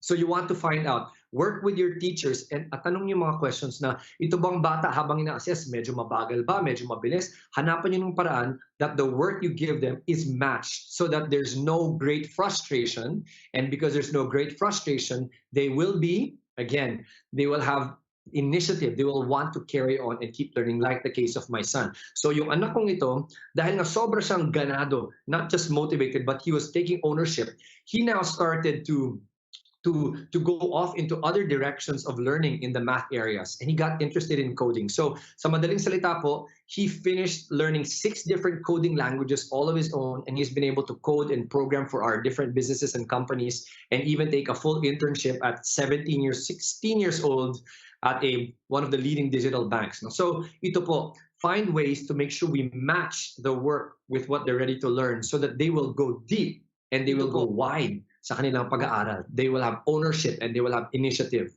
to carry on and really become a self-directed learner. Yan po. Next, number 3. Number 3, ito po, no? If you look at the business worlds, some of my favorite speakers are people like Daniel Pink. Ang sinasabi po nila sa mga tulad natin, mga adults, no? If we want to motivate and if we want team members or individuals to go very far, there's 3 ingredients to doing that. We need to give them autonomy, we need to give them mastery, and we need to give them purpose. Autonomy, mastery, and purpose. Dati akala natin, bigyan mo maraming pera, gaganahan yan magtrabaho. But that's not the case anymore. People are experiential, as I said. It's a very different world today, lalo na yung mga millennials. No? So autonomy, mastery, and purpose. Mastery is help them become good at what they're doing. Purpose is bigyan mo ng bakit. Ano ba yung dahilan kung ba't nila ginagawa yun? At nabanggit na yun ng mga speakers natin kanina. So yung huli, this one, autonomy is very important. If we want them to have ownership, to take initiative and become self-directed learners, napaka-importante po na tanong natin sa sarili natin, ano ba ang pwede nilang gawin sa kanilang pag-aaral, sa kanilang learning, and you can talk to your teachers about this, where they can choose. Halimbawa, sa isang schedule nila, yan. So, ilalatag din yung schedules. Nabanggit na kanina ni Yusek Umali, kasama ng ating mga RDs at ang speaker na si Mr. Palatao, no, na you want to clarify the learning goals. As you do that, ang pwede niyong gawin is ask yourself, alin ba dito ang pwedeng ang bata ang magdidesisyon? Halimbawa, Mami, gusto ko itong math muna.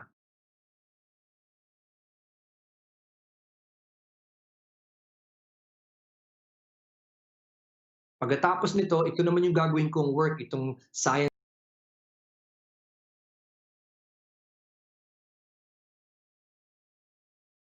Directed learner. They are co-creators, if you will, sa tech space, no? Co-creators of the learning. Hindi po yung sinusubo lang sa kanila. They're actually involved in saying, I'm making choices about the learning, and therefore, I will carry on. There's ownership. Yan po. Last, the 4th principle I want to give you. is this. If we are to help encourage self-directed learning, that they will have initiative and ownership, ang importante po is we give them opportunities to pursue their interests. Sinabi ko po kanina, no, that because of the fusion of the home and school, in the home, some children are getting discouraged and demotivated in general. Kasi nga parang, wow, dati pupunta ako sa school, tapos pag uwi ko sa bahay, it's play, it's family time. So, on top of ensuring they still have time to play and enjoy at home, we also want to help encourage and find ways. Paano ba natin pwede gawa ng paraan that they also pursue what they're interested in? At ang pwede natin gawin dito, halimbawa dito sa picture na ito, may kilala akong nanay na yung bata mahilig sa dinosaur. Ito naging hilig niya, di ba? Interest niya. So to help them become self-directed, to help them have ownership, ang ginawa ng nanay, kung ano ang natututunan ng bata sa science, sa math, sa language, sa Filipino, yung school na to, Christian, so pati Bible, ang ginawa niya, sige anak, halika, you can play with the dinosaur, and as you learn about the dinosaur, ipasok natin ngayon ang mga learnings mo sa science, sa math, at alam mo yung bata, wow, his eyes came alive and he really loved the learning and he took ownership. He kept saying, I want more, what's next, what can I learn dito sa mga subjects na ito. So I would encourage you, mga magulang, you want to create opportunities to pursue anong hilig nila at pwede mo ngayon ipasok doon sa kailangan nilang i-cover na academic subjects. Yan. That's how you want to do it so that they can become self-directed. Right? They will want to keep going. So, ang encouragement ko, work with your teachers, again, sa school, at hanapan nyo ng paraan. Even as you set up the goals for the week, na binanggit kanina, no? Iisipin ninyo, what things can they own? They can now decide, ito yung gusto kong gawin, nanay, tatay, and also, what are their interests na pwede mo ngayon ipasok so that they will fuse what they enjoy with what they are supposed to cover. Yan. Opportunities to pursue interest. Ito naman pong example, may isa akong batang nakilala, naging interesado sa slime. So, kahit, simpleng bagay lang, slime lang yan. So, hahaluin mo. So, yung sa simula, yung mga magulang, parang ano tong slime na to? Di ba? Parang wala namang silbi to eh. But because they wanted to help the child become self-directed, take initiative, have carry on, ang ginawa nila ngayon, sabi na, sige, kung gusto mo ng slime, ang gawin mo, pwede naman tayo mag-online, di ba? Gawa ka ng slime at sa mga ginagawa mong slime, pwede ka ngayon mag-buy and sell or magbenta ng mga ginagawa mong produkto. So as the child was learning slime, they also use a little bit of the academic subjects like science, kung paano ba pwedeng ipasok yun sa learning. At dahil hilig na hilig ng bata yung slime, naging hilig niya ang science subject. At hindi lang science, pati math, kasi kailangan niya matuto mag-add, mag-measure, ganyan. At nung pinasok niya yun, naging side blessing pa noon or naging side advantage noon, itong opportunity na to, naging small business ng bata. So, hindi lang siya natuto ng mga academic subjects, pero dahil sa opportunity na ito na ginawa ng magulang para sa bata, nakapag-set up siya ng online account sa Shopee, mahirap yun, di ba? Tapos sinubaybay ng parents, nakapagbenta siya ng mga slime products at naging small business ng bata. So ito po, simple examples for you that will help you, hopefully, in asking, paano ba? What can I do to make them self-directed? And as I said earlier, you want to help them have initiative, you want them to have ownership, at paano po ito? Here's that final point, no? Great opportunities to pursue their interests. So ang challenge po sa ating bilang mga magulang is to ask, alam ko ba yung hilig ng bata? Alam ko ba yung mga kiliti niya? Ano yung mga nagugustuhan niya? Kasi as a good parent, or baka ang iba po sa inyo, may nakita po akong questions kanina sa mga viewers natin, no? Hindi naman kayo magulang, baka kayo po ay isang guardian or someone working with the family. So kung sino man po is the one overseeing the child, please go into their world and look at what they're interested in. Kasi po pag nakita niyo yan, you can now help that become the opportunity to pursue the learning and become self-directed. Yeah. So, final po, isa pang bonus. This is from one of our leaders dito po sa Happy, sa association po namin. Ang paalala po niya, as a bonus, if we want to encourage self-directed learning, encourage questions and competence. Ano pong ibig sabihin nun? Karamihan sa mga magulang, dahil po we mean well, ang karamihan na sa ginagawa natin is pagka halimbawa nag-class ang teacher sa bata, pag nakita natin nahihirapan na yung bata, tayo na magsasagot. O sige anak, ito ang gawin mo, 1 + 1 = 2. Yan, parang hindi ka na mahirapan. So, or baka ang ginagawa natin is dahil sobra tayong busy, ayaw natin silang ayaw natin silang mag-struggle to get the answer, tayo na mismo ang magbibigay. Akin na ako nang gagawa niyan para makaano ka na. Marami pa akong gagawin ibang bagay eh. Or baka bumagsak ka pa dyan, ako na lang gagawa. Let's be careful because we need to remember that encouraging questions helps the child develop critical thinking. Pagdating po sa education lang po natin, di ba? If you've heard of Bloom's taxonomy, the simplest form of thinking and learning is memorization. Yung sinabi ko pong rote memory. Hindi ko alam kung bakit gagawin ko lang ito. The highest form of thinking and assessment is now being able to create. So you help the child move from just ito yung kailangan kong matutunan to asking questions and encourage them to come to the answer so that the thinking becomes stretched. And as they do that, as I was saying earlier, if the thinking is stretched and they're able to do this, we will develop self-directed learners. They're learners who have depth. Hindi po yung mabababaw lang ang natutunan nila. They're not just memorizing, but they actually have depth. And that is something we want to encourage lahat ng mga magulang natin sa Pilipinas ngayon. Ano? So encourage questions. At sa mga magulang, let's be honest, baka sa iba sa atin sobrang busy, ayaw natin sagutin ang mga tanong nila. If we stop answering these questions, ang iisipin ng bata is, hindi na lang ako magtatanong. Gagawin ko na lang ang sinasabi sa akin.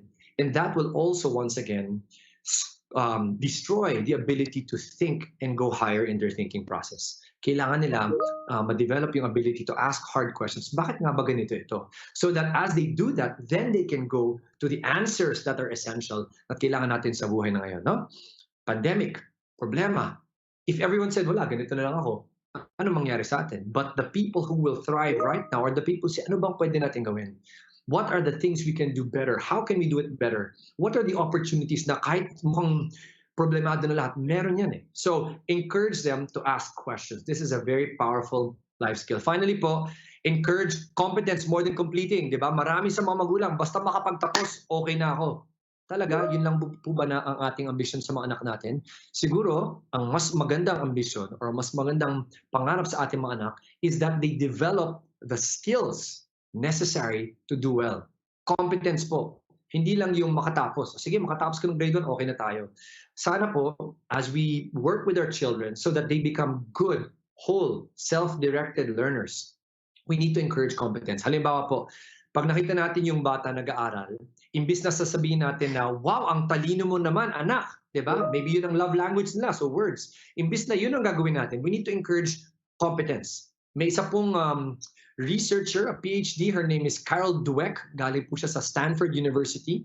At ang sabi po niya, her term is, we want to encourage a growth mindset, not a fixed mindset. Pag sinabi mo pong matalino ang bata, ang isipin ng bata, oh, matalino ako. So, kung may mga opportunity or may mga bagay na gagawin siya, na baka ang isipin ng magulang or ng mga kamag-anak or ng teacher o ng kaklase na hindi na matalino, hindi na niya gagawin. So, instead of having that fixed mindset, we encourage competence. Alam mo, anak, ang sipag-sipag mo mag-aral. Yan. You highlight the competence, the character behind what they are doing so that they can now apply that in any situation. Pwede lang gawin yan sa kahit anong bagay.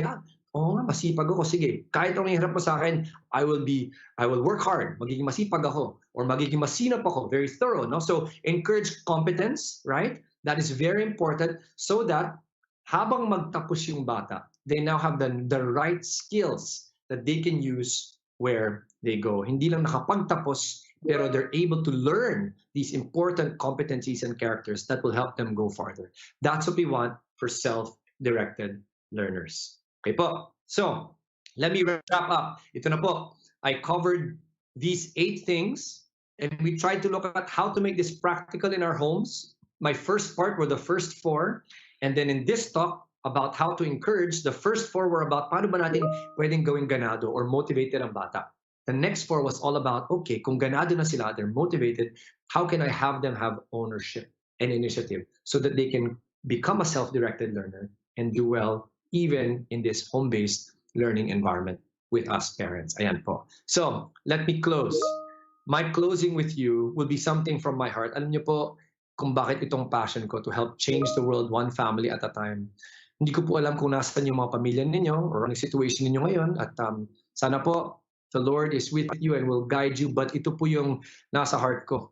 I realized that no other success in life can compensate for failure in the home. Kaya po napaka-importante, because of this pandemic, we have a great opportunity to influence our children in the home, whether they are our actual children or we are guardians or relatives to the children. So let's remember that. Sa Filipino po, ito na yung best effort ko in translating this. Walang ibang tagumpay ang maaring magbayad sa kabiguan sa bahay. So, ang prayer ko po para sa ating lahat is that we will be the parents or the guardians that the children deserve as we walk alongside them and help them become self-directed learners, but more than that, citizens, good Filipinos who will change the world. So salamat po sa pagkakataong ito. Thank you again for the time. I will now turn you back to our host. God bless po to all of you. Edric, Ma'am Helen, Sir Silvio, 1 minute lang kay Sir Edric. Sir Edric, napakaganda ng huling mensaheng binahagi mo, Sir Edric, ha?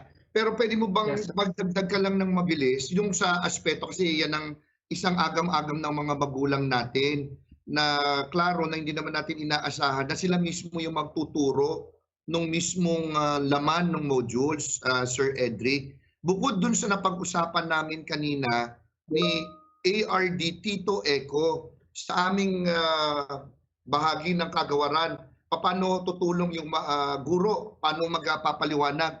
Yung mga magulang po natin, PTA organizations, nandito po ngayon. Ano po yung ginagawa ninyo sa experience nyo na yung binabahagi mo dati, Sir Edric, kayong mga magulang na may expert sa matematika, willing magturo sa kapwa magulang o sa anak ng kanyang kapwa magulang, sa kanilang anak. Pwede mo bang ibahagi ng mabilis yun para magkaroon sila ng idea na ang mga PTAs po natin pwede pong mag-organisa ng ganung mga aktibidad? Please, Sir Edric, can you very quickly share your experience on that before you leave? Yes, so we call that team teaching. Di po ba? At sabi po natin kanina, it takes a village to raise a child. Sa mga PTA associations o yung mga groups ng mga parents, dito sa mga viewers natin ngayon, you have a powerful opportunity to work with each other. Di po ba? Not just with the teachers, but with each other. Kung meron po, sabi nga po ni Yusek, halimbawa, may isang nanay na magaling sa math. Ang pwedeng gawin, si nanay na mahusay sa math, ang pwedeng ngayon tumulong sa mga bata na medyo nagsa-struggle. Okay, so nandiyan ang teacher tumutulong, pero para may makatulong din na iba, you can now ask that mother to help teach and work with your child.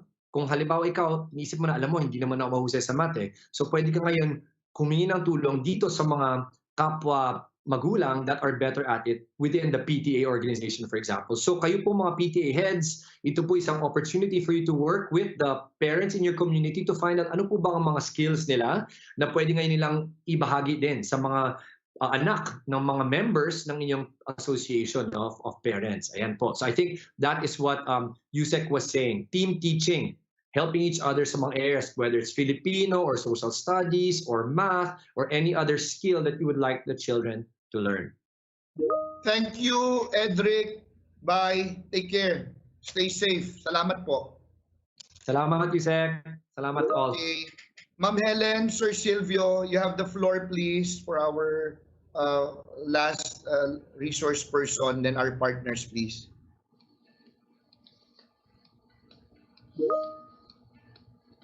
That was definitely a deep dive on our crucial role as drivers for the love of self-directed learning.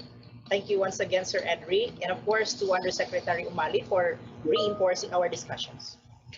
Establishing and maintaining a community for learning is a challenging task, not only for an educator, but for everyone involved in such circle.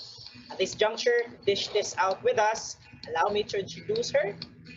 She has served as a resource speaker, facilitator, test developer, and curriculum quality specialist, and a subject matter expert in various events at different levels of governance. To cite some of our recent engagements, we have here the instructional videos for parents and teachers that's under the Office of the Vice President.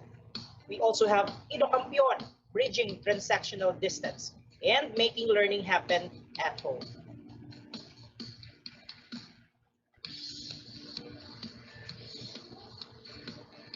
She has also served as a paper presenter in conventions and conferences, aside from her published and unpublished works. Her recent works are COVID-19 Learning Guides, Let's Fight Together. Another one is Book Review on Education for Globalizing Asia, Challenges and Opportunities, which is published in the Philippine Studies Historical and Ethnographic Viewpoints. And she is currently taking up her PhD in Language Education at the University of the Philippines. And Helen, she is currently serving as the Assistant Professor for the Language Education area at the University of the Philippines, Diliman. Ladies and gentlemen, to talk on Mobilizer of Community for Learning, help me welcome Professor Nerissa Ozara. Good day, everyone. Good day, USEC. Good day, fellow speakers, and most especially, good day to our parents. No, and thank you very much for that very kind introduction. But I think more than all those things, no, I think my most important credential at the moment is that I am a mother of 2 children who are already having their remote learning. No, they started last Monday actually. And despite all my preparations, no, before that I really thought I have everything figured out because after all I'm a speaker in webinars like this, no, to prepare parents. But then things still did not go as well as I hoped, no. But then of course we learned from our experiences. So this talk is about Mobilizer for community learning. We hope to do the following in 15 minutes. I'm really going to try to accomplish all of them. It's going to be a tall order to do all that, but I hope I will be able to finish. So we were going to talk about the education as a dynamic system that has its parts, and each part performs a certain role, no? And then what is our role as a parent in that dynamic system? And then this might not look like it's directly connected to a community, mobilizing community, etc. But I think that when we enter the online community, which we will be doing a lot these days, we become a part of that community too. And I think it's very important that we situate our children into that community, we protect them, and at the same time, we help them to become member of that community, productive member of that community as well. So when you first learn that you're going to be that your children are going to be home-based for the school year, honestly, ano po ang inyong mga naging reaksyon? Sino po sa inyo yung honestly ay sobrang natuwa, no? Dahil finally, walang hatid, walang sundo, di kailangan gumising na maaga, walang baon. Ako, for one, ay isa sa mga ganyan ang natuwa, ano? Sino yung mga na-shock, no? Kasi honestly, hindi mo alam kung paano mo gagawin yan. At sino naman honestly yung medyo nagalit, no? Iniisip, what? Sa bahay na nga gagawin ang schooling, mga resources ko na nga gagamitin. Ako pa magtuturo, di sa bahay na lang sila. Sino yung may mga ganong klase ng reaction, no? Syempre, lahat ng feelings na yan ay valid, no? And according to recent survey, ito yung mga general concerns of parents, no? Una, parents are busy, no? Most parents are working at home, and they feel like they won't be able to help their children, no? Yung iba, maswerte sila kasi nasa bahay sila to help their children. Dahil work from home, may iba naman really have to go out, no? To help their children. To go to work, no? May mga parents naman, like what was mentioned earlier already, na hindi sila confident about assisting their children because feeling nila, hanggang dito lang yung natapos nila. So how are they going to be able to help their children, for instance, with their algebra, with their calculus work, etc. At meron din naman mga parents who feel like hindi enough yung resources, no, sa bahay para makapag-online teaching. So lahat ng yan ay very valid concerns. But ang good news, dear mommies and daddies, no, ang education talaga is a dynamic system. Hindi po kayo nag-iisa. We are a part of that system too. Kumbaga, kung ang education ay isang katawan, ang bawat bahagi ng katawan ay merong essential role to play, no? At isa lang tayong bahagi nun. So hindi naman talaga tayo in charge to do everything, no? Isang bahagi lang tayo ng system na yan. At makakakuha tayo ng tulong sa iba't ibang bahagi ng system. Pero dahil nga sa ating kakaibang panahon ngayon, tayong mga magulang, we are considered as the primary resource for learning. At ano ba ang ibig niyang sabihin? No? Mamaya pag-uusapan natin yan. Una, pag-usapan muna natin kung ano ba ang dynamic system na ito. Ano ang mga importanteng mga roles ng parts of this system. No? Ang pag-usapan na lang natin ay ang school, ang home, at ang community bilang bahagi ng system na yan. Pero syempre alam natin that educational system is bigger than this. But kung ano lang siguro yung relevant para sa atin at the moment. No? Katulad ng sinabi ko kanina, wag matakot, wag nating isipin na we are alone in this because ang school naman talaga leads and directs the course of the teaching and learning process. Ang school pa rin naman ang magtatakda kung anong matututunan, ang magbibigay sa atin ng mga resources na kailangan natin. Gusto ko lang malaman, Mami, Daddy, nabisita nyo na ba ang DepEd website? Kasi napakamahalaga na at this point ay mabisita natin, alam natin kung ano yung mga resources na available sa atin sa DepEd website. Pangalawa, nabisita na ba natin yung regional DepEd website? Kasi baka maraming mga activities dito para sa ating mga magulang na makakatulong sa atin sa paghahanda sa susunod na pasukan. Katulad halimbawa sa Region 7, meron silang online help desk. Kita natin dito, It gives us, it's an infographic that tells us exactly, very concretely, kung ano-ano yung dapat natin gawin in case we needed help, Okay. Gusto ko rin sana i-highlight to. Ito yung infographic na available sa DepEd website. Hindi ko na ito i-discuss kasi nga meron akong 15 minutes to do everything. At saka isa pa, kita nyo naman na napakadali niyang intindihin. But what this really tells us ay ang mga many schemes na available for the learning delivery modalities this year. At kung makikita, meron tayong A hanggang F, at malinaw kung saan tayo magpo-fall under, kung depende sa kung anong resources ang meron tayo. Nasa DepEd website naman ito, pwede natin siyang bisitahin. So merong face-to-face learning, merong online synchronous, may online na synchronous, may digital offline modular, may home-based, kasi na may TV at iba pang mga resources. At saka ito na yung pwedeng home-based at really capitalizing on print modules. Hindi natin i-discuss kasi nga meron naman ditong infomercial ang DepEd. Kung nakakarinig nyo kanina before the start of the webinar, meron na infomercial na nagpaliwanag ng mga different schemes na ito. Okay. At dapat bisitahin natin yung website ng ating regional office. Tingnan natin kung ano yung mga activities na inihanda ng ating region, ng ating division para sa ating mga parents para tulungan tayo to prepare para sa darating na pasukan. Okay? Importante din nating makita kung ano yung mga hotlines na pwede nating tawagan in case magkakaroon tayo ng problema. Alam natin dapat kung sino yung mga key individuals na pwede nating puntahan at tawagan at hingan ng tulong, ang teacher, ang guidance counselor, at alam natin sana kung ano yung mga contact information nila, kung saan sila pwede nating makontak. May ibang teacher na nagbibigay ng mga personal numbers nila, meron namang hindi, irespeto natin yun. Ang ano lang ay bigyan natin ng respeto yung personal time ng teacher. Sana when we call our teachers and the school, we make sure that it's within the working hours, and we keep the weekend sacred. Palagay ko wala namang sobrang urgent na mga concerns na hindi pwedeng maghantay kinabukasan unless it's really life and death. So it's very important that we know all these things.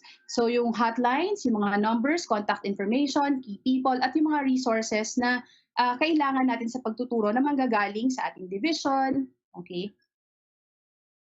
Alright.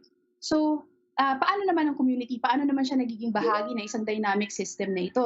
Ang community talaga is the context for application. So gusto natin na kung ano man ang natututunan ng ating mga anak sa pag-aaral ay nai-apply nila, nakikita nila yung relevance na to sa community.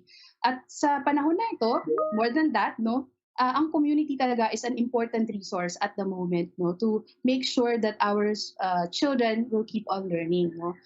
How do we mobilize yung ating community to help us in educating our children? So una, dapat talaga alam natin kung ano yung mga community resources na available sa atin at ano yung mga capacities ng individual aspects of community. Ano yung capacities ng private sector, ano yung pwede nilang i-offer, ano yung mga capacities ng government sector. Halimbawa ngayon, no, alam natin na ang mga modules will be delivered via the barangay. So dapat alam natin yun, no? Alam natin kung sino yung kukontakin sa barangay just in case na hindi dumating sa atin ang mga learning resources na kailangan natin, no?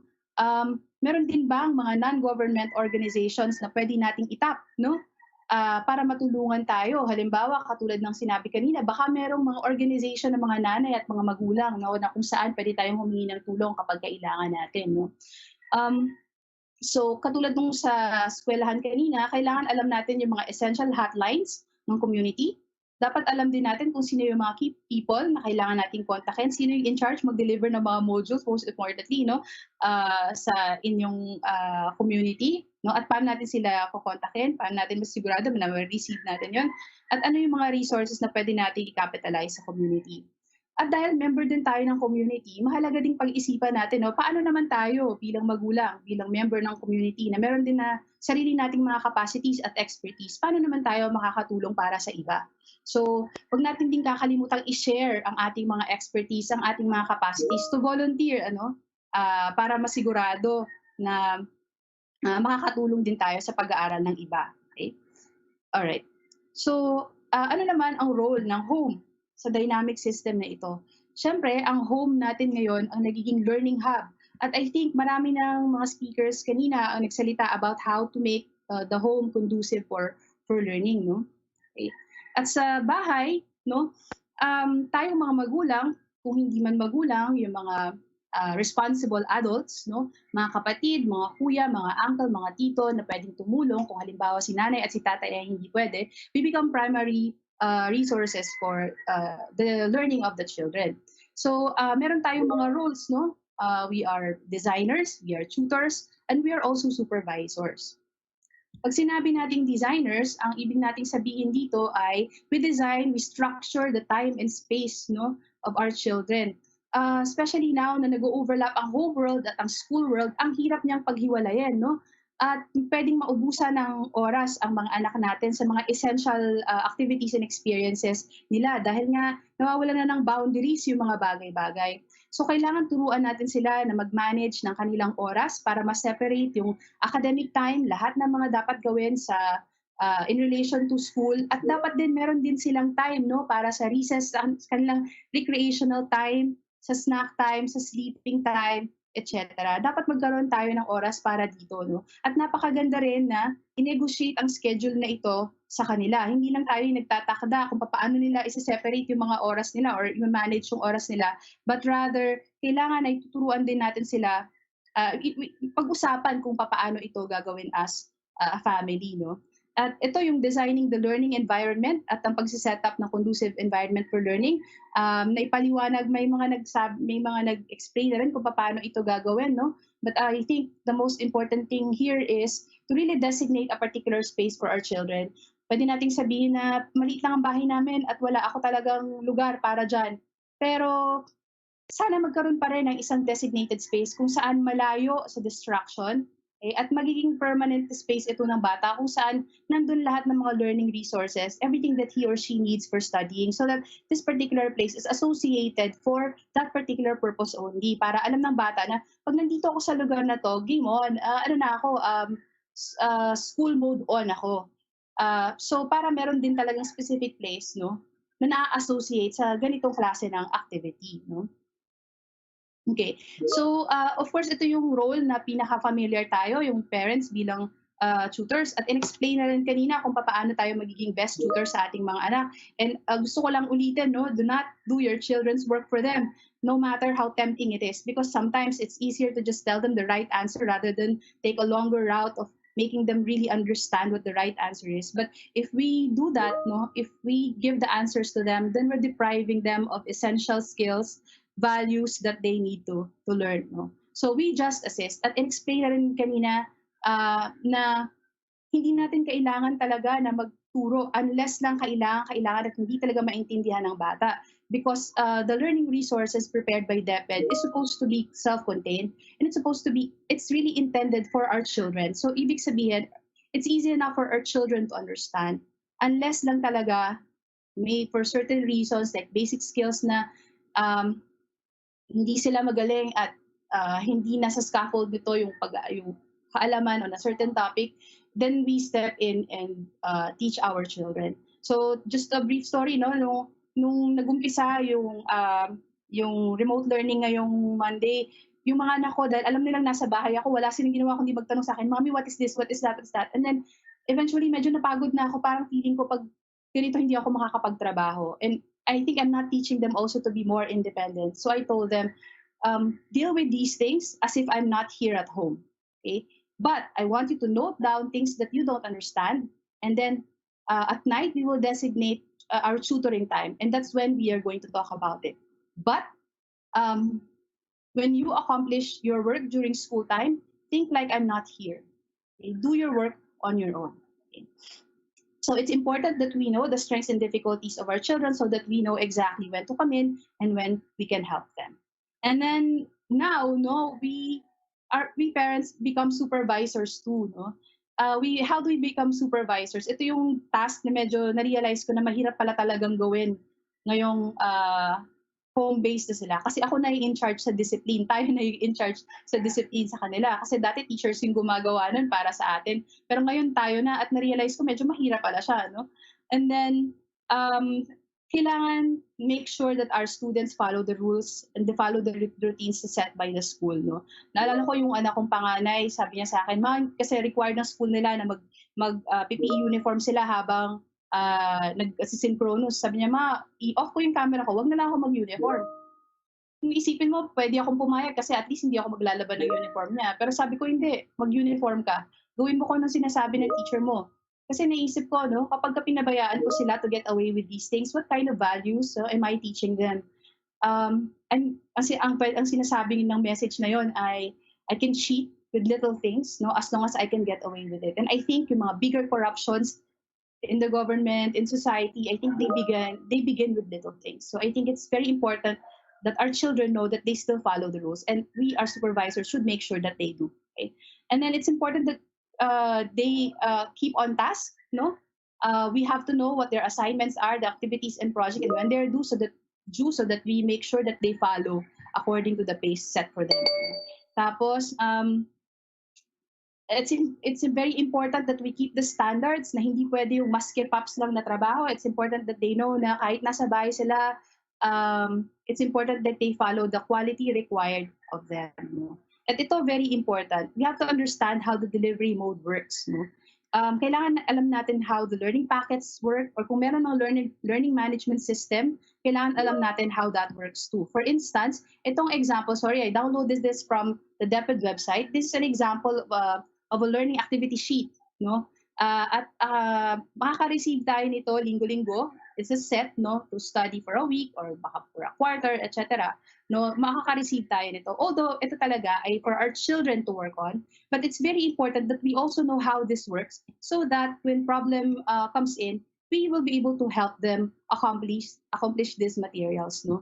So, ito naman ay basic sa lahat ng material. Siyempre, meron tayong title, no, para alam natin exactly what the LAS is all about. And then, meron mga learning targets. Ito napaka-importante na alam natin what the learning targets are. Ang learning targets are goals and aims, no, that ng lesson, no, the lesson intends to achieve these goals. So, alam natin na pagkatapos mag-aral ng mga anak natin, ito dapat yung na-develop nila. Ito dapat yung alam nila. So, napaka-importante because it really grounds us. Because sometimes, it's so easy to get lost in the details, no? But even if there's so many details, there's so much details, alam natin that these details only lead to one thing, and that is accomplishing this learning target. So, dapat alam natin yung learning target na yun, no? Pero again, no, just in case lang our children would need help from us. Pero our children naman should be able to understand this. And then may mga references where the entire lesson is based on. Okay?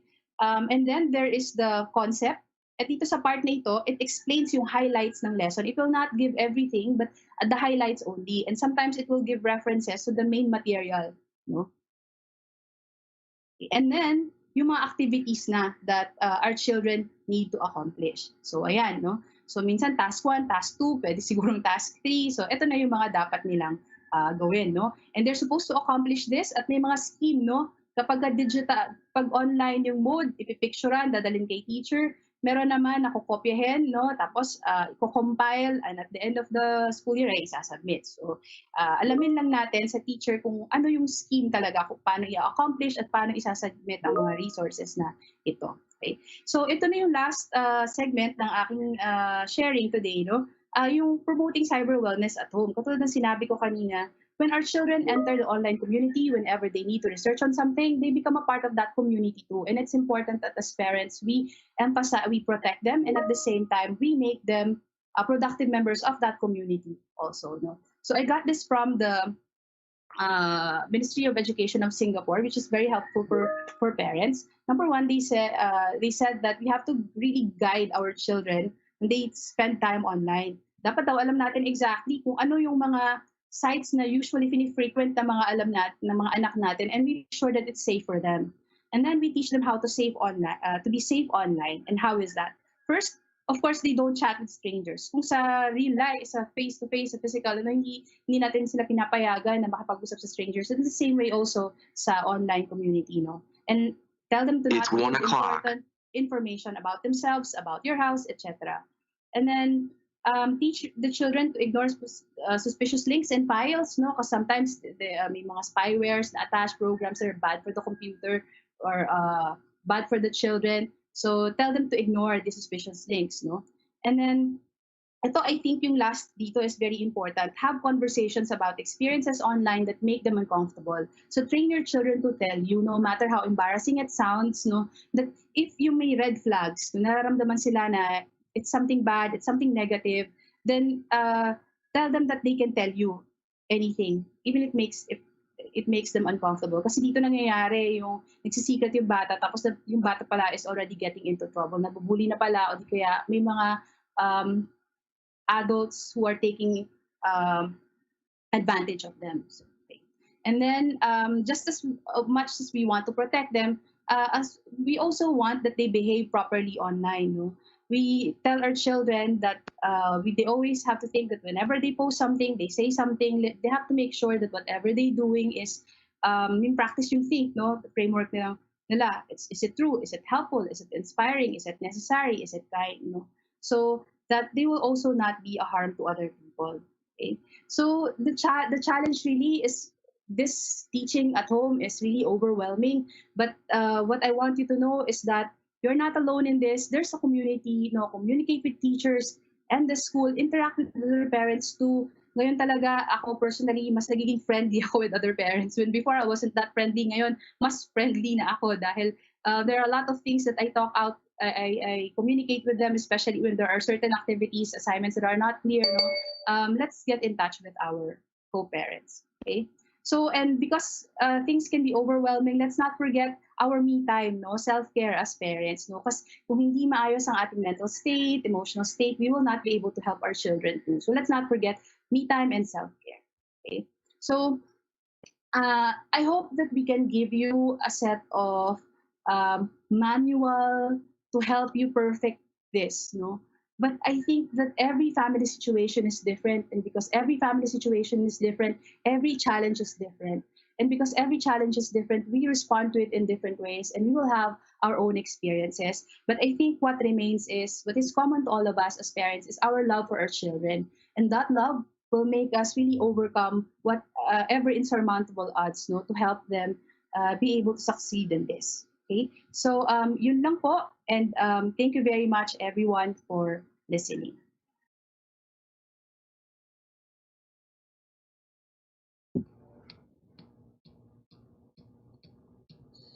Ma'am Helen.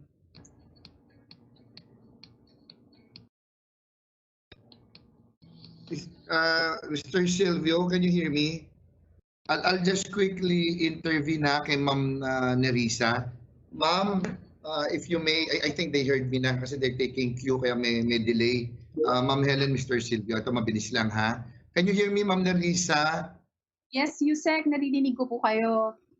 Salamat po, napakaganda po nung inyong lecture. Ang dami ko pong natutunan at bibigyan niyo po kami ng kopya ng PowerPoint niyo, hindi po ba? Sir, certainly. At gagawin po namin available sa lahat ng mga magulang na nandito po ngayon. Very quickly na lang, Ma'am Nerissa, specifically, what are the activities that you recommend our PTA as an organization? So you said, ang ganda ng sinabi po ninyo kanina, mga magulang, siguro hindi ubra na mabigyan kayo ng isang manual na maggagabay sa inyo dahil iba-iba ang sitwasyon ninyo. Pero pag-usapan po natin ng PTA, ano po yung specific activities that they may embark on to help each other, to help our parents become an effective learning facilitator at home? Ano po, ma'am? Sa akin po, Yusek, dalawang bagay, get involved, and get organized. Una, get organized. Meron naman talagang organization ng PTA, pero naging member nila rin po ako ng PTA before. Normally, president, yung mga officers lang talaga, at normally pilitan pa ito, no? Tapos i-assign lang ko sino yung mga magiging members nito, and normally hindi active yan for the rest of the school year. President lang ang naging active, no? I think very important to get organized, no? That's number one. And to get involved. All parents now have to be really involved in that organization, no, to contribute, no. In organizing ourselves, dapat alam natin yung mga contact information of everyone at kung sino-sino yung mga key people na makakatulong sa atin at kung ano-ano yung mga role ng key people na yan in the organization of parents. At as a member parent, dapat alam din natin ano ba yung pwede nating i-contribute sa ating organization. No? So yun po, Yusek, I think that it's very important to get organized and really mean it, no? And really get ourselves involved. At meron pa kaming gustong sinasabi sa UP College of Education, yung innovate, no? Innovate. So as an organization of parents, let's think of things that we have not done before. Kasi minsan we get comfortable with the things that we are already doing all the time. Now we don't go out of our comfort zones anymore. Especially now na bago yung situation natin, first time natin to lahat gagawin, no? At makaka-encounter tayo ng mga problema na ngayon din lang natin nai-encounter, no? Let's not get comfortable with what we already know, no? And what we're already used to doing. Let's challenge ourselves to innovate so that we can solve our new problems with new solutions, no, to these problems too. Galing. Ang galing, Miss Nerissa. Salamat po, Ma'am Sylvia, Sir Silvio, Ma'am Helen. You have the floor now, please. Thank you very much po. Galing, galing. Thank you po.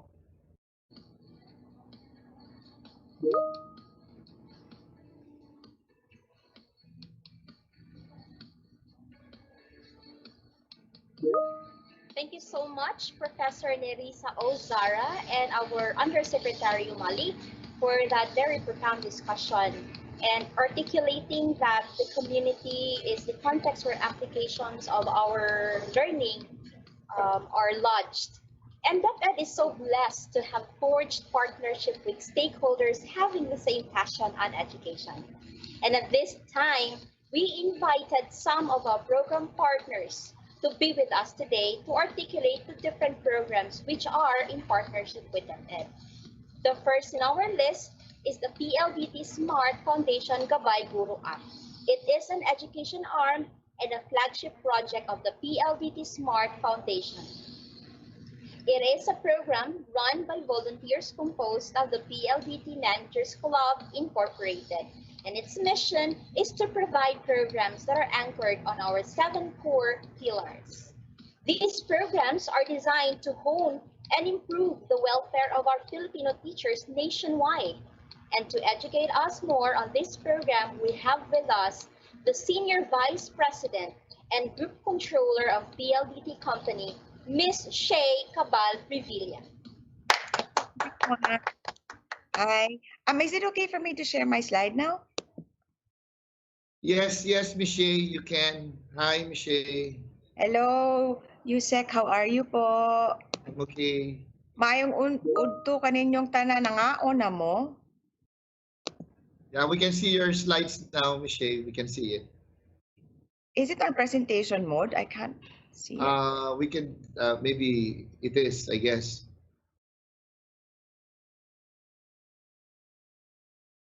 I cannot see it. Hold on, huh? No, it's not. Oh, okay. Let me just share it again.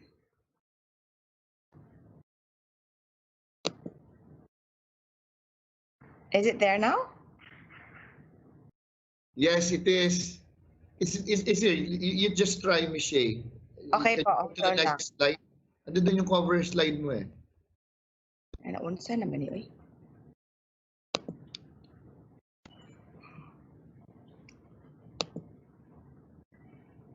Hold on.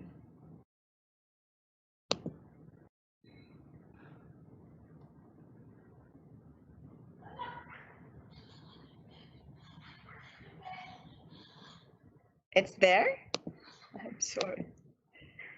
Can you try going to your next slide nga? Kung if that's what you're saying. Can you see it po, the next slide? This is the first slide, yung cover slide mo. May babae na may dalang libro. It's not moving. Upper right-hand corner, may bata, may teacher or magulang, I guess. Hold on po ha. I cannot see my slides kasi I don't know what's happening. Miss Jenny, I sent you my slides. Can you just share, please? Yeah. Rolly, can you take charge, Rolly? It's okay. So while we're waiting for the slides of Miss Shea, yung sa mga magulang po natin na nandito po ngayon, at lalong-lalo na po sa mga guro, ang ibabahagi po ng ating partner na PLDT Smart Gabay Guro ay yung kanila nga pong application na ito po ipapaliwanag paano po ito maaaring makatulong sa mga guro sa kanilang pagtuturo, pati na rin ang ating mga magulang at ang ating mga anak sa kanilang pag-aaral. Parang kanina meron na.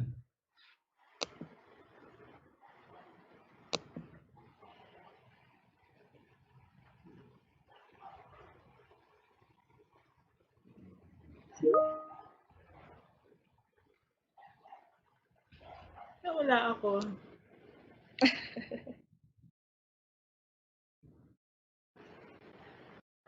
Can you do it like this, Rolly?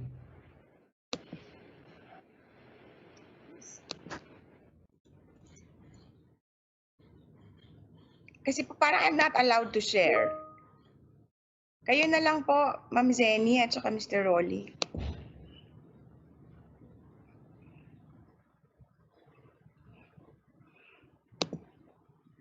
Johnny Line? Yusek? Yes po. Yeah, can you take over? O, sa ating mga magulang at mga guro at mga taga-DepEd po natin na nandito ngayon, yan po ang new normal naman. But at least you know that while you're there listening, we are here really doing this and making this happen for you. Tsaka live siya. Yeah.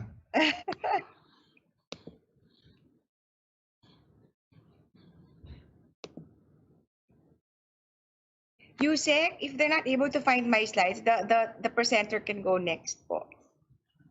Then we try to Yes, because I'm not allowed to share. I'm trying to share it. I'm not allowed. Parang I cannot see my slides. Yeah. Johnny Line, can you call Miss Shea and then figure this one out? Can you help me here? Yes, po. Okay, Johnny Line, just do it. Can we now proceed to our next partner? Si Sir Miguel, nandito si Sir Miguel natin. Helen, Silvio, please take over. It's okay. It's okay. Si Sir Richie ata nandito. Hi, Richie. How are you? Hello. Maayong hapon kanyang tanan. Yes.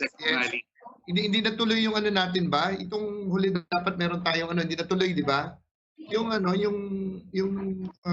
series of activities natin. Tuloy ba yun? Naka-schedule po ang series of activities po natin. You let me know then I'll issue the necessary memo to support that. You have the floor. Is that okay, Sir Richie? Thank you very much, Yusek. Also, I'd like to say thank you also to Director Sal, as well as Yusek Nepo and Director Edel. Salamat po. Let me share my slides. So, bago pa po ang new normal, ang katuwang na po namin ng DepEd sa lahat ng para sa edukasyon, ano?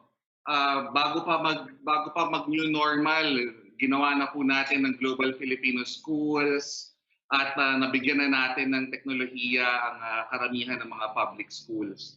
Pero itong new normal po talagang disrupted po, no, ang ating mga plano. So Globe also had to pivot to be able to address the issues of the nation. So allow me to share a few slides on how we address the pandemic and the new normal. So nung tamaan po tayo ng COVID, naglabas na po tayo ng pondo para sa buong mamamayan, ano? Hindi lang para sa edukasyon, pero karamihan po niyan para sa ating frontliners, sa mga testing facilities po natin, at nakapag-donate po tayo kasama po ng lahat ng customers po ng Globe Telecom of up to about 35 million in terms of donations, no? And all of these actually went to public hospitals under the priority list of DOH. In cash, we also supported our NGOs and other hospitals. Pagdating po sa communication, immediately hinanap po namin lahat ng mga importanteng mga numero na kailangan tawagan ng ating mamamayan at mga magulang, no? Yung ating hotline for DOH, hotline for NDRRMC, Red Cross, lahat po ito ginawa na po namin libreng tawagan. So mga plataforma po, ang DepEd Commons na tinayo po ng DICT para yung mga estudyante po natin at saka yung mga teachers po natin makakuha po ng mga babasahin at yung mga lectures po nila at hindi po nangangailangan ng load para makuha po ito. Ang tawag po namin dito is zero rating of platforms. So zero rate na po namin ang platforms ng DepEd. Kasama na rin po dyan ang SHED at ang TESDA. So ang platforms po ng SHED, ng TESDA, ng DepEd, lahat po yan pwede pong ma-access using Globe's network without any charges incurred. We also developed a platform called Globe eLibrary. Ito po ma-access po ito using your computer or your mobile phone at makakakuha po kayo rito ng mga videos for learning, which we call the text-to-teach videos, as well as mga public domain books po, no, that will help in terms of additional reading for K-12. Across the nation, we also have released and have put up free Go Wi-Fi. Ito po yung libreng paggamit ng internet sa mga public places like supermarkets, airports, at mga hospitals. So pati po yung mga frontliners po natin para makapag-communicate po, no, sa DOH and sa mga pasyente po natin, meron pong free Go Wi-Fi sa mga hospitals po na priority list ng DOH. For learning and for being able to connect to the internet, yung mga prepaid Wi-Fi plans po namin, inakyat na po namin yung cap from 22 gig to 30 gig for home surf at 199, as well as for My Business Surf 199, inakyat na po namin yan from 15 gig to 23 gig. At hinabaan pa po namin yung expiration para po talagang ma-maximize po use of the internet. Katuwang din po namin ang Safer Kids, ang UNICEF at ang Bantay Bata in terms of providing our are providing information on mental health and wellness, no? Ang uh, ang hope line po ay nandiyan dyan para pwede pong tawagan ng kahit sino na nangangailangan po at gusto lang po magkaroon ng peace of mind kung medyo anxious na po kayo at kailangan niyo po ng tulong at kailangan niyo tumawag ng isang our specialized mental wellness professionals. Andyan po ang UP Psych Serve, ang Hope Line, at pati po sa mga empleyado po ng Globe Telecom, meron din po kami yung platform para dyan. In terms of our support to our teachers, we actually are donating more than 1,000 Hope prepaid Wi-Fis, no? At nandiyan na po yan sa opisina ng DepEd, ready for DepEd to provide to all of the teachers who are in need. Kasama po dyan is over 50 to 70,000 prepaid SIM cards with 5 gig to 30 gig of free data. So kung sino po ang nangangailangan ng data para makapag-connect po at makapag-attend ng mga training, DepEd po may mga SIM cards na na-donate ng Globe para makapag-attend sila niyan. Si Director Sal po at ang Region 7, isa po sa aming mga paboritong katulong, no? Nung July 17 at nung August 4, alongside with the Director Rolico of DRRMS, naipamahagi po namin ang Start a New Day or ang aming mental health and wellness programs.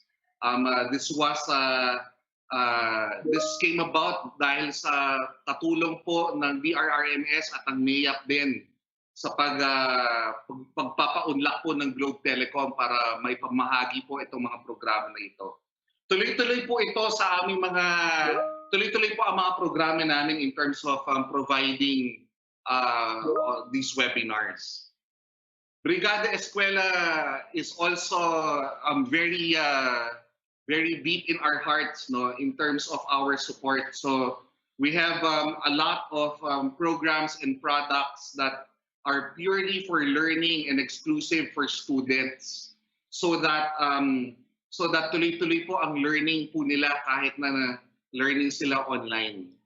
Para po sa mga teachers natin, kasama ng NEAP, ipapamahagi po namin ang in partnership po with Philippine Mental Health Association, Teach for the Philippines, as well as ang Habi Labs International. In-depth and general skills knowledge on digital learning, how do you prepare yourself in digital learning, how do you address expected challenges and nuances in digital learning, psychological first aid, identifying whether your children are in need of somebody to talk to already, and addressing the concerns and in providing and maintaining work-life balance. Early language literacy, napaka-importante po nito, no? So, meron po kaming programa para tuloy-tuloy po ang joy of learning and reading, as well as counting, no, in the early stages of our children's development. Siyempre, hindi po maiiwan ng mga magulang po natin pagdating po sa pagbibigay ng parents' roles and support in distance learning. This is providing social and emotional learning, mindfulness, being able to help our parents as well as our guardians in being one in motivation, self-discipline, to become a better tutor, guardian, and parents to our children, especially as we all go through this new normal. So tuloy-tuloy po ang Globe Telecom para sa DepEd Our goal is to be able to provide a globe of good and to utilize technology for social good. So sabihan niyo lang po kami kung meron pa po kaming maibibigay na hindi niyo pa po naririnig ngayon. At nandito po ang Globe Telecom para sa DepEd. Salamat po, Yusek.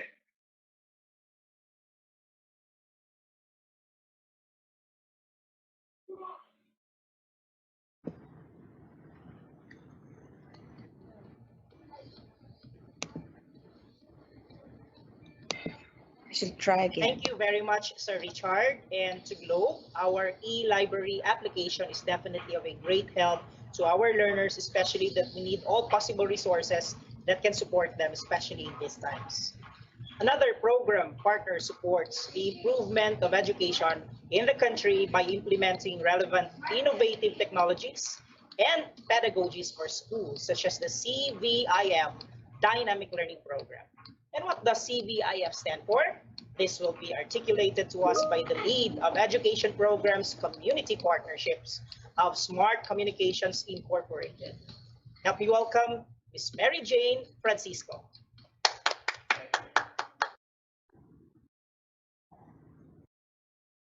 Good afternoon. I hope you are seeing my slide. Okay. I'll take that as an affirmative. So, good afternoon, maayong hapon sa inyong lahat. Thank you for inviting us. This afternoon, what I'll be showing to you and sharing with you is the CVIF Dynamic Learning Program story. So, ano po ba ang CVIF Dynamic Learning Program or CVIF DLP? Let me go to my next slide. Okay, this is actually an innovative teaching methodology o paraan po ng pagtuturo ng mga teachers o paraan ng pag-aaral ng mga estudyante na kung saan nagpo-promote ng independent learning. This is proudly Pinoy-founded because it was implemented by Filipino theoretical physicists and Ramon Magsaysay awardees na sina Dr. Christopher Bernido and Dr. Maria Victoria Carpio Bernido. It was first implemented in 2002 at the Central Visayan Institute Foundation in a 4th class municipality in Hagna, Bohol. So, ano po ba yung pinagkaiba ni CVIF DLP na very much applicable ngayong time of pandemic at meron tayong tinatawag na new normal as we all battle and talagang pagpupush ng ating school year this October 5. So unang-una, si Dynamic Learning Program is very disaster resilient. Why is it disaster resilient? It has been proven already by our long-time DLP ambassadors and partner schools na kung saan nag-i-implement po ng DLP.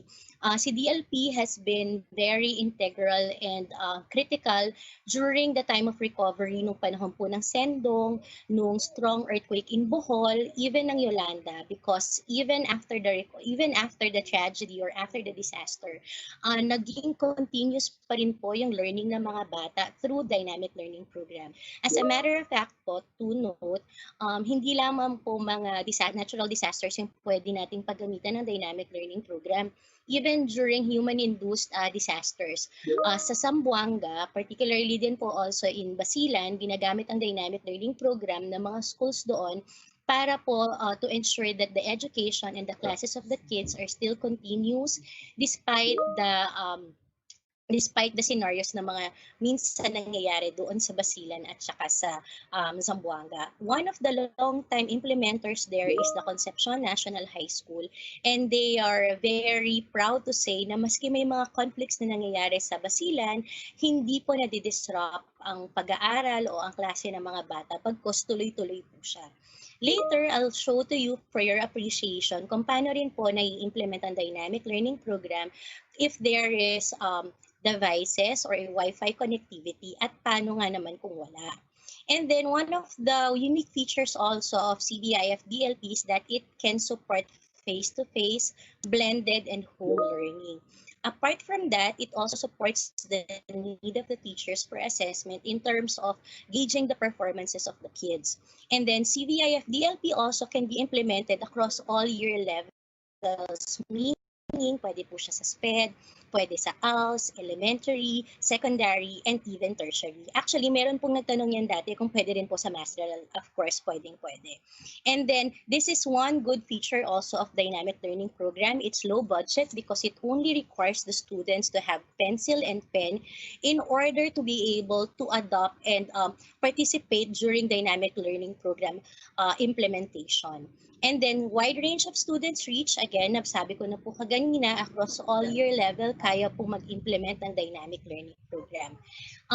I guess, isa rin po dun sa mga critical na concerns ng parents ay yung fear nila na kung ini-expect sa kids in dynamic learning program, hindi po ini-expect ang mga parents to be expert.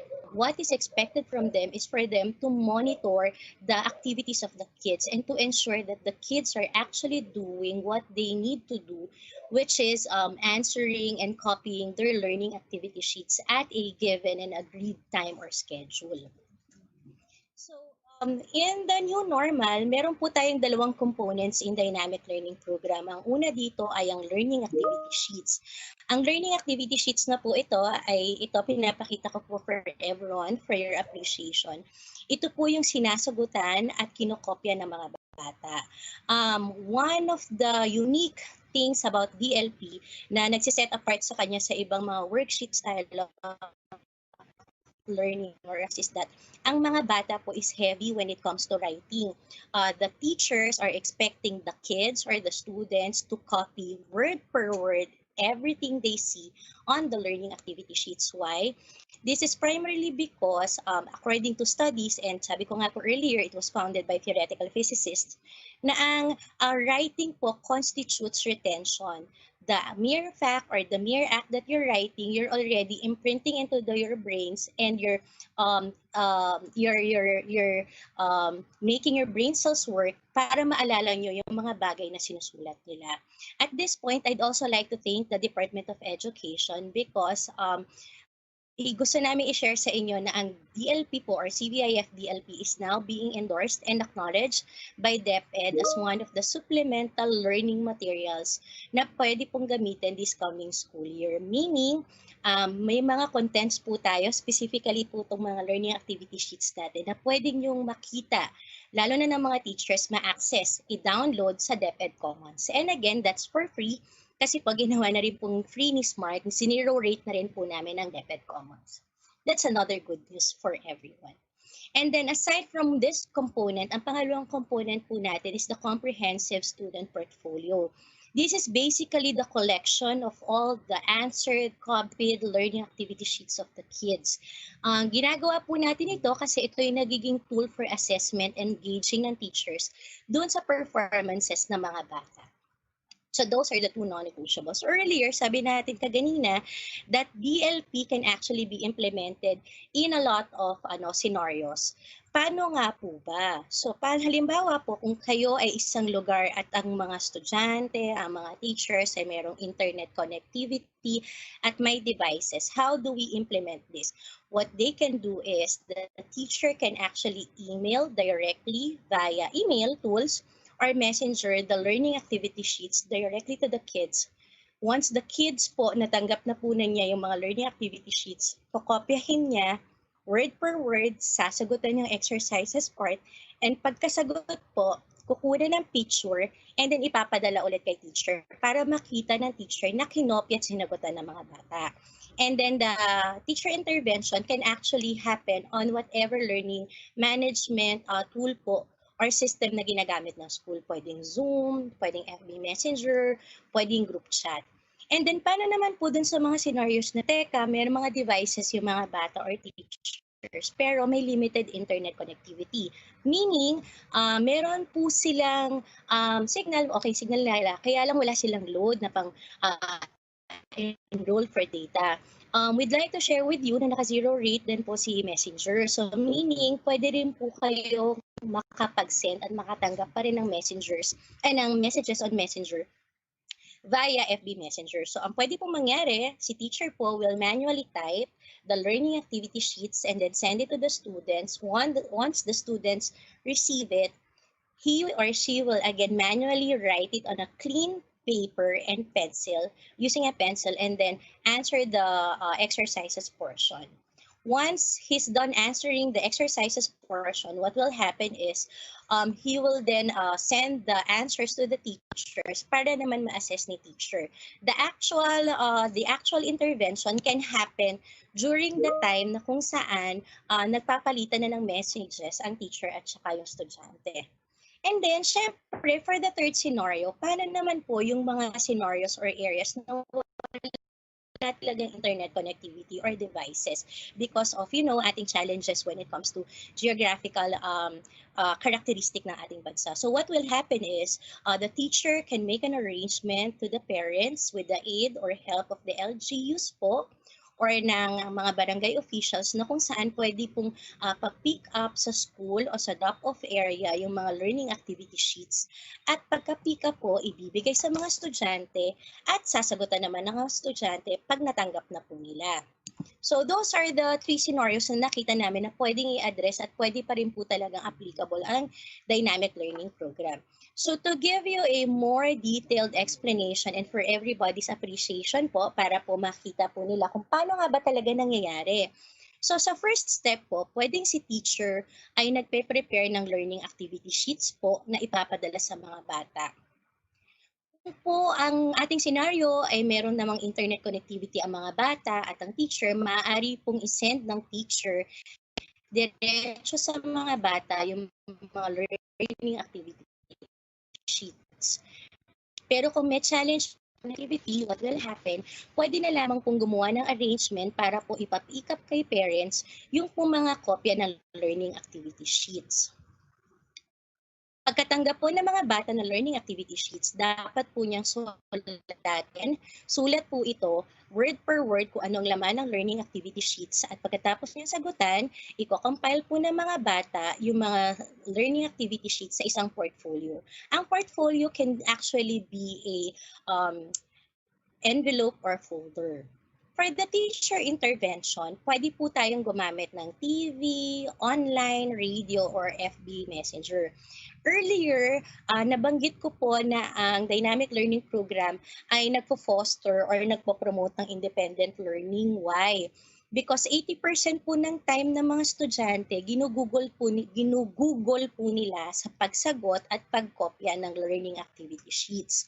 Ang 20% po, ito po ay inaalat para sa teacher intervention na kung saan kung meron pang dapat iklaro sa mga items na kailangan pang maintindihan ni estudyante, dito po pumapasok yun.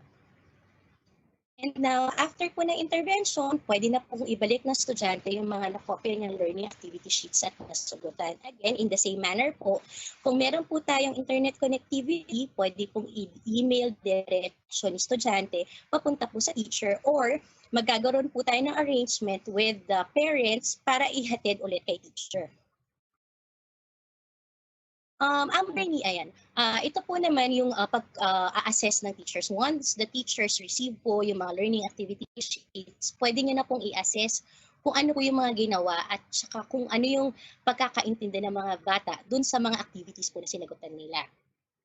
Ang mga Bernidos po, currently, they've been, of course, implementing dynamic learning program ng matagal na since 2002. Ngayon pong new pandemic, nag-tweak lang po sila in such a way na nag-i-schedule sila ngayon ng weekly teacher intervention. Hinahati nila yung bawat araw between grade levels. And then per grade level, meron po silang schedule na sinusunod. Ito na po yung nagko-constitute ng 20% na kung saan pwede na i-discuss ng teacher yung mga items po na hindi naintindihan or kailangan pa ng further na explanation ng mga estudyante. Just to share with you, these are the long-time DLP implementers po. We have from elementary, even sa SPED, ang Eskwela de Nuestra Señora de la Salet ng Dagupan. For senior high school, we have a lot of list. Yung isa sa mga long-time po natin na nag-i-implement ay yung Hagna High School at saka Davao Christian High School. For tertiary, meaning hanggang college po, nag-i-implement ng Eastern Quezon College. And of course, for ALS po, long-time implementers ang DepEd Region 10. If you want to learn more about Dynamic Learning Program, please visit us, follow us on Dynamic Learning Program FB page, pati po yung Smart Communities for updates. We always try to schedule a workshop, shop to further give talks on Dynamic Learning Program, lalo na po dun sa mga schools at saka teachers na interesado po mag-adopt ng DLP. Do send us a note, PM us, para we can include you in the schedules. At this point, we'd like to express ang support po ng SMART with the Department of Education in working with you to ensure that inclusive education is really pushed through so that there will be no learners left behind. Yun lamang po. Maraming salamat for inviting me.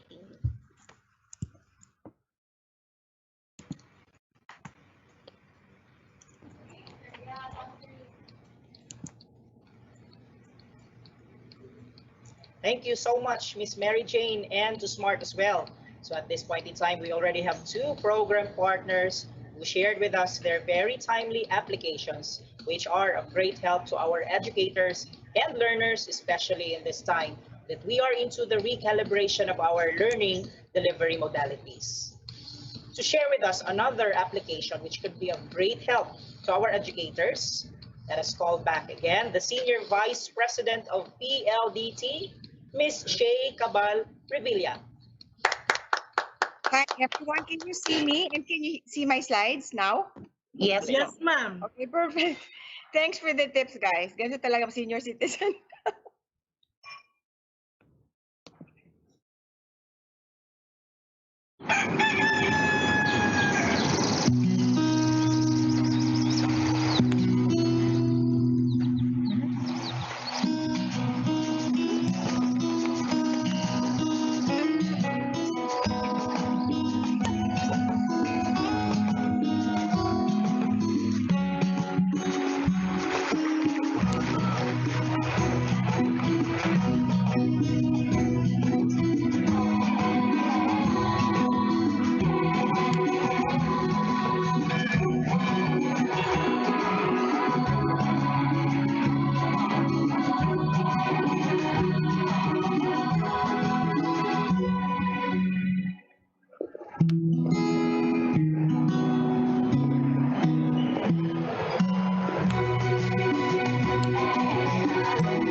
So that was actually the video of from Gawai Guro to give tribute to the teachers. It's a 10-year-old video already, but I thought it was appropriate for me to share it right now, given that the teachers serve as a second parents when our kids are in school, and right now we serve as their teachers then because they're homeschooled now given the new normal.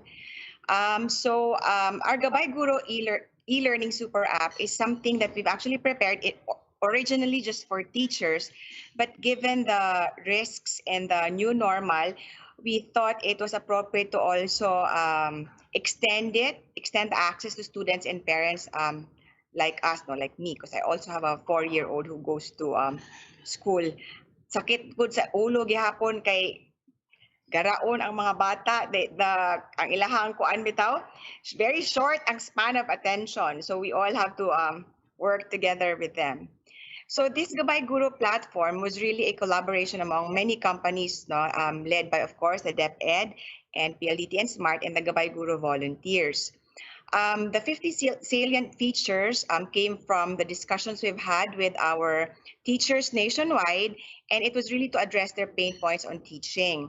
The other thing that we actually got from them was that given the intermittent or connectivity, right now we are making the resources available and the app available even if there's no connectivity or offline. And what we have done also is to make it available not just on Android and iOS on iPhone, but also to mirror it on WebLink. Para po our teachers who are not very well versed with cell phones can use it with their laptops. So we're on beta stage right now. We were originally going to have it tested by 1,000 teachers, but now given the request, we've added to more, so 5,000 na siya. So ito po yung live app na siya. Ito po. on my phone. The users and features are as follows. For teachers, thank you again to our good partnership with the DepEd. They have allowed us to have access to the DepEd Commons and LR portal, and together with our other partners, Front Learners, Rex Bookstore, Microsoft Learning, LinkedIn, Teach for the Philippines, and we have 2 more coming in. They're providing their additional e-library and resources via access to the app also. Part of the features that we put in is the curriculum planning. May lesson plan maker at saka exam maker po siya. Ito po ay ginagamit at tinetest na ngayon sa workspace. Ito, lesson plan at saka exam maker. At saka pwede rin po siyang i-print. And then they also can create classes. Ayan, create class. Sa class management po, the teachers are able to invite their students, and there's also a security that we put in there kasi po we have put in our cybersecurity and our data privacy processes din po into this super app. And then the lesson materials and activities can be uploaded and can be accessed by the students and the parents as well. What's more, we've also made available an attendance checking, an assessment and reporting feature for our teachers. And then community linkages and engagement, yon. Narinig ko po kanina yung sa PTA, meron po din yon. Pwede silang mag-create ng group discussions and group chats. Later, I will discuss it later. We've also included a training feature here. All our training programs, which we have been doing for the last 13 years, including those of our partners, are also there in the app and the web link. We've also put a livelihood component in there. There's obviously PLDT, Ka-Asenso, and Smart Ka-Partner. 51 Talk, which gives them an opportunity to be tutors to students elsewhere, no? But they can just do the tutoring in their own homes. And then we also have other partners coming in like RCBC to put in livelihood programs then and microfinancing. Yesterday, we also signed formally, it's already in the app then, an e-wallet component. So our teachers will be able to do bills payment, online shopping, and they can get allowances from the DepEd or the certain benefactors para then to mitigate and to lessen the risk of holding money. So we're pushing cashless transactions na rin po through PayMaya. And then we have put in rewards and resources here. Marami po silang makukuha mga freebies from our partners like Unilever, PNG. Yun po, makikita nila po doon sa app din po yun. And then announcements, obviously, they can get it, the national and local announcements, and they can also have their own localized class announcements and notifications. And then, right now, because of the pandemic, we will not be able to do our grand gathering, which we normally do in MOA Arena, di ba, where we house 25,000 teachers there. But we will do this online. We will still be providing house and lot, cars, pangkabuhayan packages, mga raffle prizes. I think we're going to give 100 laptops with many sponsors, ganyan. And so we will still be doing that online. The next feature, which we have just added, given the pandemic, is the access of the students and the parents as well. So for the students, they will be able to access their workbook at saka yung mga feedback mechanism from their test scores and exams, even their grades through the app also.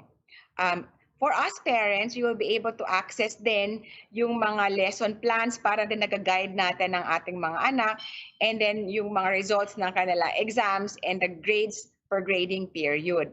We also have provided a feature here for consultation with the teachers and feedback mechanism, no?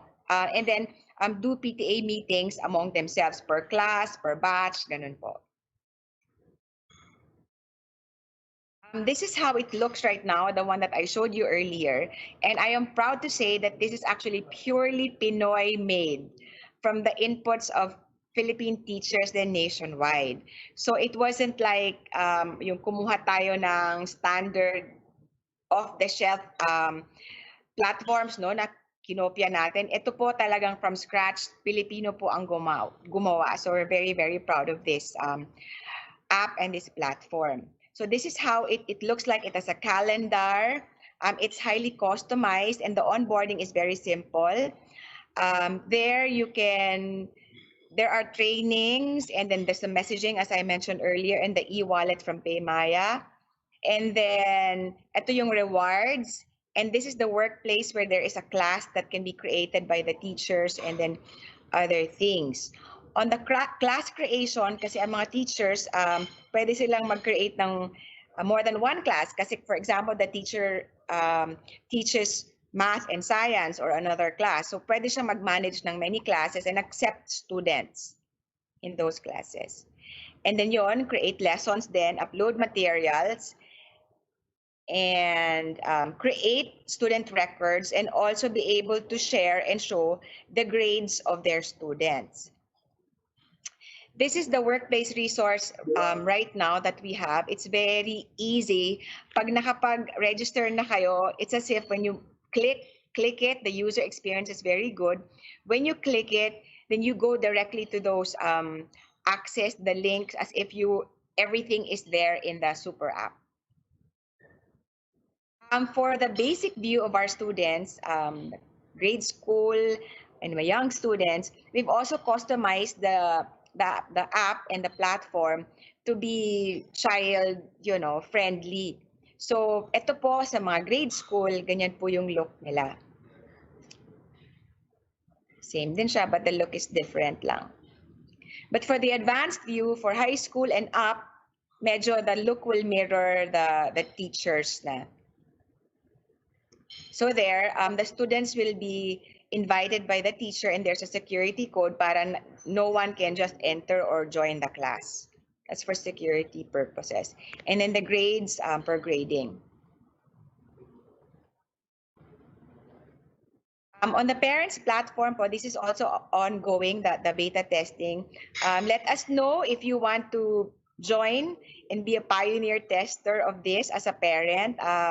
Just submit your mobile number and your email and your name to the DepEd, and then we will ask a copy from sila Ma'am Zenny, sila Mr. Rolly, and then to send to us. So we will also give you the link and invite you for the beta testing.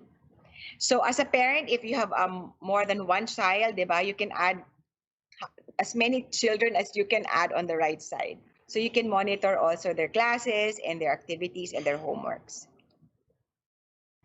Also, for parent access, we also put a security feature here, and they have to be accepted by the teacher, and then yun, may security code na ilalog in.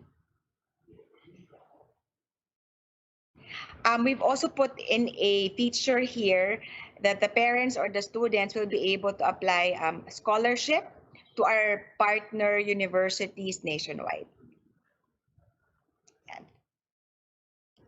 Thank you very much po.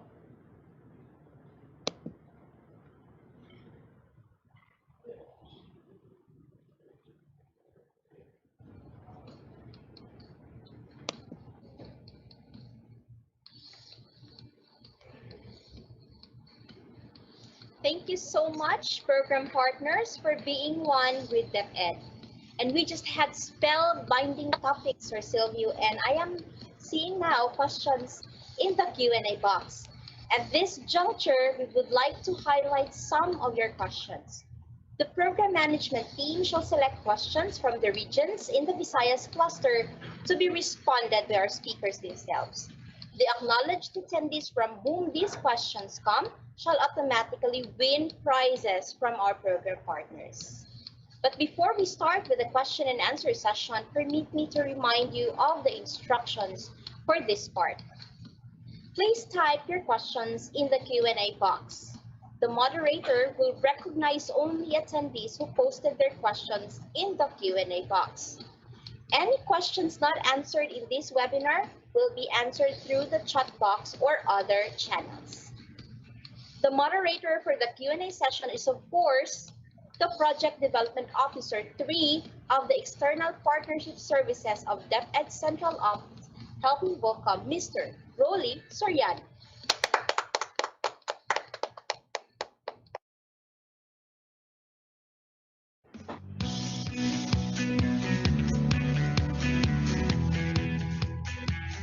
Maraming salamat, Ellen, Sir Selvium.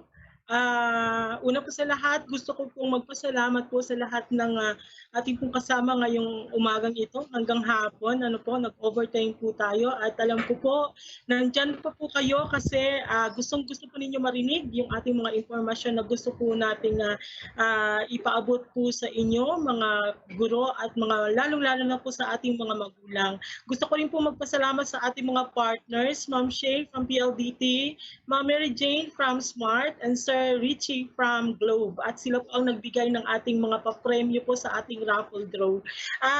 Kung mapapansin po ninyo, si Yusek Tony po ay hindi po pinalagpas ang pagkakataon po na bigyan pong linaw ang mga katanungan po na maaari pong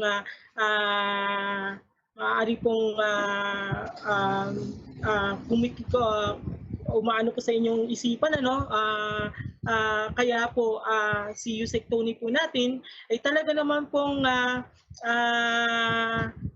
nag-ano po siya, sumisingit sa ating mga partners para po mabigyang linaw kaagad ang mga katanungan po na ano po sa ating mga isipan po. Meron po tayong kasamahan po sa Region 7. Si Sir Boy po natin ay PTA official po from Bohol. Nandiyan po ba si Sir Boy? At gusto ko po siyang tawagin para po sa unang katanungan po na atin pong itatanong sa ating mga resource speakers po. Sir Boy, magandang hapon po. Magandang hapon, sir. Sir, yes. Hapon. Ang dami po nating natutunan po ngayong hapon na ito. Ano po, Sir Boy? Sir, marami rin, sir. Maganda yung sa atin. Opo. So, para po sa inyong katanungan, sir? Okay, sir. Kagabi, may question. Kaso lang, nasagot na sa ating mga speakers na nagsasalita ngayon, kaya ating ngayon. Panggit kasi ni Dr. Asher O'Malley kanina sa kanyang presentation na yung mga magulang na medyo mababalalan, pwede sa makahingi ng tulong sa ating mga magulang na medyo tataas ang pinag-aralan. Kaso lang, sabi niya na gusto tayo na i-identify yung mga magulang sa community na may puting tao na church. Ang problema nito, ang tanong kung sino ang mag-identify ang mga tao sa barangay, gawin natin mga parate church. Kasi kung mayroon na tayong ma-identify, ang hirap sa hirap ng buhay ngayon, mahirap tayo patrabaho ng tao na libre. At saka itong programa na ito maganda to. Kailangan lang na ito i-sustain. Ang problema lang kung paano natin ma-sustain. Baka sa umpisa lang maganda, tapos pag nagkatagal na, mawala na rin. Maganda sa ito kung mayroong support sa ating mga local government para mapatuloy itong mga programa na ito kasi maganda yung purok system natin. Maganda talaga to. Okay, maraming salamat, Sir Boy. Siguro tatanungin natin si Doc Asher. Doc Asher, ito pong concern po ni Sir Boy. Actually po, marami pong katanungan po talaga sa ating chat box. Ang makikita po natin na ang concern po ng ating mga magulang po ay doon po sa limitasyon ng ating mga magulang po kung paano po nila magagampanan ang kanilang bagong tungkulin sa bagong normal po ng edukasyon at kung paano po sila makikipag-ugnayan sa mga kapwa po magulang at lalong-lalo na po sa mga teachers po para po matugunan po nila at mabigyan pong kahit papano ng solusyon po yung problema po na ito sa pagtulong po ng magulang sa kanilang mga anak sa pag-aaral. Doc, sir? Yes, thank you, Rolly. Thank you sa questions na ni-raise natin. No? I have 3 responses to that. First is the engagement of potential experts and volunteers to our mentoring and alternative tutorial services that can be made available for DepEd or for our schools. there are many people who would want to contribute, and the best way is to make a profile of potential partners that can serve as mentors to our teachers, learners, and parents. You can always go to your local government community-based management information system, and there is a household database detailing all the education and experiences at the household level. So that is available in your planning offices. So that is one entry point for your updating and profiling of potential people who can best help your schools. The third one is looking at the available resources that is already at hand. You will know that SMART, PLDT, Globe are providing us a wealth of information that is already at our fingertips. All we have to do is to acquaint ourselves, acquaint our teachers, acquaint our parents on this availability of resources. And I heard Vice President Shea already mentioned how we can go about as part of the pilot testing of the Smart Gabay, no, PLDT Gabay Guru program, and we can already be part of it. The dynamic learning program emphasized by SMART is already there and has been pre-tested by various experts. So all we have to do is to capture it instead of focusing more on the modules, the administrative preparations of the modules. Let's focus ourselves on building our distance learning competencies as distance mentors, as distance learning mentors. I hope I have answered your question, Sir from Bohol. Give my regards to Mayor Babayap. Siguro ano dyan po si Prof. Si Prof. Nerissa po, nandyan po po. Prof, may dadagdag po ba kayo? Patungkol naman po sa kung paano po natin makabuo po tayo ng parang mentoring hub po para sa ating mga magulang. Doc, Zara? Magandang araw ulit. Una, katulad ng sinabi natin kanina, kailangan natin ng cooperation. Ang tinatanong po ba natin ay sa ating bahay, mentoring hub sa ating bahay, yes, mentoring hub sa community, sa ating bahay.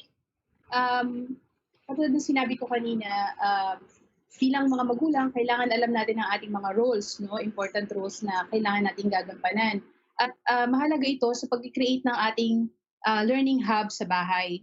Nakita ko kanina sa mga question ay una, ang concern ng mga magulang ay kung paano pag hindi sila marunong o hindi yung kanilang antas ng pinag-aralan ay hindi sapat, paano nila gagawin, pag nagtatrabaho sa sila, paano nila yung mga bata. Palagay ko yung unang-una dati na dapat matutunan ay malaman ay yung sinabi kanina ni Yusek na sa totoo lang, ang mga materials natin ay intended para masagutan ng mga estudyante on their own with very little or no help from parents. And parents can only come in when absolutely necessary. Yun yung unang-una. Pangalawa, ang role ng mga magulang is really just to monitor our children, no, that they're doing their task. So mahalaga na alam ng mga estudyante natin that they have to be more independent learners, no? And that their parents cannot do it on their own. Their parents need help too. So, sa bahay, magkaroon sana ng ganitong klase ng environment, ng ganitong klase ng understanding between children and parents. Kasi baka ang iniisip natin pagdating sa isang learning hub ay physical na setup lang. I think na ang perspective natin sa isang learning hub ay dapat ay isang holistic perspective beyond what is physical, kung nasaan nag-aaral ang mga bata, yung mga ginagamit natin.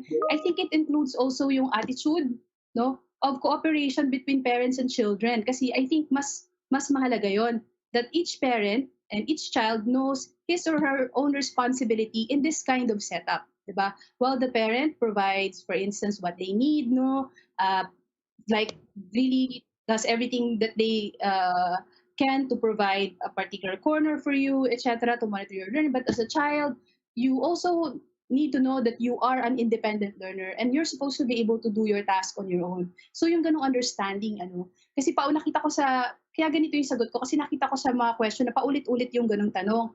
At maaari kasi ang perspective natin ng isang learning hub ay napaka-physical lamang, physical na setup lamang. No?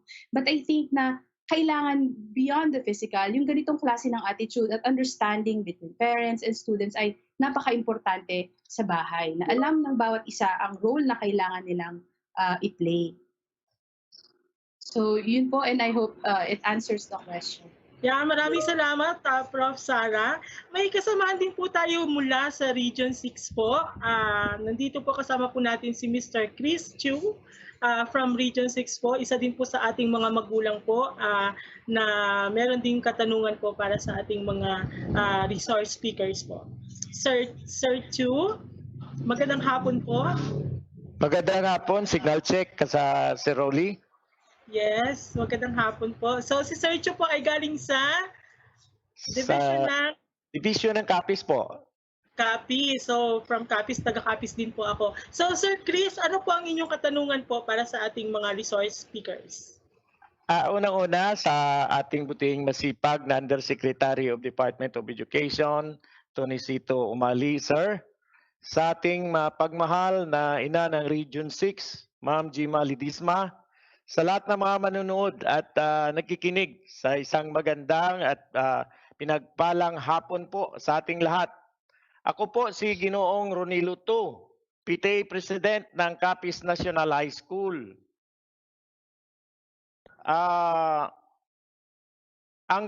Ito po ang pinakamalaking school na may mahigit na 6,000 estudyante po dito sa lalawigan ng Capiz, Region 6 Western Visayas. Nais ko pong itanong tungkol sa mga magulang na walang kakayahan na tulungan ng kanilang mga anak sa aralin sa bahay dahil hindi sila makapag-aral, hindi sila marunong bumasa at sumulat. Paano po kaya natin magabayan o matulungan man lang ang kanilang dapat gawin upang matulungan ang kanilang mga anak sa napiling learning modalities po? Sa mga mag-aaral po sa napakalayong lugar sa school, dahil mayroong mga bulubundukin dito sa atin, halos ilang oras ang lalakarin para lang makapag-aral. Minsan minabuti na ng mga bata na magtuloy sa dormitory at paupahang bahay doon every weekend at ito po ay umuwi sa kanila. Sa ngayon po, paano natin ang magandang paraan kaya na matulungan natin sila na makarating ang module sa kanilang lugar? At sabi pa ng mga kasamaan ko dito, paano natin matulungan yung mga magulang na single wage earner? Walang oras upang matugunan ang aspeto ng edukasyon para sa kanilang mga anak dahil na-google nila ang kanilang time para sa kumita ng pera. At pabol po ng isang parent na kasamahan ko na mahina daw ang signal ng internet sa ibang area namin dito. Kaya nakaka-apekto sa online learning ng mga bata. Matutulungan kaya tayo ng Globe at saka Smart or PLDT? Sige po. Maraming salamat, Sir Chris, too. Siguro una po, gusto ko pong anyayahan si Sir Joseph. Nandiyan pa po ba si Sir Joseph para po sagutin po kung ano po yung mga pamamaraan na dinescribe po ng DepEd para po mapaabot yung mga learning packs sa ating mga estudyante. And then later on po, we will ask from Globe and Smart and PLDT po doon sa isa pang tanong po ni Sir Chris. Sir Joseph?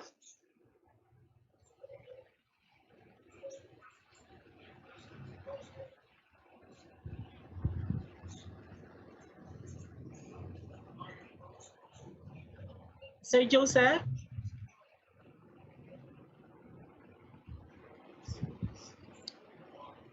So, nakutan natin sige, I will direct the next question to Ma'am Mary Jane. Ma'am Mary Jane, baka po may isasagot po kayo dun sa ano po, sa tanong ni Sir Chris.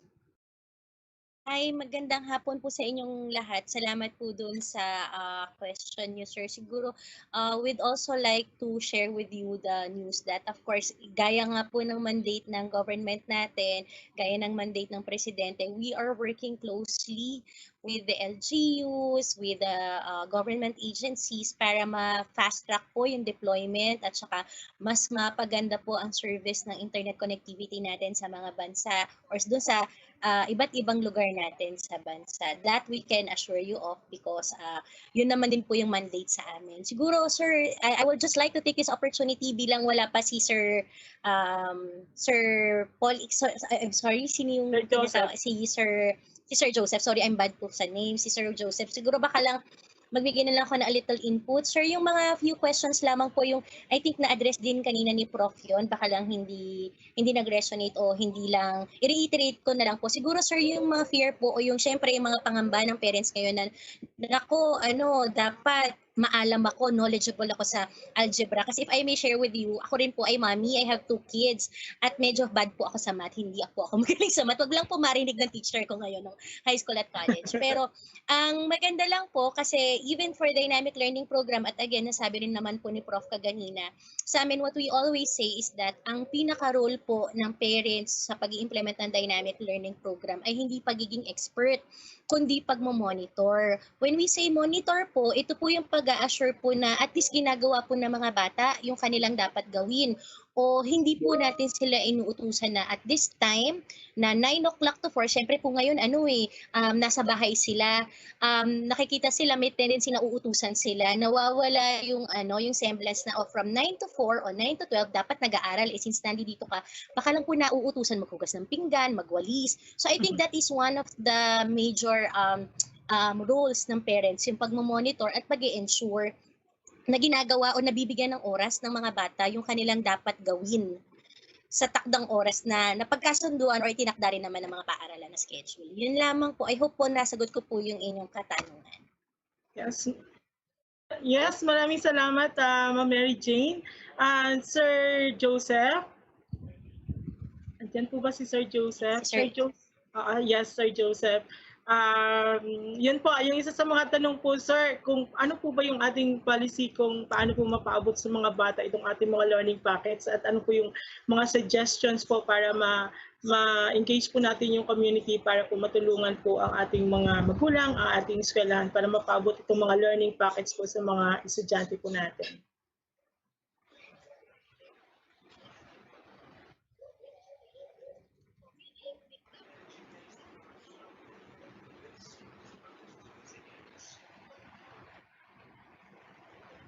I think wala po si hindi po ata umuubra yung ni Sir Joseph. Siguro Doka sir, meron po kasi ditong katanungan tungkol po doon sa presentation po ninyo tungkol sa study tungkol po sa paggamit ng mga Pilipino po in general ng mga websites po na pinupuntahan po. Siyempre po bilang magulang ay nabahala din po yung ating mga participants na meron po palang survey na karaniwan po sa mga Pilipino ay napunta sa mga pornographic sites. Ano daw po ang mga ways sa technological ways that we can implement aside from those aside from closely monitoring our children sa mga sites na pinupuntahan po nila, ano pa daw po yung iba pang strategy para ma-prevent po ang ang ganito pong gawain sa internet? Thank you for the question. I'll answer the last question before I answer the internet issue on pornography. There are many ways. Marami pong paraan para tayo ay masigurado na ang mga bata at mga magulang ay walang alinlangan sa pag-aaral. Unang-una ay tandaan po natin, kagaya na sinabi ni Prof. Zara, Prof. Riza, na ang mga modules po natin ay self-contained. Tandaan po natin sa distance education, ang material po ang teacher, hindi po yung magulang. Ang magulang lang po ay facilitator o kaya monitor, taga-guide, taga-motivate. So ito po ang role natin. So wag po tayo mag-alala kung tayo ay magulang na tayo ay pumalit sa teacher. Hindi po yun totoo. Ang totoo po, ang material, ang ating guro na bago pagdating sa new normal. Pangalawa po, kung madi-deliver ang mga packets po, maraming paraan. Pwede nyo kausapin ang mga bikers, pwede nyo mga kausapin po ang mga bankero kung kayo ay nasa isla, pwede nating kausapin po ang mga mountain hikers kung kayo ay nasa bundok para mag-schedule po sila ng mga kung anumang paraan na para sila ay makaakyat. Marami pong pwedeng naging paraan. Pwede po ang mga barangay tanod habang sila ay nagro-ronda. Pwede po ang PTA habang sila ay wala munang ginagawang resource generation, kundi ang kanilang ginagawa ay kontribusyon para sa learning continuity. So yun po. Ikatlo pong tanong ay tungkol po doon sa computer use po ng bata. Unang-una po ay ang gabay ng magulang ang una. Binanggit po kanina ng ating mga resource person, kay Edric, kay Ma'am Riza, at sa iba pang mga resource person po natin ay binanggit nila ang tamang paggabay ng bata o kaya naman ay ang pagtingin sa ating mga anak habang sila ay nag-aaral. Kagaya po ng banggit ko, ang mga anak ko po nakukulitan sa akin pag tinatanong ko po kung kailangan nila ng juice o ng gatas o kaya ng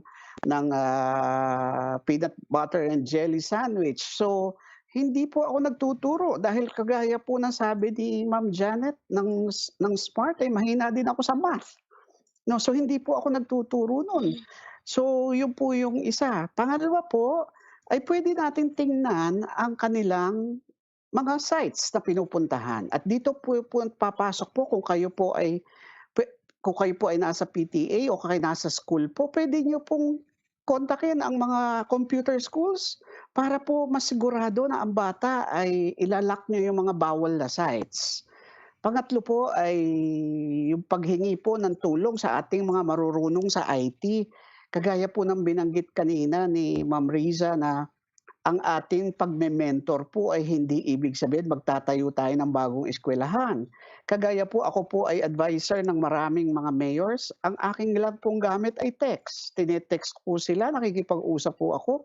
Pero kailangan may sistema kasi magiging 1 versus 100 po yan pagdating sa pag-tutor o pag-facilitate ng guro kung ibibigay lang natin ng guro ang cellphone number niya sa kanyang mga estudyante. So dadagsain po siya ng 100, hindi niya po kakayanin yan. So kailangan meron pong support system kayong tinitingnan sa inyong eskwelahan o pinag-uusapan sa PTA. So yan po yung aking tatlong pwedeng i-rekomenda po sa inyo.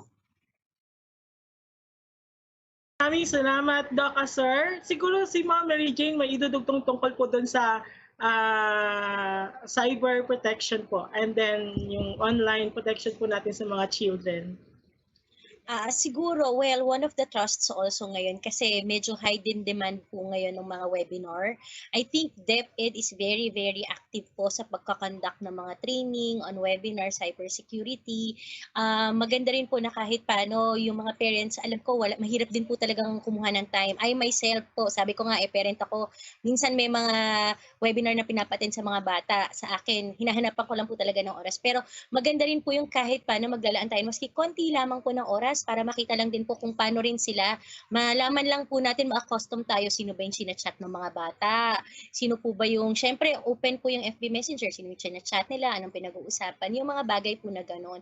And then, I think naman po, DepEd is really doing well when it comes to also equipping the parents and doing info campaign on cybersecurity. Yun lang po.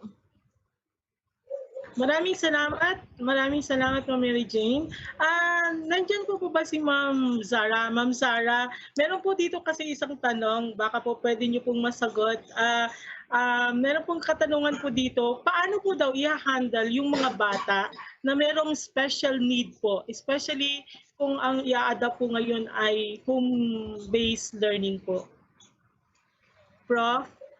Hello, yes, oo.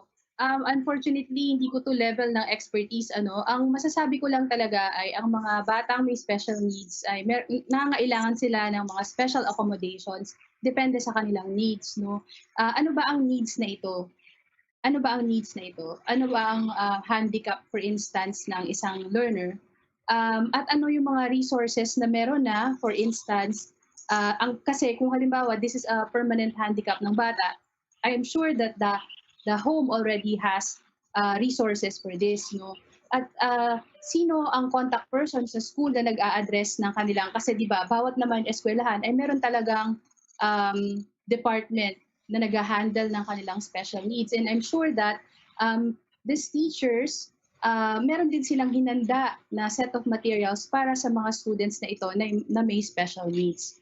So yun lang po. And honestly, hindi ko po ito area of expertise. Ang alam ko lang ay merong key persons in the school that are really designated to handle special needs. And in the same way that ordinary teachers, regular teachers rather, prepare for the special needs, for the needs of regular students, I think that SPED teachers also prepare materials and resources for their students who have special needs. And I think that SPED teachers have already identified them already, and they know what these needs are. So yun lang po. Maraming salamat, Prof. Sara. Nandyan po ba si ARD Eco, sir? Ano po yung specific kaya na program ng Region 7 at iba pong mga regions po na patungkol po sa ating mga children with special need? Nandyan po si ARD.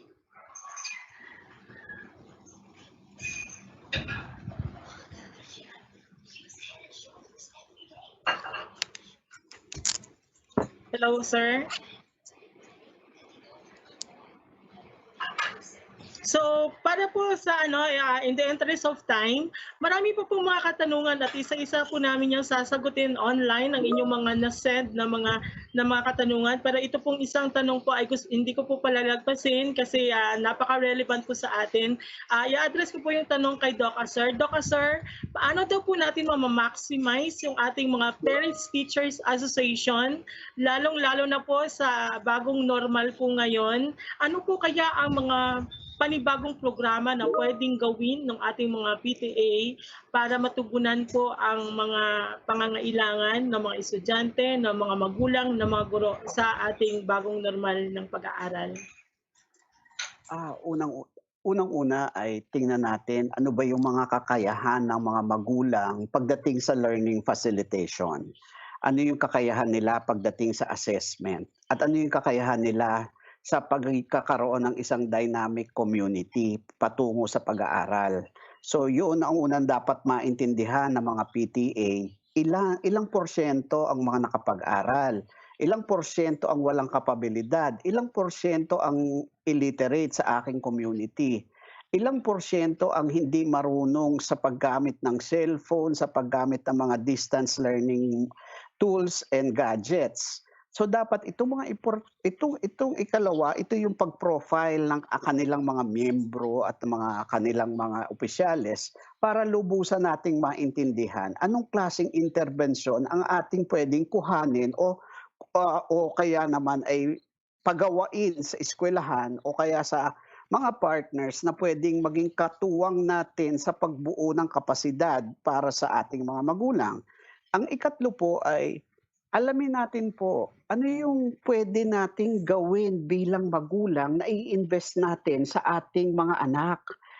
Ano yung mga adjustment na pwede nating tingnan para ang ating oras, ang ating kakayahan at kalakasan ay ibibigay natin habang may pandemya sapagkat 3 buwan na sila ay hindi makapag-aral ng ayos ay malaking bagay at makamawalan sila ng kaalaman. So, ito po yung ikatlo. Ang ikaapat ko pong irerekomenda ay ano po yung sa sarili natin na pwede nating isakripisyo o tingnan na investment para sa ating mga bata. Kunyari po ako ay magsasaka. Hindi naman ako dapat hinga ng bond paper kasi hindi ko kasya kaya. So ang kagaya po ako ay profesor. Ang hinihingi po sa akin ng karamihan ng mga guro, principals ay bond paper. Magsuporta ako ng bond paper. Ang kaya ko pong ibigay ay kaalaman tungkol po sa pamamahala, paano ang gawin na magkaroon ng mahusay na pamamahala ang ating mga magulang sa loob ng bahay at mga guro. So yan yung pwede kong itulong. So yun yung ikaapat po, i-match po natin ang ating mga lalapitan na mga tao at mga profesional na pwedeng tumulong sa ating mga pangangailangan. I-match natin ang kredibilidad, ang interes, ang edukasyon nila doon sa ating pangangailangan. Huwag natin silang pilitin na magbigay ng bond paper kung sila ay may-ari ng karinderya. Baka pwede po nga ibigay nila ay pansit para sa mga magdi-deliver ng mga modules natin. So ito po yung mga pwede nyo pong gawain sa mga miyembro po ng PTA. Tingnan po natin kung ano yung mga binibigay ng mga pribadong sektor na mga tulong. I-match po natin ito at bumuo tayo ng programa para makasuporta po ang mga pribadong sektor. Yun po yung ikalima. So meron po akong 5 suggestion para sa PTA. Maraming salamat, Doc Sir. Napakaliwanag po ng sinabi ni Doc Sir kung paano po natin ma-engage ang ating mga Parents Teachers Association po na inaasahan po natin bilang pangunahing partner po ng ating mga eskwelahan. Lalong-lalo na po ngayon na hindi po physically pupunta ang ating mga mag-aaral sa ating mga eskwelahan po sa ating mga lugar. Marami po pong mga katanungan ang ating pong sasagutin po via online. But for the interest of time po, ay dito po magtatapos ang ating open forum. At maraming salamat po sa ating mga resource persons po, Sir Javier, Sir Edric Mendoza, Sir Joseph Paletao, Attorney Lopez, sa ating mga partner, Ma'am Professor Zara, sa ating mga partners po, Ma'am Shay Revilla, Ma'am Mary Jane Francisco, and Sir Richie Fria, at siyempre sa ating partner sa Ido Campion po na tumutulong din po sa atin. At sa akin pong family sa Region 7 po, sa pangunguna ni Director Sal Jimenez, maraming salamat po for making this webinar happen po successfully in Region 7 for Visayas Region. Maraming salamat po, and back to you, Ma'am Helen and Sir Sergio.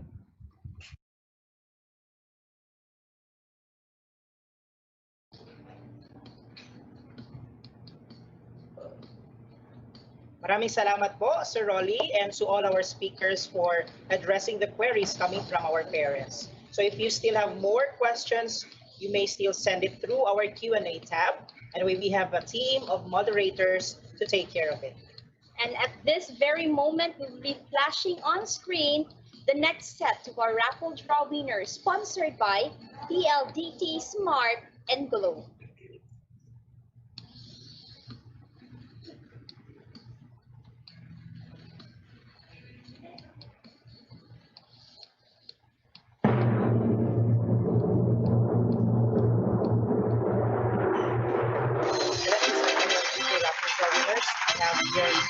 Cecilia Montero, winning a smart pocket Wi-Fi.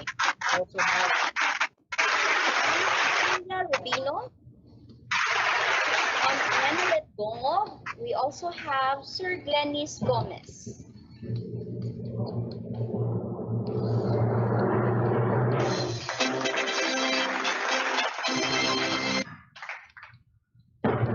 We have Ma'am Cheryl Feji.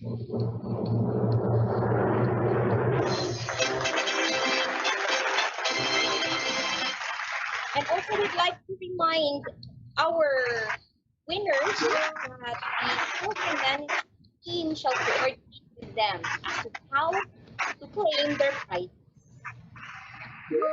And of course, we have another winner. Yes.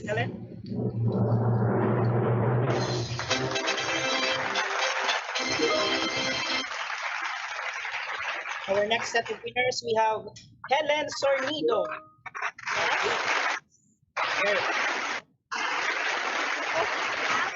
Joan Lau of Region 7, particularly in Tagbilaran City. And we have Kokatan of Region 8, particularly from Eastern Samar, parent participant. Congratulations to our raffle draw winners. Take note, those are winners of our major prizes.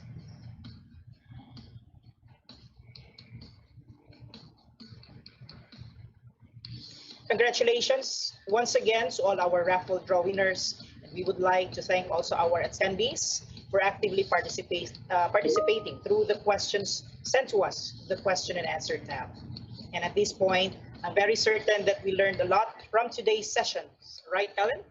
So to facilitate this time and organize assimilation of all the inputs coming from our speakers, ladies and gentlemen, let us welcome back Dr. Aser B. Javier.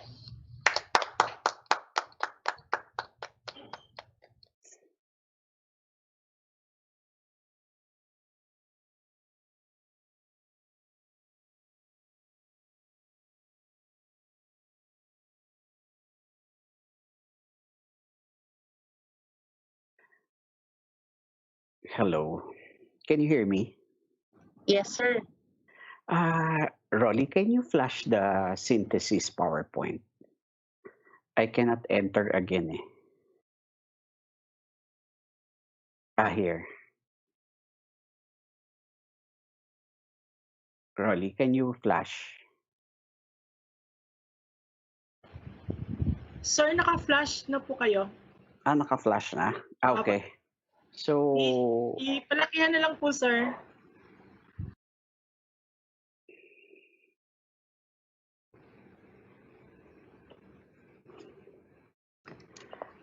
can you see the screen now? Yes, sir. Okay. Yes, sir. Okay, so we started with session 1 in identifying what the framework for parents and teachers are under a home-based learning system in the new normal. And we have identified 4 major roles for both parents and teachers, and these are being a learning facilitator. Second is as an assessor of self-directed learning and discipline. Third is community mobilizer for learning, and the last one is the driver for love of self-directed learning at home. So basically, this is how we look at it from a framework perspective of the roles of teachers and parents. Now, for each of the resource persons, we have identified what are the concept and strategies that that parents and teachers can adopt. Like as learning facilitators, we identify that we can provide for a mentoring hub, both for the parents, teachers, and the learners. We can also use volunteer and pseudo parents, and also providing for parents investments for being a learning facilitator. It may be in terms of their time, in terms of upgrading their competencies and other things. And then the next one is as assessor of self-directed learning discipline. Attorney Lopez provided us uh, 4 major points in making sure that there is discipline in the house when the student is learning or under a self-directed learning. First is we should use positive reinforcement. Second, we should use constructive discipline. And then third is disciplining a learner is a shared discipline in the community, meaning it's the parents, the schools, and other stakeholders. And then lastly is we have to understand the development of the child in disciplining our aside from the laws that have been identified and the ordinances that have been identified promulgated by law. No? So these are the things that we need to understand when we discipline the child. Now, in assessing our self-directed learning, Mr. Joseph Palatao identified 5 major strategies that we need to do as parents and teachers. First is we have to have clear learning targets. We have to identify the kind of competencies that the learners will need for us to assess. And then third is the ownership of the learning. And then last is what kind of no fourth is what kind of techniques are necessary for us to learn as parents in assessing our children. or our learners. And then last is providing feedback to the school, to the teachers, what we are doing in terms of assessing the learner.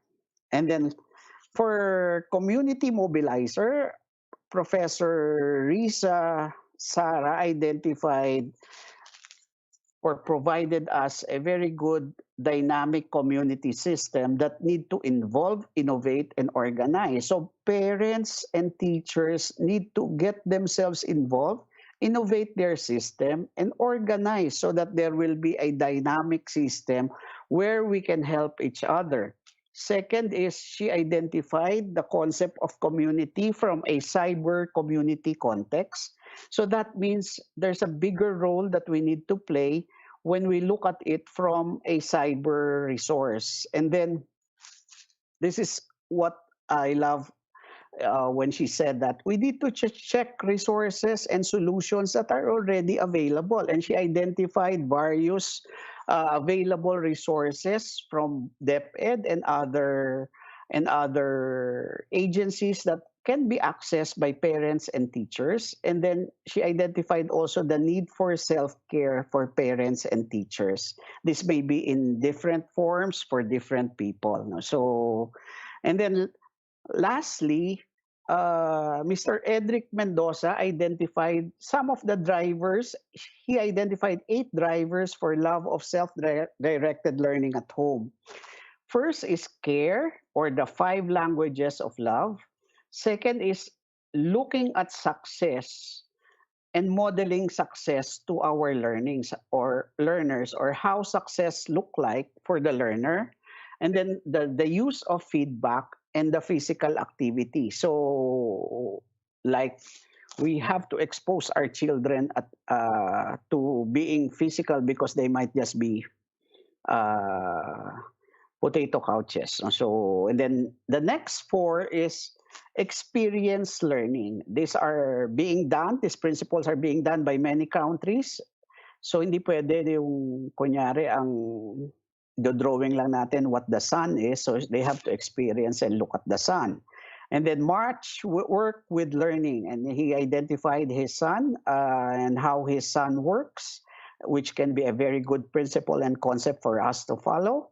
And then allow choices, allow decisions for our learners, allow them to make mistakes, wag nating gawin. And then lastly is create opportunities for our learners. In this manner, we can see that love for learning will be developed at home. Now, for our private partners, which deserve all congratulatory applauses so kung kaya natin palakpakan ang ating 3 partners, Globe, Smart, and PLDT, gawin natin sapagkat they have provided the base of what really a private sector should be.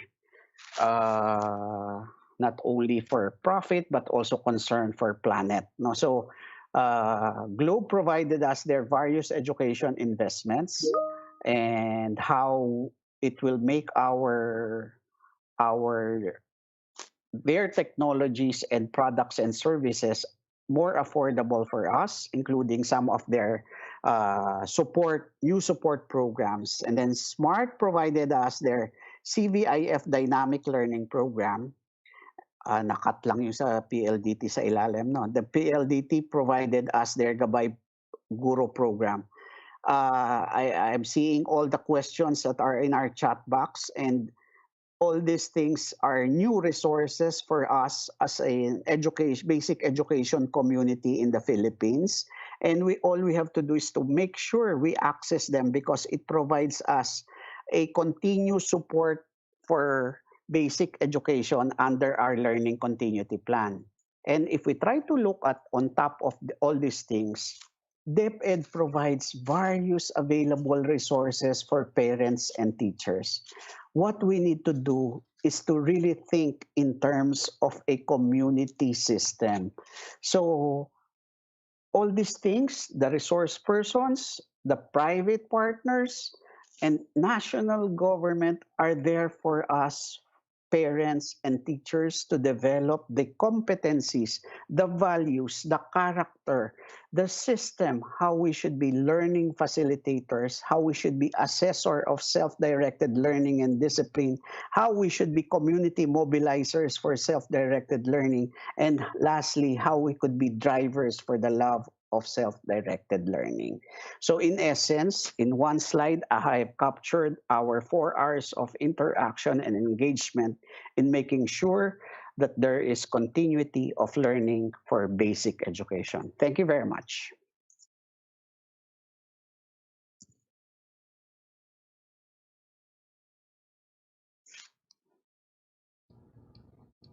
Thank you very much, Dr. Javier, for giving us a good grasp of the whole resource package.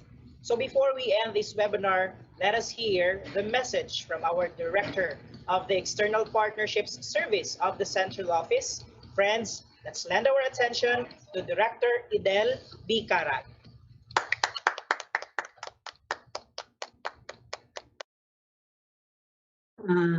Magandang hapon po sa inyong lahat. Maayong hapon sa atong tanan. Okay pa ba kayo mga kapatid diyan? Nandiyan pa rin ba kayo? O nakakain na rin ba kayo?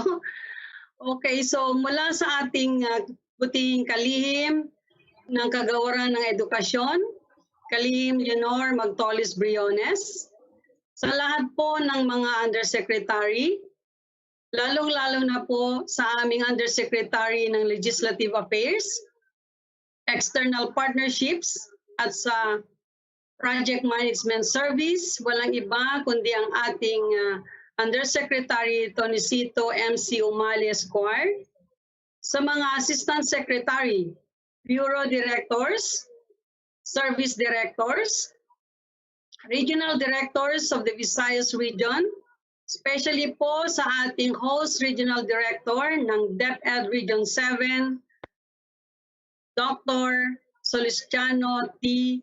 Jimenez, mga Schools Division Superintendents, mga Assistant Schools Division Superintendents who are here with us, mga panauhing tagapagsalita, mga kawani at kasama po sa kagawaran, mga guro, at lalong-lalo na po sa ating mga magulang sa kalakhang riyon ng Region 7 ng Visayas Region. Magandang buhay po sa inyong lahat. Ang pandemyang ating kinahaharap ay nagatid ng maraming pagbabago sa atin. Pagbabago sa lipunan, mga nakasanayang gawin sa mga pulisiya at lalo't higit sa pag-aaral ng mga bata.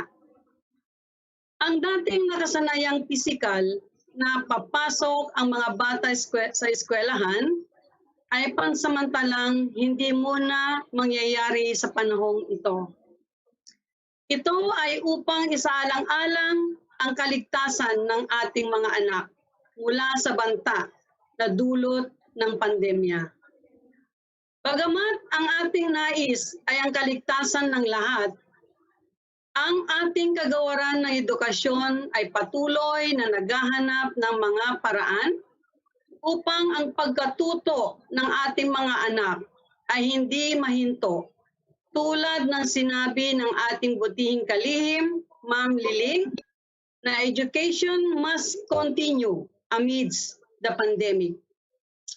Iba't ibang suwestyon ang nilatag sa atin na pwede nating gawin at pagpilian depende sa ating mga kakayahan. Sa hamon na ito, ang mga magulang ay ang unang-una naming katuwang upang maitawid at mapagtagumpayan ang bagong normal sa pag-aaral ng mga bata. Ang paghahanda, maliban sa mga material, ay kailangan ang paghahanda ng ating mga magulang. Kung kaya't ang webinar na ito ay sinagawa upang lubos nating maunawaan ang ating magiging mahalagang papel at parte bilang mga magulang. Layunin namin na mabigyan pa rin ng dekalidad na edukasyon ang ating mga anak, maging ito man ay gagawin gamit ang makabagong teknolohiya o ang paggamit ng mga modules. Ipinaliwanag sa atin ang mga self-learning modules, kung paano at ano ang mga nilalaman nito. Binigyan tayo ng mga pamamaraan kung paano magiging masigla at kapanapanabik pa rin sa mga bata o sa ating mga anak ang kanilang pag-aaral kahit sila ay nasa loob lamang ng kanilang tahanan. Maging mga suhestyon kung paano ang ating mga magulang ay makikipag-ugnayan at makikipagtulungan sa ating mga guro upang mas magabayan ang pag-aaral ng ating mga bata. Mga pamamaraan para malaman natin kung ang ating mga anak, bagamat iba na ang paraan ng pag-aaral, ay nakasusunod o nauunawaan ang kanilang mga pinag-aaralan. At marami pang pamamaraan upang matulungan ang mga bata sa kanilang pag-aaral habang sila ay nasa loob ng tahanan. Bukod dito, tinuruan tayong maunawaan na ang ating papel sa bagong normal sa pag-aaral ng mga bata ay bilang mga katuwang at hindi upang maging kapalit sa papel ng ating mga guro. Ang kahandaan ng ating mga magulang, maging physical o emotional, ay napakahalaga upang maunawaan natin lahat ng ating kasalukuyang hinaharap ay hamon ng katatagan. Katatagan at pagtutulungan upang ipaglaban ang pangarap ng ating mga kabataan. Kami po ay lubos na nagpapasalamat sa inyong malugod na pagtanggap sa hamon na ito. Sa inyong tulong, magiging posible ang ating tagumpay para sa bata, para sa bayan. Sa oras na ito, ay nais ko pong pasalamatan ang ating mga panauwing tagapagsalita, ang ating host region headed by RD, SAL at ARD Tito, dahil sa napakagandang pag-host nitong unang webinar para sa ating mga magulang. Sa aming regional apps focal persons o external partnership service focal person, nandyan si Ate Berna, sina Lyra, sina Bernie, ating IT officers, nandyan si Ma'am Jonalyn talaga naman, sina Christian, sina Dimple, and of course, itong ating dalawang host na si Sir Silvio at saka si Ma'am Helen Sabino, ang ating production staff na sila po ay mga guro ng taga Cebu Province headed by our SDS Marilyn Andales. Of course, nandyan po ang ating donors, partners, sa aking mga pamilya, sa External Partnership Service, sa mga staff ni Yusek Tony, at higit sa lahat sa walang sawang paggabay ng aming Undersecretary Tonisito Umali, at sa lahat po ng tumulong at dumalo sa activity na to. Muli, maraming salamat po at magandang araw sa ating lahat. I love you all. We love you too, Director Idel, and all our parents.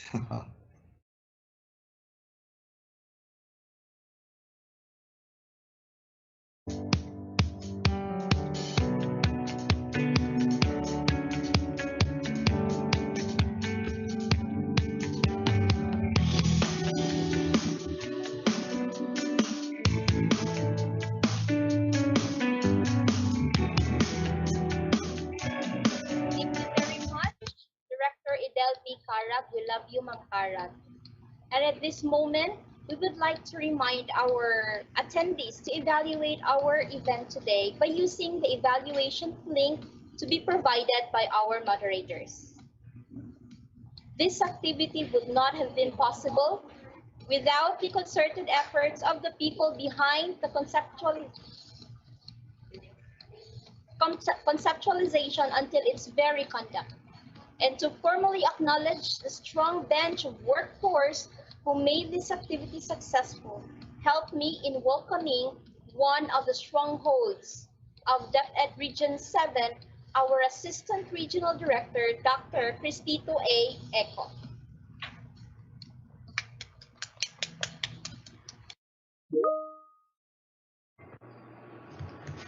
Maayong adlaw sa atong mga kaigsuonang Bisaya ug Ilonggo. Maupay nga adlaw sa atong mga kabugtuan nga mga waray-waray. Good day to all the Visayans. As our expression of recognizing and appreciating the significant roles of those who have contributed to the successful conduct of this year's Brigada Eskwela Partnership Webinar Series 2, Parents and Teachers in a Home-Based Learning Setting, may I acknowledge them all with pride. Our parents, for their extreme support manifested by their active participation in this endeavor, my salute. PTA officers, for their unity and active leadership, contributing significantly to the successful conduct of this event. Kudos to all of you. Active education stakeholders and partners, for believing and supporting our cause for the best of our learners and quality of education. Special mention to our sponsors, PLDT, Smart, and Globe Communications. Thank you very much to all of you. Our teachers, our frontliners, and our heroes, for their courage, passion, and dedication to give our learners the best despite the COVID-19 threat. Thank you to all of you. School heads, for their exemplary leadership and commitment to ensure that learners' needs are being catered in fulfillment of DepEd mandates, vision, and mission. Daghang salamat sa inyong tanan. Regional offices and schools division offices, partnerships coordinator, for their unwavering commitment and dedication to ensure sustained support of stakeholders. Madamo nga salamat sa iyo nga tanan. Education Support Services Division and Schools Governance Operation Division Chiefs, for ensuring sustained and heightened support from various education stakeholders. Thank you so much to all of you. Our production team, the people behind the successful staging of this event, for their skills and passion to give nothing but the best and to produce nothing but quality. Thank you to all of you. Special mention to the Schools Division Superintendent of the Province of Cebu, Superintendent Marilyn Andales and her team, the teachers from Compostela National High School and Argao National High School. Thank you to all of you. Our Regional Office 7 team, headed by our Information and Technology Officer, Ms. Janeline Hagdon. Thank you to you and your team members. Our Central Office team, headed by Director Idel Karag. Thank you very much for the support. To our regional directors and assistant regional directors of the Visayas regions.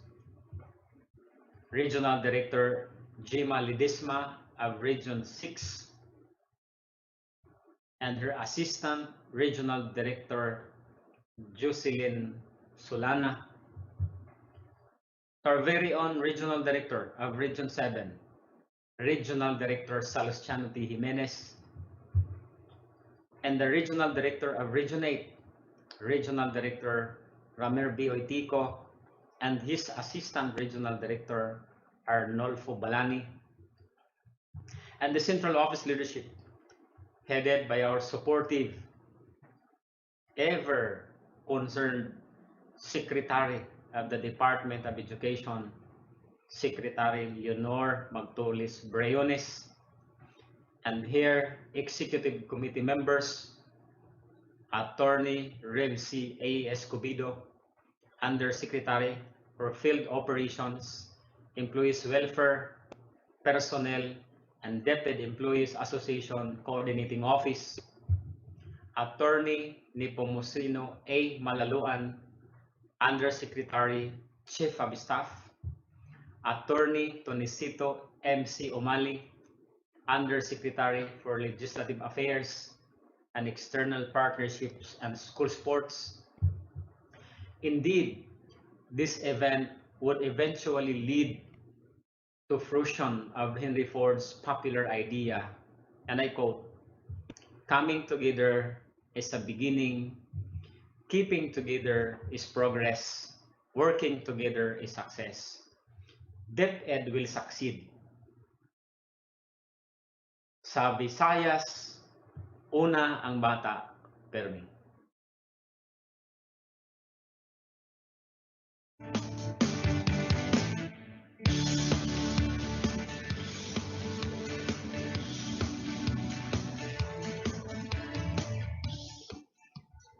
Daghang salamat, ARD Cristito A. Eco. And I think the remaining questions from the participants perhaps are, what is next after this activity and where do we go from here? The answers to these big questions shall be tackled by, of course, our beloved Undersecretary for Legislative Affairs. Once again, Undersecretary Tonicito M.C. Umali, Esquire. Opo, mabilis na lamang po ito. Siguro yung next steps po natin dito, my dear parents, officials of Parents Teachers Association, pati po yung mga guro o hindi gurong kawani ng lahat po na dumalo sa Region 7, 6 at 8 sa ating pong webinar na ito ay hinihikayat namin kayong lahat na ito pong mga modules, mga slides na gagawin po naming available po sa inyo. Bigyan niyo po kami ng pamamaraan para maipadala po sa inyo ito. Dapat masabihan sila, our dear EPS family, Director Idel, Ms. Johnny Line, kung paano sila makakakuha na ito para magamit niyo po ito pagbalik niyo po sa inyong mga paaralan. Magamit para po sa inyong mga sarili at sana po'y magamit para maibahagi rin po ninyo ito sa iba po nating mga magulang sa pamamagitan po ng ating Parents Teachers Association. Sa iba po nating mga gurong kasama sa ating pong mga paaralan. At nang gayon, ay talaga namang mayroon tayong tamang kaalaman at kakayanan kung paano po gagawin yung tinatawag po nating distance learning modalities. Kami po sa EPS ay handang tumulong po sa inyo para po kung gusto ninyo ng resource persons o kung anuman pong tulong na maaaring ibigay po, palagay ninyo para masagawa itong ganitong activities kung palagay nyo po ay ito'y relevant and useful to your respective schools. Pwede bang i-flash ninyo yung number ng EPS at makita po nila at email? Sige, i-flash nyo po, maski wala na po yung mukha ko rito ngayon. I-flash nyo po para makita po ng lahat. At habang kinokopya nyo po yun, please, flash the EPS contact number headed by our Director Edel Carag. At sinasabi ko po sa inyo, muli po kami nagpapasalamat kay RD Sal Jimenez natin, kay Cristito Eco, kay Miss Burns, kay Miss Janeline, at sa lahat po ng bumubuo ng Region 7, hindi ko na po kayo may isa-isa. Napakahusay po ng ating Region 7 host. Nung una sinasabi po nila, kaya po ba nating mag-live na lamang? Sabi ko, kayang-kaya po nyo yan. At napatunayan po nila na kayang-kaya po nila talagang gawin itong webinar activities sa pamamaraan na ginawa po natin na buhay na buhay. Hindi lang po basta recorded dahil yun po ang gusto natin. Talaga pong gising na gising ang lahat ng mga kasamahan nating ito. Siyempre po, ang ating EPS family, hindi ko po pagkasawaang pasalamatan po sa pangunguna po ng ating Director Edel Carag, ng ating pong Sir Rolly Soriano, si Ma'am Jing, at lahat po ng External Partnership Service family, pati po ang aming Regional Partnership Focal Persons. Kayo po lahat. Nako, nakita ko si Ma'am Helen at Sir Silvio. Ang galing po ng ating mga host. At syempre yung ating pong muli resource person si Doc Aser, Edric, Attorney Junjun, Sir Joseph, Ma'am Nerissa, at ang ating partners na si Ma'am Shay at si Richie at si Sir Miguel natin ng Smart at Globe Communication. Salamat po sa inyong lahat. Panguli, kung inyo pong tatanungin kung kakayanin po ba ng kagawaran ng edukasyon, ito pong lahat ng ating pong sinasabi. Nais ko po lamang sabihin sa inyo na hindi lamang po ngayon tayo nagkaroon po ng ganitong pagkakataon para po patunayan na ang kagawaran ng edukasyon ay may kakayanang magsagawa ng ganitong mga programa, pagpapatuloy po ng edukasyon, basic education, learning continuity plan sa harap po ng pandemyang ito. Una po, nung nangyari yung Universal Kindergarten Act, K-12 law, full implementation, sabi po nila, kaya ba ito? Magdadagdag ng 2 taon, may sapat ba tayong mga guro? Kaya ba natin ito? Mayroon ba tayong sapat na materyales? Pero napatunayan po natin sa 2 pagkakataong ito na kayang-kayang gawin po ito ng inyong kagawaran ng edukasyon. Muli po itong naipakita noong 2019 first automated national and local elections. Lahat po sila may agam-agam.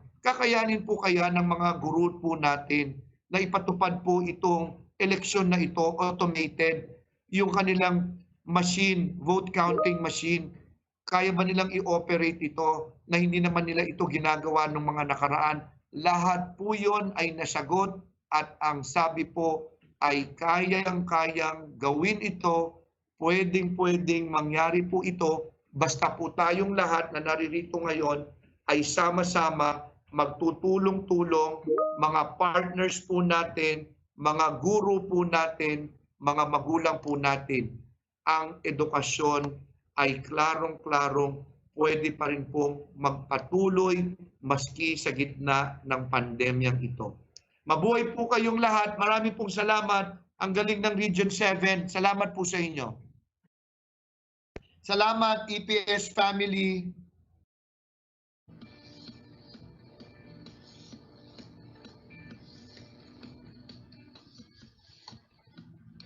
Maraming salamat po, Undersecretary Umale. I guess everyone is very excited for the implementation of the succeeding plans of this initiative. And a while ago, I'm sure that ARD Tito has already properly acknowledged everyone for the contributions that in one way or another made this event possible and successful. We also would like to thank all of our participants for being with us in this momentous occasion. Though we are not here physically sitting side by side with each other, Helen, with them, but our thoughts and our minds are one in this undertaking. I hate this part, Sir Silvio, but we have to do this.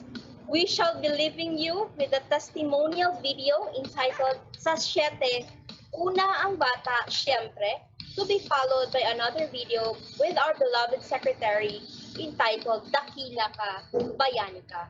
And it has been an honor and privilege to have been with you in this undertaking. So in behalf of the entire force of DepEd Region 7, headed of course by our Regional Director, Dr. Salustiano T. Jimenez, and our Assistant Regional Director, Dr. Cristito A. Eco, and of course our production team, who made this event successful. It is a collaboration between the personnel from the central office, the regional office, and the division of Cebu province, with special mention to these schools: Compostela National High School, Argao National High School, and Talaga National High School. And of course, with us are the entire personnel of the Department of Education, headed by no less than our Secretary, Honorable Leonor Magtolis Briones. We'd like to thank everyone for joining us in this webinar. It is our fervor hope that we sustain this strong partnership, because we always believe that all of these efforts will redound to our learners and for the greater glory of God. Kaya, tara na, magbayanihan na!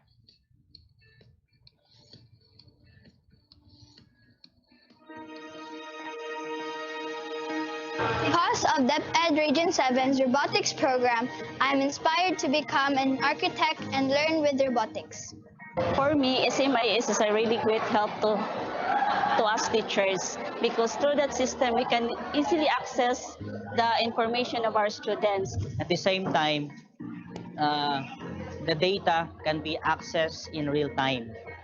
DepEd Region 7, with its partners, has provided us, the students, with a wide range of experiences and opportunities as we explore our strengths with the help of the donated facilities and equipment like laboratories, robotics kit, apparatus, electrical tools, and shopwork renovations from the different stakeholders.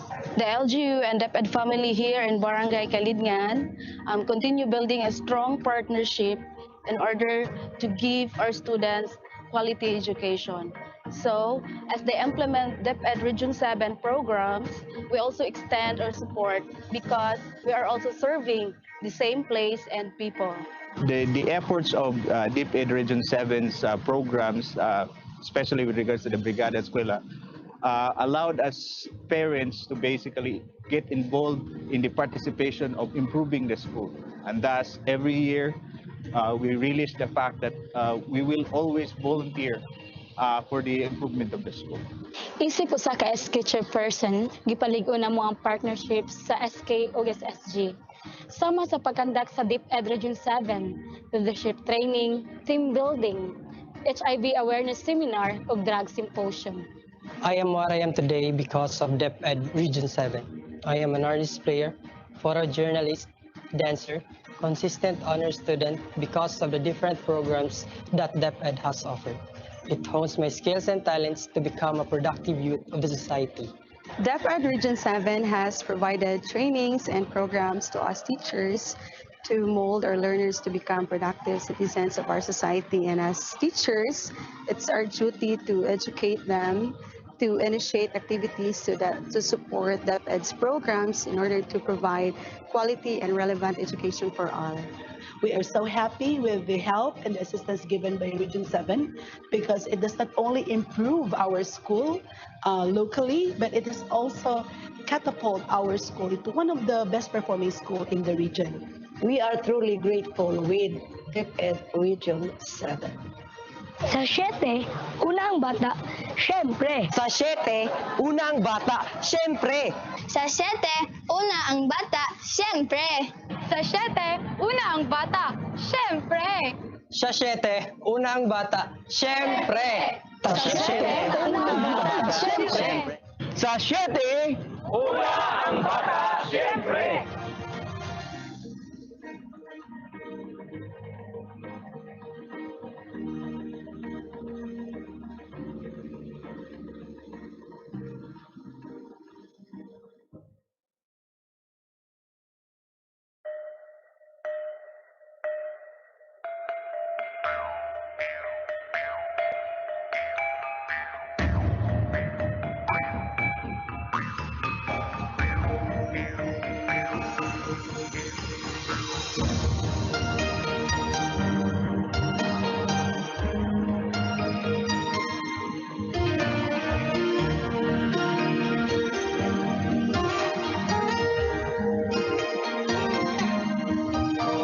Inalay mo ang buhay mo para sa kapwa-tao. Mahirap man, tuloy pa rin ang laban.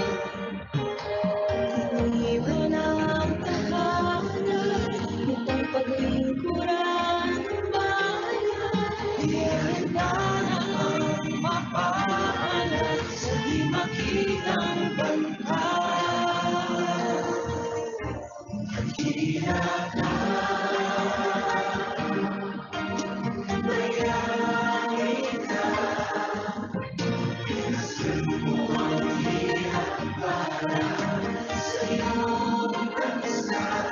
Ngayon ay ikaw ang nakakalaban. Ito'y ang isinisigaw namin sa'yo. Dakila ka, bayani ka, Pilipino ka.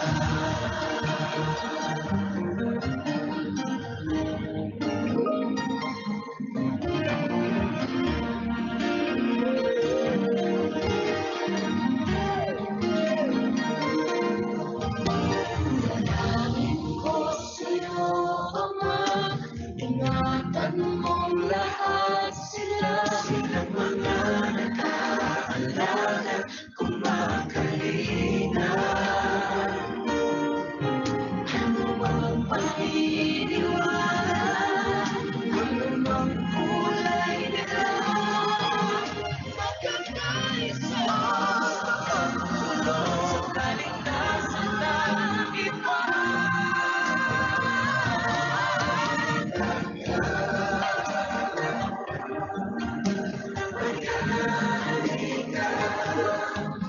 Ikasan mo ang hirap para sa iyong bansa. Ngayon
Panahon na naman ng Brigada